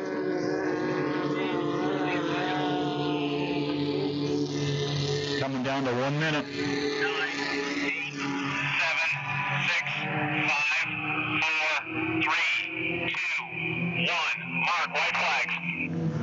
All right, white flag on the course. 1 minute to the start. No score up buoy. See Preston down there going wide in turn one, picking up some speed. He wants to head to the front of the pack there.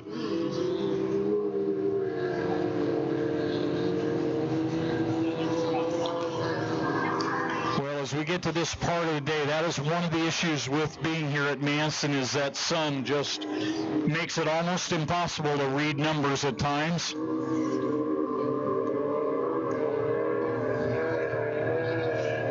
And it will get worse as the day goes on.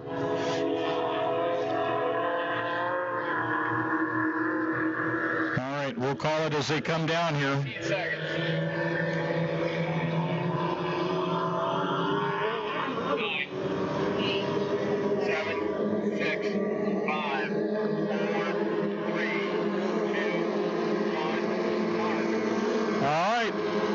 77 across first.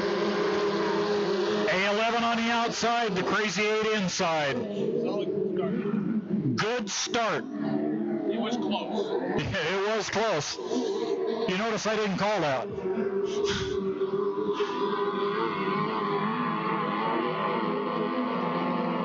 All right. The Fury out front. 77. A11 in second, looks like the A1 inside in third place right now. Marina's going to have to pick it up and push it hard. Got to stay in front of the one.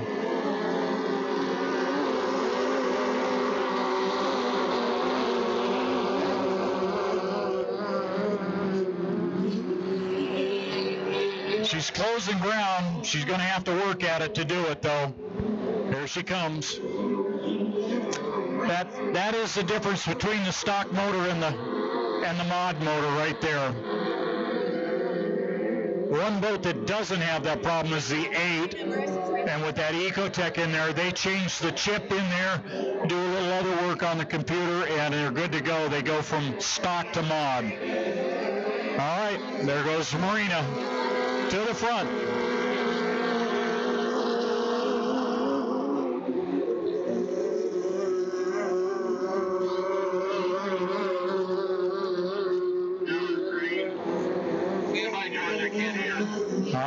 Justin Burnett in third. Les Dethridge outside trying to get around, trying to put them back one place, and there goes Les. Nice run from Les this time.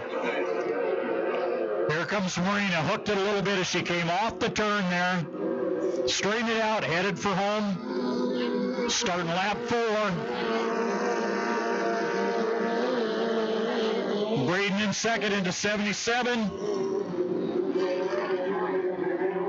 Third place, Justin Burnett. Les is going to have to get the inside to have enough speed to get by. Les Dethridge in fourth. All right, Marina's just legged it out now. Preston Wright's in the 90. Sidewinder.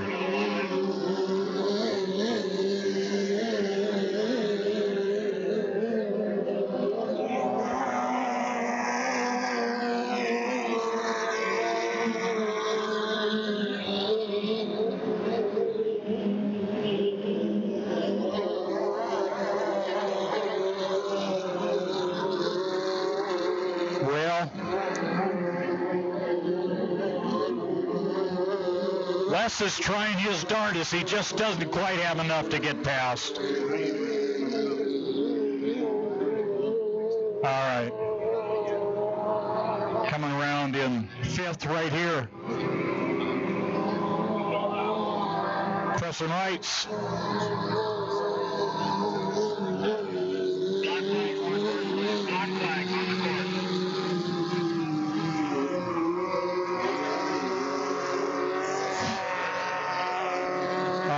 Black flag on the course.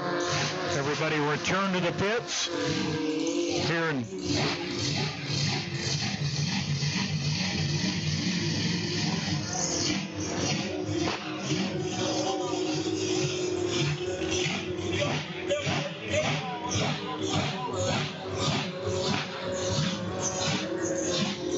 you hear a GP warming up over there?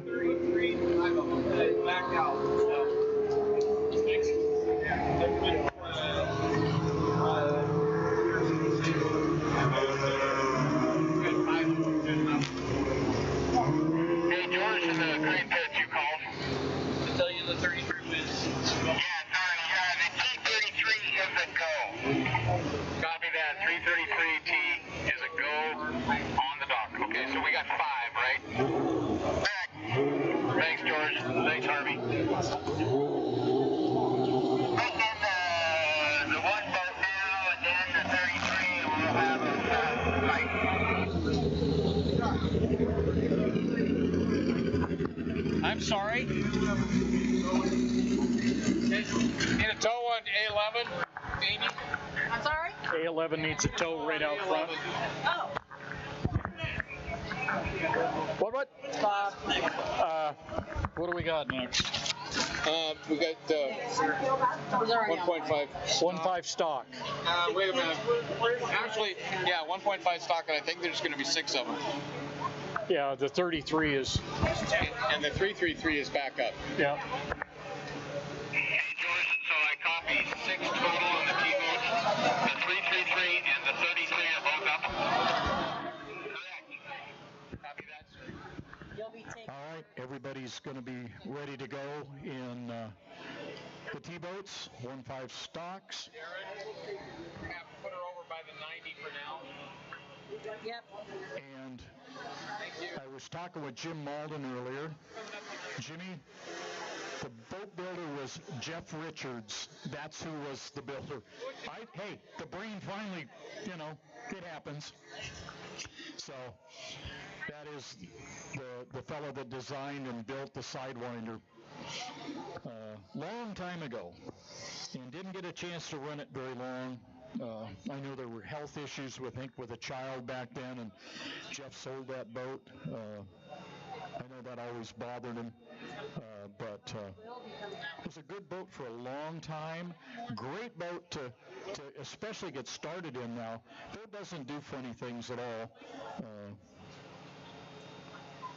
Fun to watch him out. Minor problem. I think it's. You needed to reposition the ropes not hooked up. I was going to say it was probably operator issues. He's kind of got it. Yeah. We got to give Bob a bit of a bad time.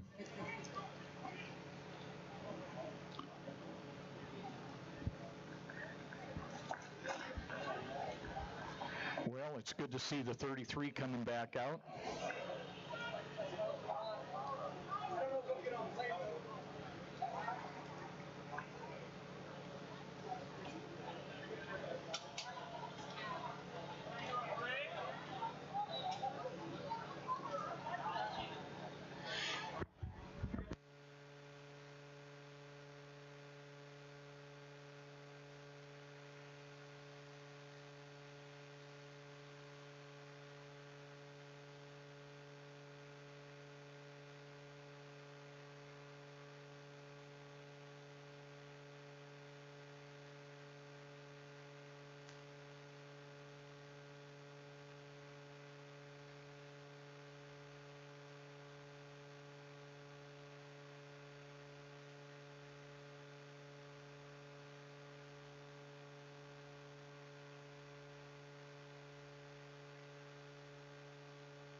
Six boats for 1.5 stock T-boat.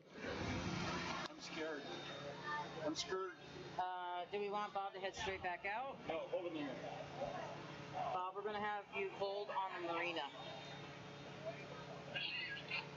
We've got 6 T-boats going to be coming out.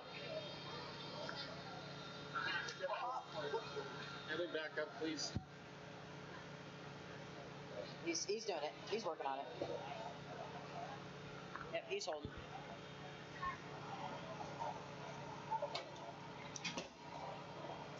Need the formulas in the water, please. The Formula 150's got to be in the water, please. Formula 150, we need you in the water.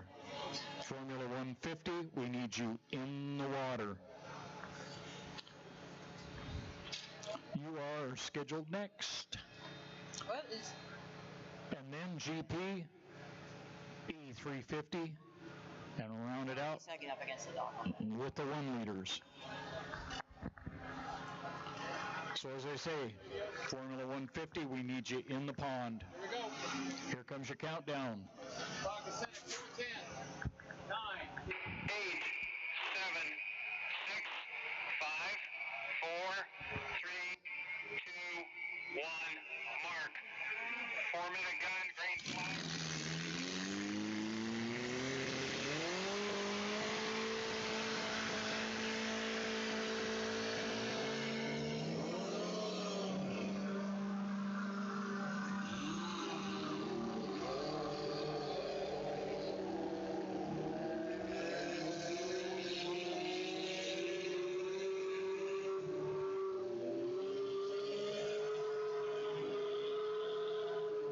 Well,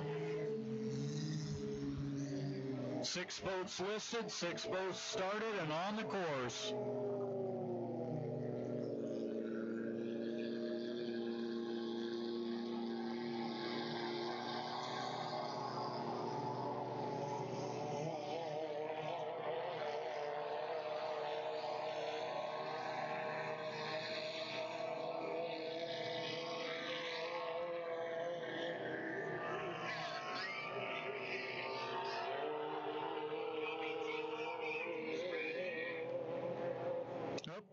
Got whoever that is in turn 1 just made a sharp right.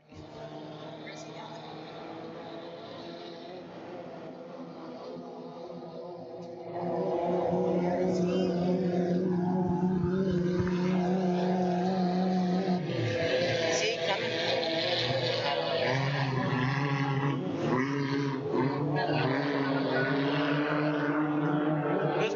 I got eyes on him. That's the 333, I think. Yeah, just pop. DeVern, that's going to be your toe directly behind you.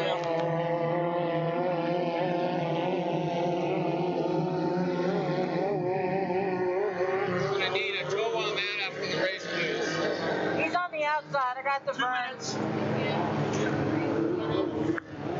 Well, that sun feels real nice. Little difficult to see, but Yes, please. He is on the outside of the course.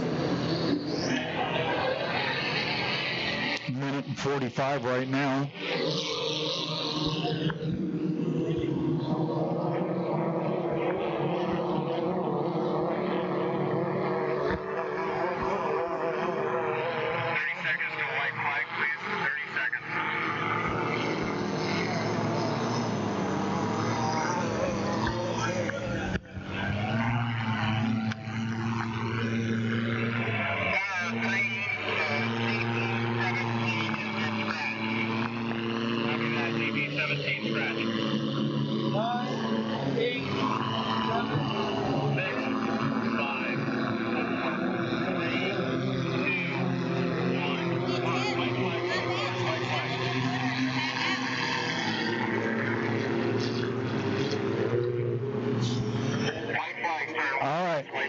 White flag is on the course. We're down to about 45 seconds right there. 5 of 6 running. We'll call them as they come around and make the start. Are you headed for that dead boat? I can tell you the second boat in line out there is Carson. 30 seconds. And the only way I can tell you that is that's the silhouette. That works out better. And the other boat that looks like that isn't running this weekend. So. Head back to my apologies. I thought I saw that 15 seconds. Side. 10, 9, 8, 7. All right, starting to pick it up. Here they come. 4, 3, 2, 1, 0. Mark. All right, looks like a good start. Carson Kelly. And it looked like Katie Brown. Third place would be Haley Scarborough. Outside, Douglas Shelton. And our fifth place boat, the 33, Brady Brackett.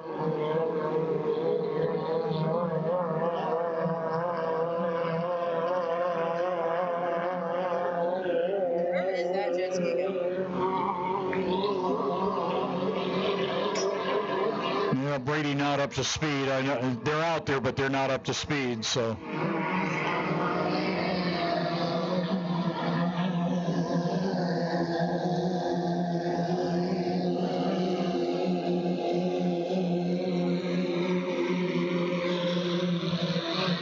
Had a good race. See whether Carson can hang on to this, or if Katie's going to take care of it. Got a pontoon boat coming out. Pontoon boat, you've got to stop. Pontoon boat, stop. Are you serious? Oh, come on. Show a little common sense, please.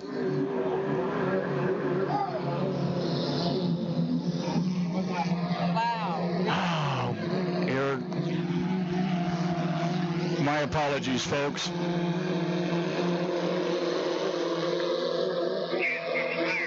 All right, Katie Brown in the lead. Carson Kelly second. Haley in third. Unless I've gone totally colorblind, I'll try and tell you as soon as they come around. Doug Shelton fourth.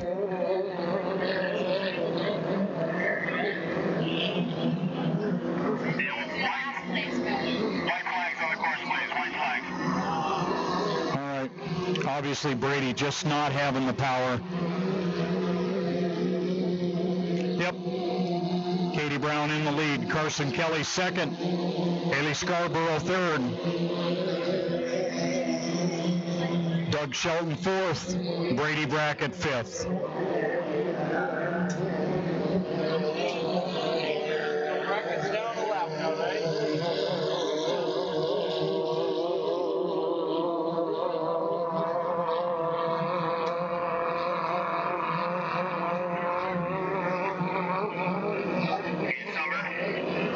All right, here they come.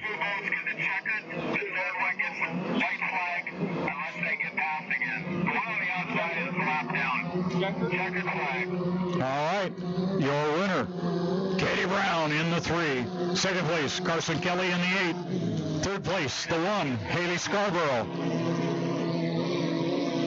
Fourth place will be Doug Sheldon in the 51.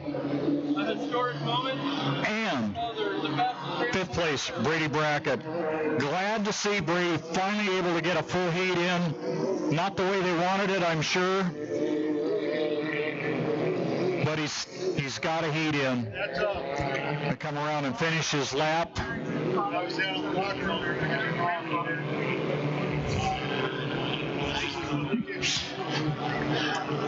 Just giving Jerry Hop a thumbs up down there. Yep.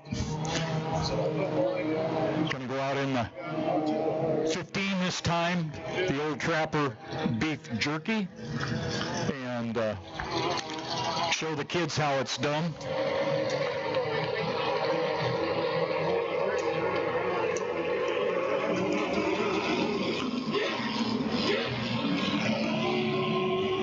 All right, everybody coming off the course, coming back to the dock.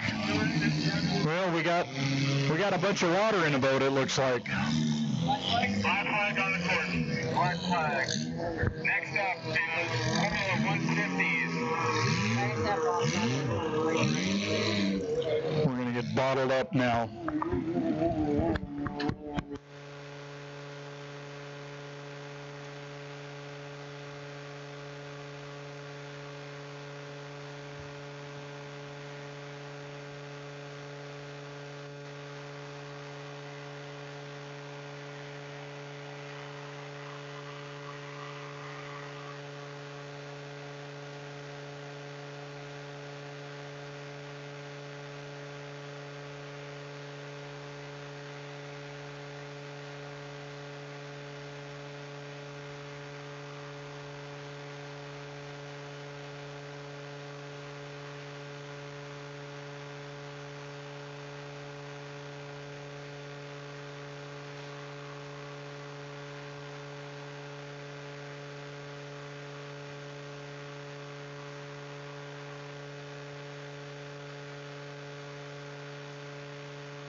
No. I need a couple. It should be 150. It should be 150s.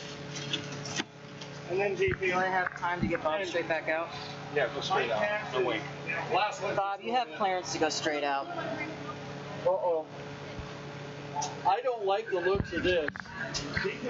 I know. Aaron Olson, if you could come to the tower, please. Thank you.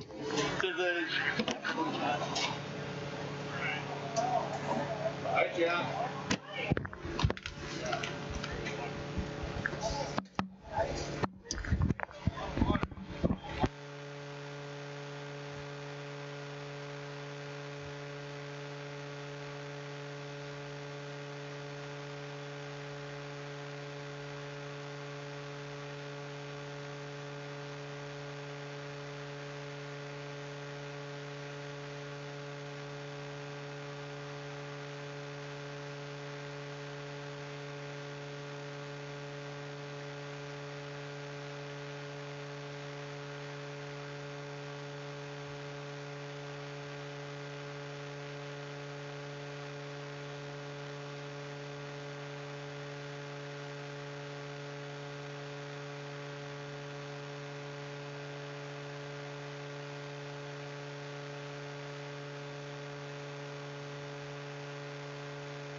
Here comes your countdown for F-150. 150s. 410. Clock is set at 410. 9, 8, 7, 6, 5, 4, 3, 2, 1. Mark. Green flag. Formula 150s. All right. Formula 150. Cody Nass, Brooke Butler, the 221. The 01, the 9, and the 22.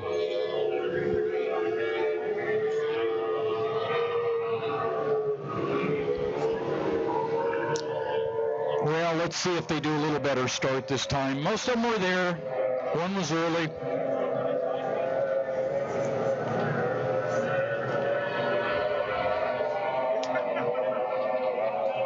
We'll see just how everything sorts out. I'll be curious to talk to Cody Nass to see what he thinks of his new boat, the one going by now, the 95, excuse me. 221, the 9, the 01.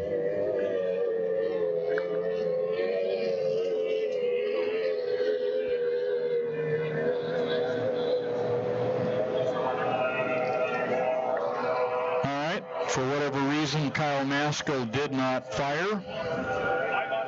And he's got the lid open. So I take it that he is done for now. That means we'll have to get somebody there to take care of that.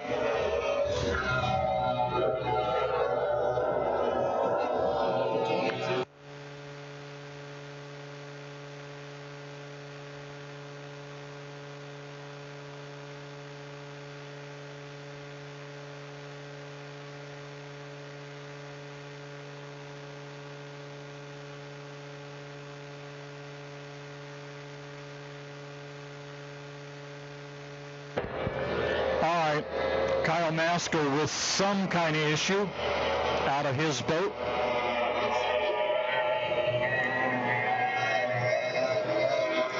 Well, I know that's always a frustration.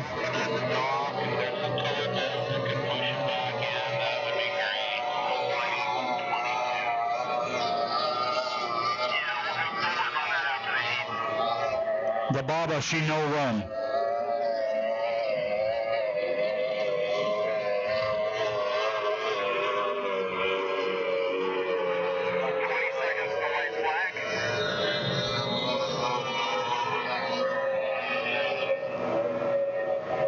Coming down to a minute 10. 10, 9, 8, 7, 6, 5, 4, 3, 2, 1. Mark, white flag. All right, 1 minute on the course. The 221 going by right now. I think that was Brooke that just cut the course and came across. The 01 coming across right now. As I say, it'll get more and more difficult as we go through the rest of the day, trying to identify those numbers as we're going towards the 4 o'clock hour.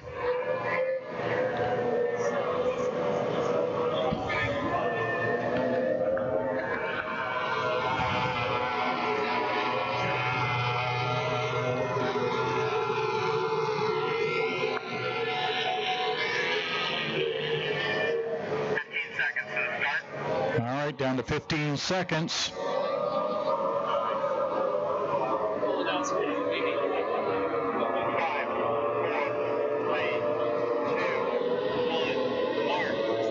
right, green flag on the course. Brooke Butler inside.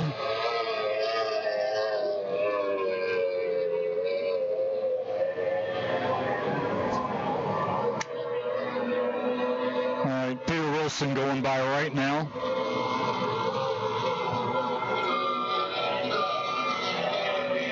So I got Brooke out front. Looks like Cody Nass in second.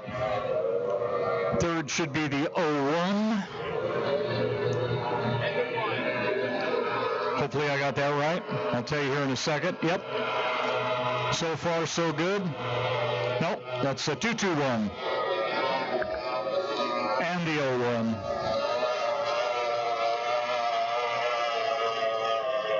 Peter Wilson in the 9.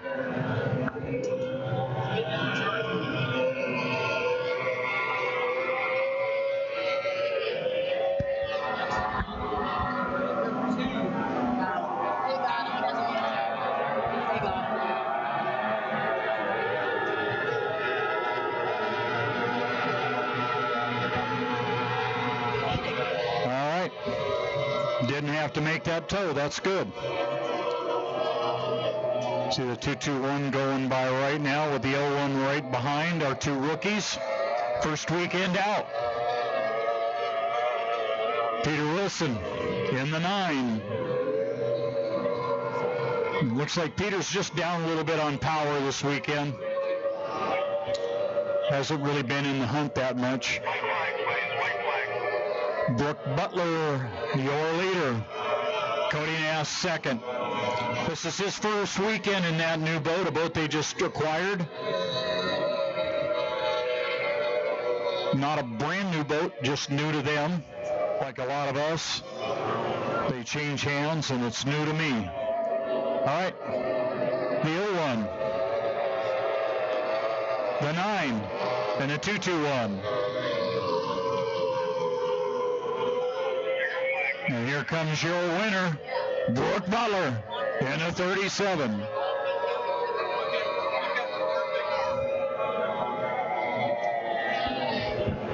Second place, Cody Nass in a 95.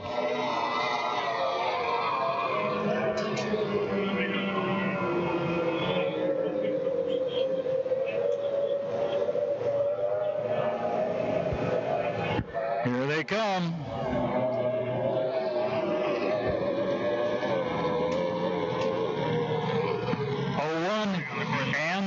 And the 9. How are we doing?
Well, we didn't have enough.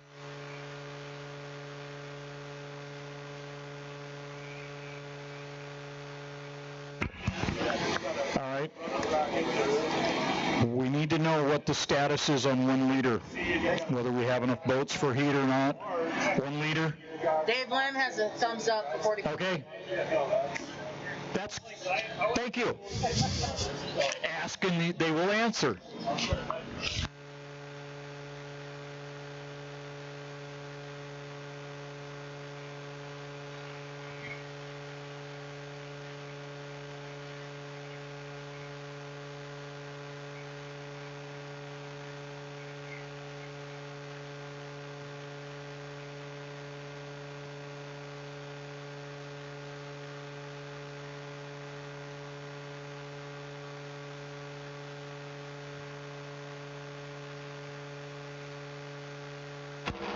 Well, I think that's part of our answer for 1 liter.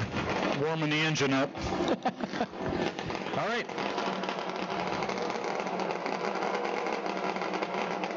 We're going to run GP, E350 and 1 liter, and that will conclude our day. We would expect to be on the water by 10 in the morning. I think that's safe to say. Possibly a little before if we can. Remember, please support our sponsors. Don't forget about Boat Church tomorrow morning at 8 o'clock down in the amphitheater down there. Randy Christensen will have a message for us. Time to have a good word. And then 8:30 for driver's meeting, and we'll get everybody loaded up and ready to go. Get out here, get our day in, get everything picked up, and with any luck, and it's probably a lot of luck, we'll be able to give you a couple of new national champions. We'll see. If we have it, we will announce it, but we will have our awards as soon as they tally the numbers tomorrow. Do our awards here in front of the building, present our trophies and go from there. We also will have the Brock Lindsay award for vintage, which I have up here. A beautiful crystal. Here we go. And that is up for grabs between the different teams that are here for vintage this weekend. You guys ready? And Here we go. 4 minutes, 3 laps. leadership of the city of Manson GPs with a 3-lap were format. the judges for this. So 9, 8, 7, 6, 5, 4, 2, 1, mark. GPs, 3 laps, 4-minute gun. all right. Well, we have the real experienced and the inexperienced. And there goes the experience.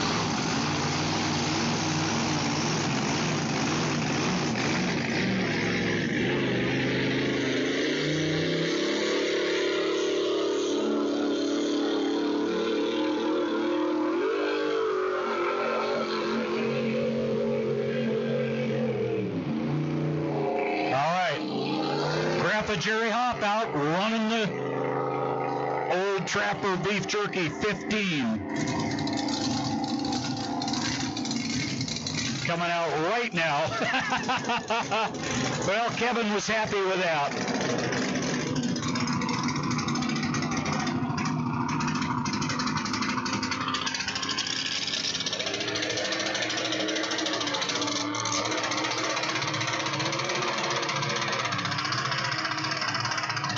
Well, hopefully they didn't go too big a wheel on that.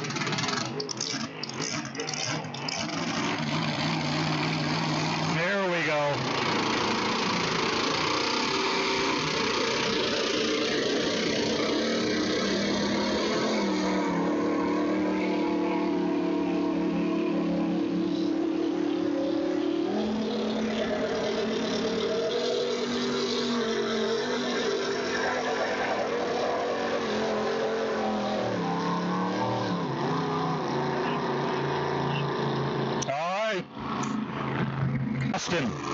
Austin Egret.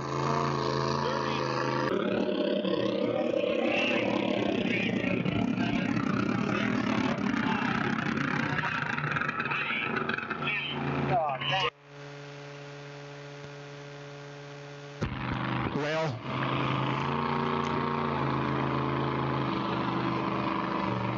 white flag is on the course. We're down to 50 seconds. Jimmy's trying. A little bit late.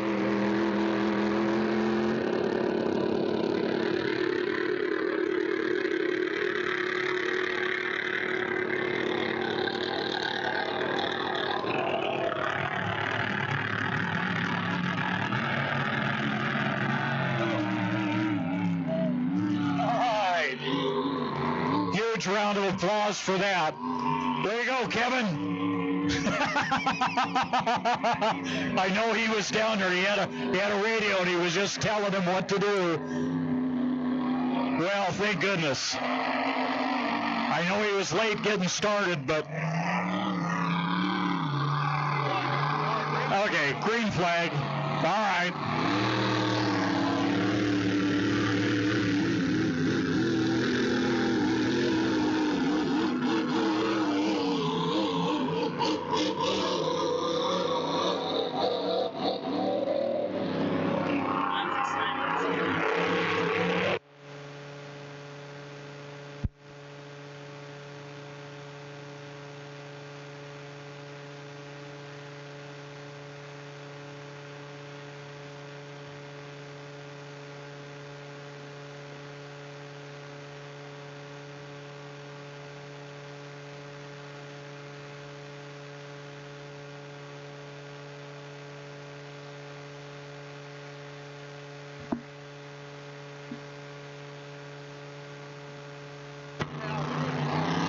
I'm sorry, but Jerry's playing way too nice this time.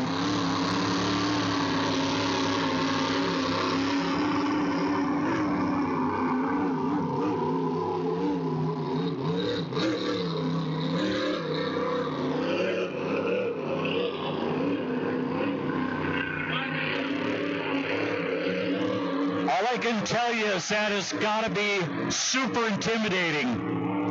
A non-driver stepping in and driving, and not only driving, but driving the fastest of all the inboard classes that there is. And you can hear him off and on the throttle, and that is very, very normal.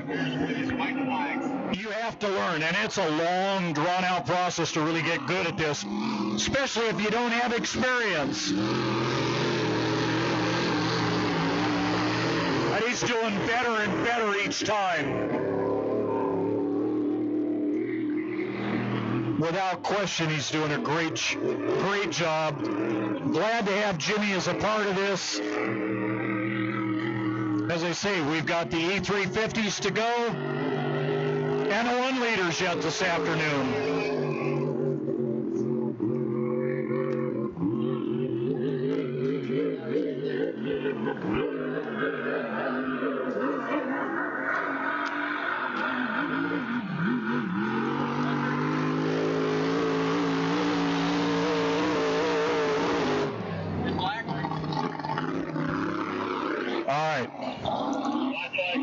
Grandpa Hop.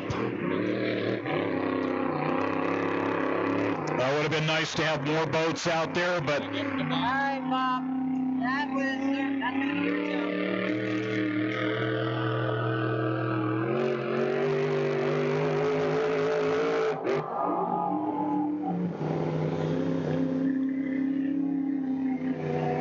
Jerry Hop's been around this a long time, still out there having some fun, doing a good job.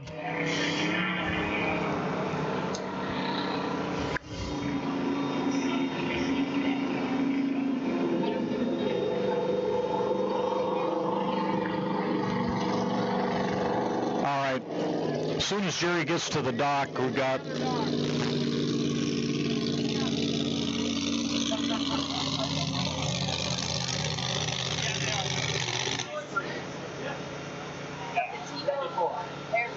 Bob, as soon as you hook up to him, go ahead and take him straight into Marino.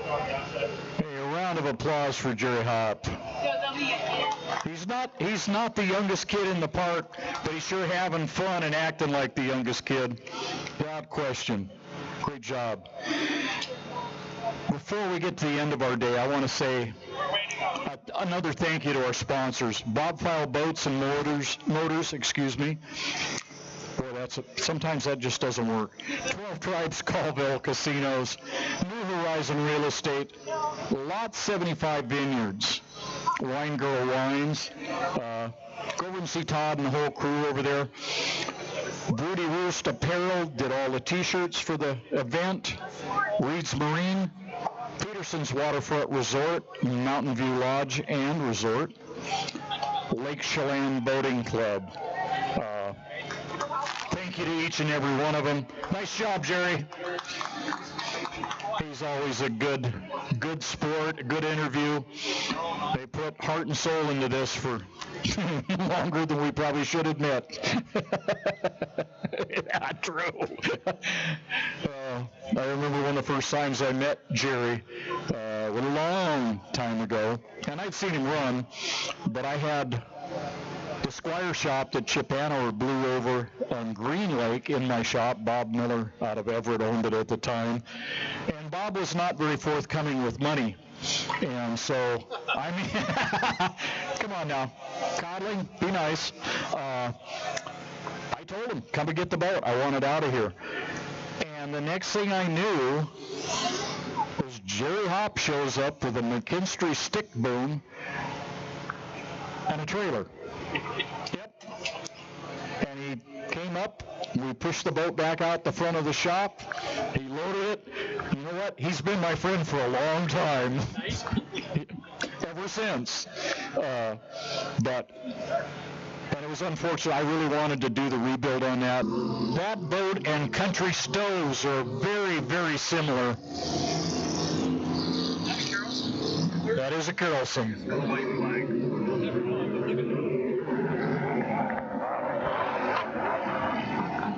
All right, Chris Bertram coming across. Wants that inside lane. We'll be interested. interesting if Rochelle can get things sorted out on that LS. It has so much torque. 5, 4, 3, 2, 1, mark. All right, 1 minute. But it has so much torque compared to the other small blocks that coming off a turn, that boat is going to be a rocket ship once it's all sorted out. It's kind of like the Ombre. It has about the same horsepower as the original engine had, but it's about 75 foot-pounds more torque. And that torque is what drives them off the turn. So could be very interesting once that's sorted out. It's good to see our good friend TV Jimmy Labrie down here working the docks. Don't push Gary in, okay? He gets upset about that stuff. Down here with Mr. Gary Coles.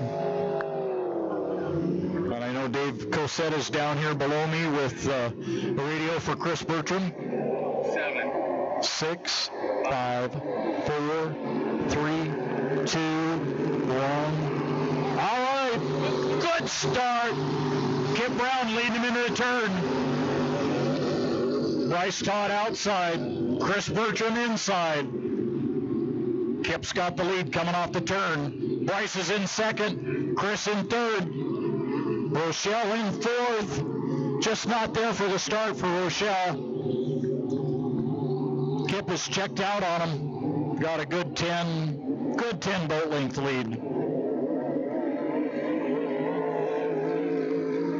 Kip Brown, your leader. Bryce Todd, second place, right there in his wake.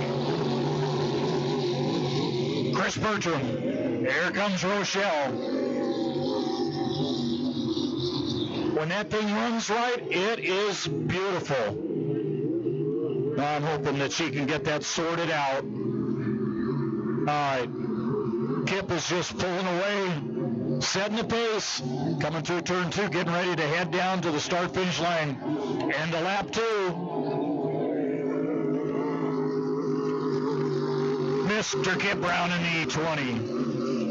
99, Bryce Todd. The 57, Chris Bertram.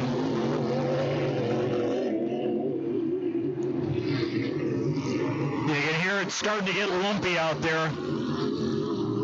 That's why Rochelle's running as smooth as she is outside. She's not in that slop right in there. All right, white flag going up, starting our final lap. Mr. Kip Brown in the JJW Racing.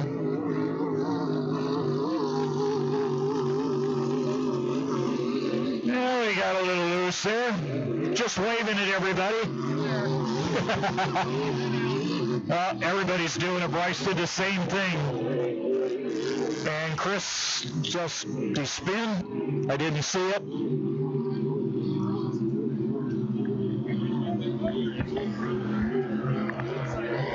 Some kind of issue with Chris Bertram down there. Did he spin that boat, Jim? And your winner, Mr. Kip Brown, E20 JJW, Weymouth Family Racing. Second place, Bryce Todd in a 99. Third will go to Rochelle Hill. Yeah, each one is right there. That's what I thought. All right, just confirmed that he did spin. All right, black flag on the course. Get Rochelle around here. We'll get them back to the dock, and then, oh, look at that. 1 liters. All right.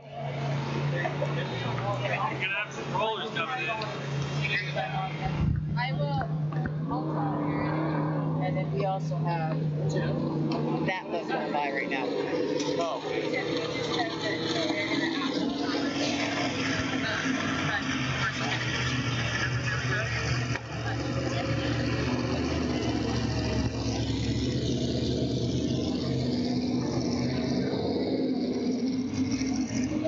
Hey, Josh Hayes, can you come and see me when you're done? Thank you, bud. All right, Rochelle Hill back, Kip Brown coming in, Bryce Todd on the way, and fortunately Bertram got the boat running and is headed to the pits. Always expedites things when you can drive them back.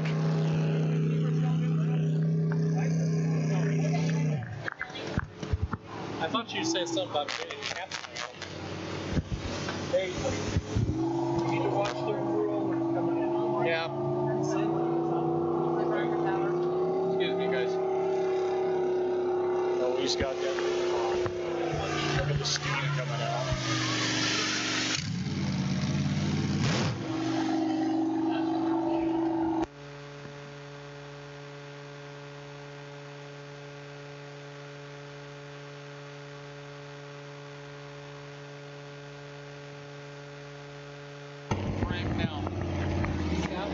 Leaders, make sure you leave your lids up for the moment.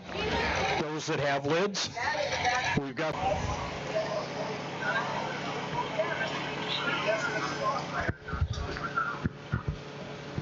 Copy. They're about 3.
Just waiting on some rollers. We had another one of the large boats that goes up the end of the lake come down, and said they're enough to rock something. Don't want a chance. These 1 liters are small. They're light. We don't want to take that chance. I'm going to take a break here. I need to talk with somebody for a second, and I will be back with you momentarily.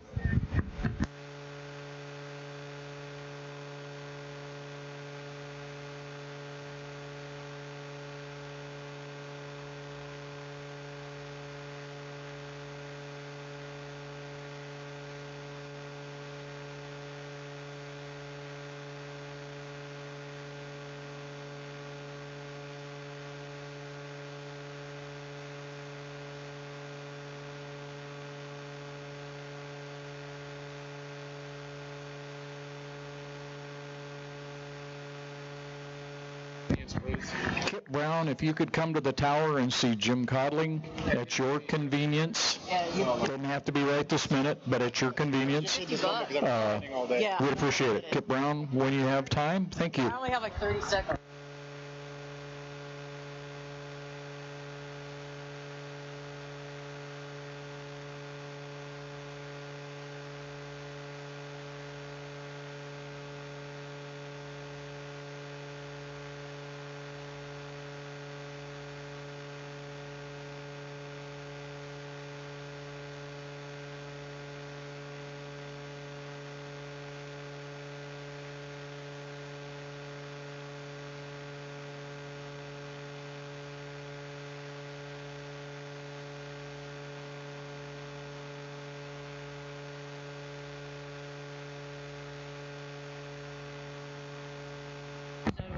All right, we're just waiting on the rollers, waiting to hear from our folks on the water right now.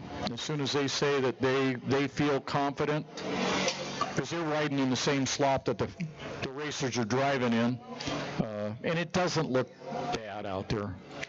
I think they pretty well dissipated, but we will wait here. We would like to get the seat going and get your race day completed, and then we can button up the things that we got to do tonight. We will be ahead of 5 o'clock, which is always good. As I say, tomorrow morning, 8 o'clock, down in the swim area where the amphitheater is, we have boat church. After that, at 8:30, it's driver's meeting. 9:45, we should be on the water. So looking forward to all of that. And at the end of the day tomorrow, as soon as points are tallied, which will take a little bit of time after we're done, not a lot of time, we will call everyone together. We will have our awards. And at that point, then we can go back and finish putting our boats to bed, ready to head home, and get everything picked up, ready to go in the trailer and the truck. And then David Dodge gets that wonderful. Marissa, to the drone, please. Marissa? She's right down here. She's in a boat. Oh, Marissa, I'm sorry. I was thinking Marina when you said that. She's right down below us. Never mind, Marissa. It's just some old guys that get lost once in a while. Driver's rep. Yes. Here. No, it's down there with the drone guys.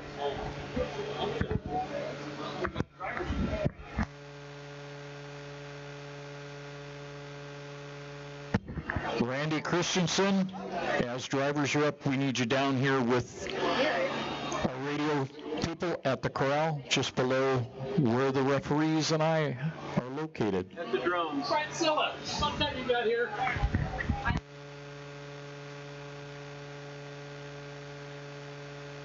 Hi, Randy.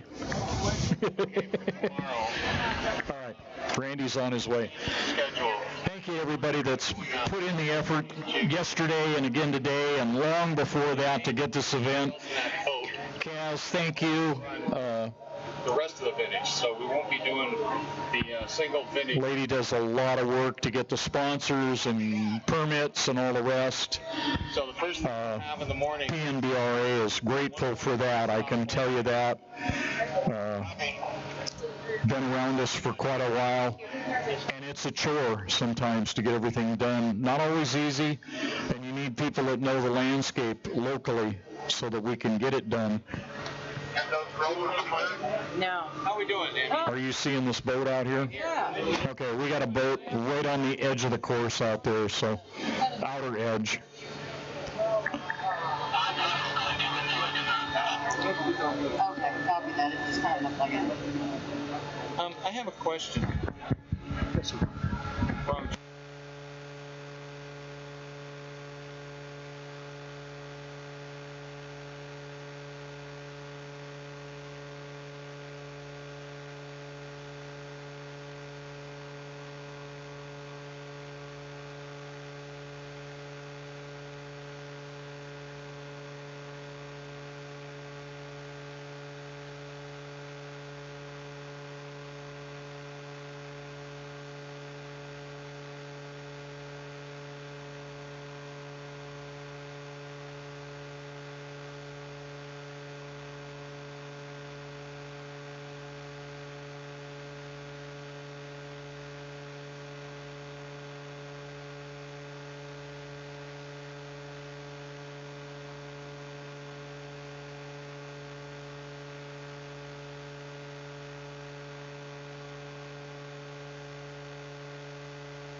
All right, get ready for your countdown.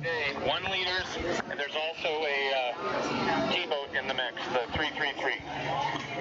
So the clock is set at 4:10. 9, 8, 7, 6, 5, 4, 3, 2, 1, mark. Green flag, 4-minute gun, 1 liters.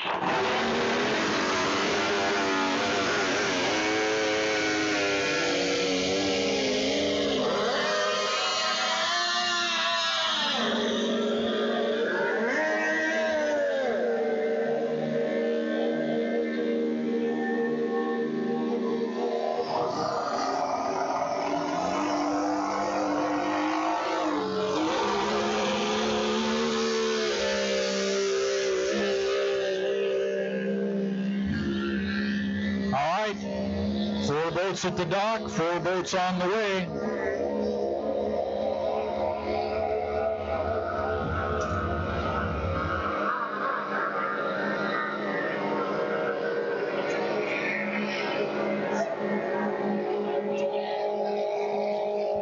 All right, we'll call them for you as they come around.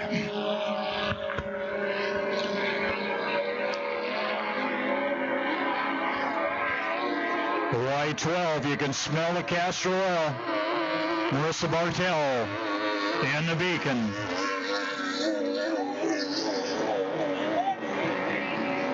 Down in turn 2, the bright orange boat. Mr. Brad Sanchez, the Y-45.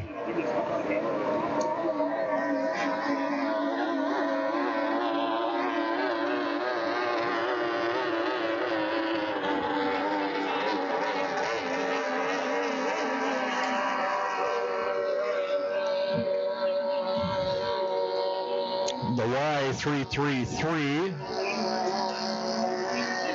and it looks like Cannon is pulled to the infield, unfortunately.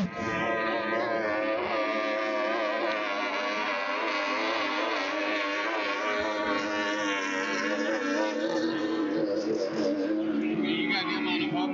Bob's already on him. He's on the infield, so Bob's All right. Well, we tried to get 4, but we didn't get that fortunate. So we'll run 3.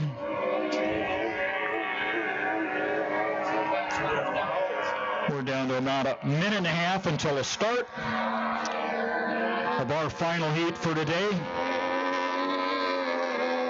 Hopefully you can come and join us again tomorrow.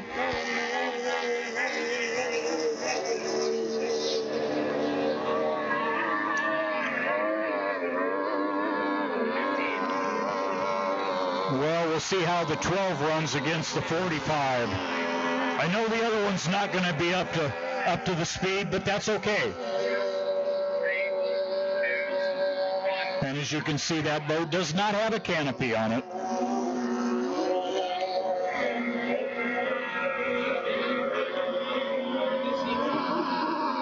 These basically have a breakaway canopy lid on them, and that one was pretty bad, couldn't see out of it, so they removed it.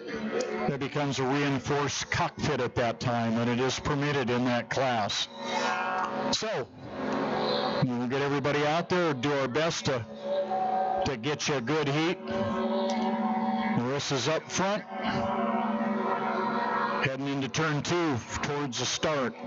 She is on the outside. I won't say all the way on the outside, but she's out quite a ways. Brad's on the inside. 10, 9, 8, 7, 6, 5, 4, 3, 2, 1. All right, good start. Marissa Bartell leading the way. Brad Sanchez inside. And the 333 coming around third right here. Nope.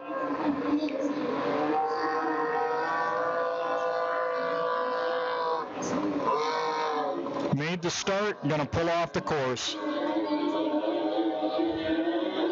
right, Brad's taking the lead. See how Marissa can do. A lot of issues this year with the 12, trying to get it up and get it running.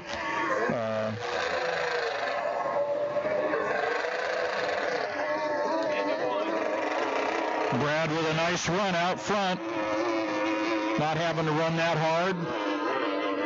Good ride out of the 12 for a change. Boat got up, got on plane.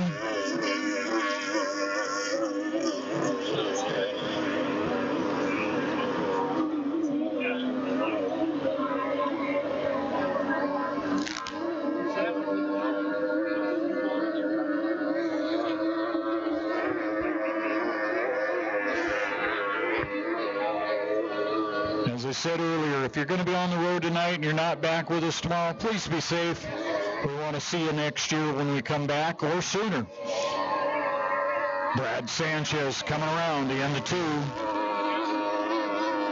Marissa Bartel following right along. Nice run from that boat. She's got to be happy. I think Dave Lemon's going to be happy with the way the boat's running. I know they'd like to see both boats running faster, but hey, main thing is they're both running. That's what we need right now.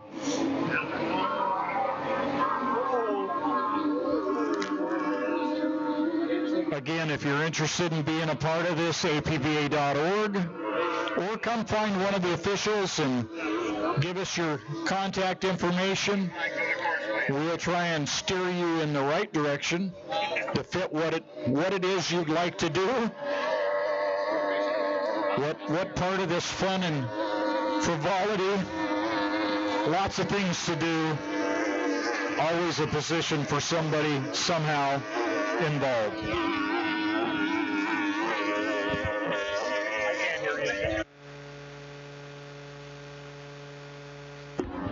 Darren Bartel. He's just right down here.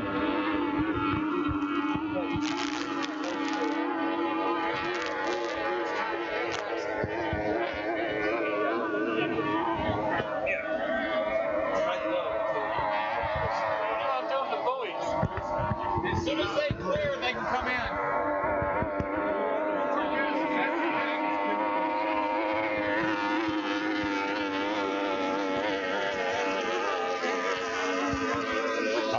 Your winner, Brad Sanchez. Second place, Marissa Bartel. Nice run for that young lady. All right. That does conclude today's event. Get boats back on the trailers. I know crews have got work to do. We've got some cleanup up here to take care of, things to put away. We will be here bright and early in the morning. Like I said, 8 o'clock for church, 8:30 for driver's meeting, 9:45 to be on the water and running. We hope you can come back. Hope you've had a good time. Come and join us again, please. Take care.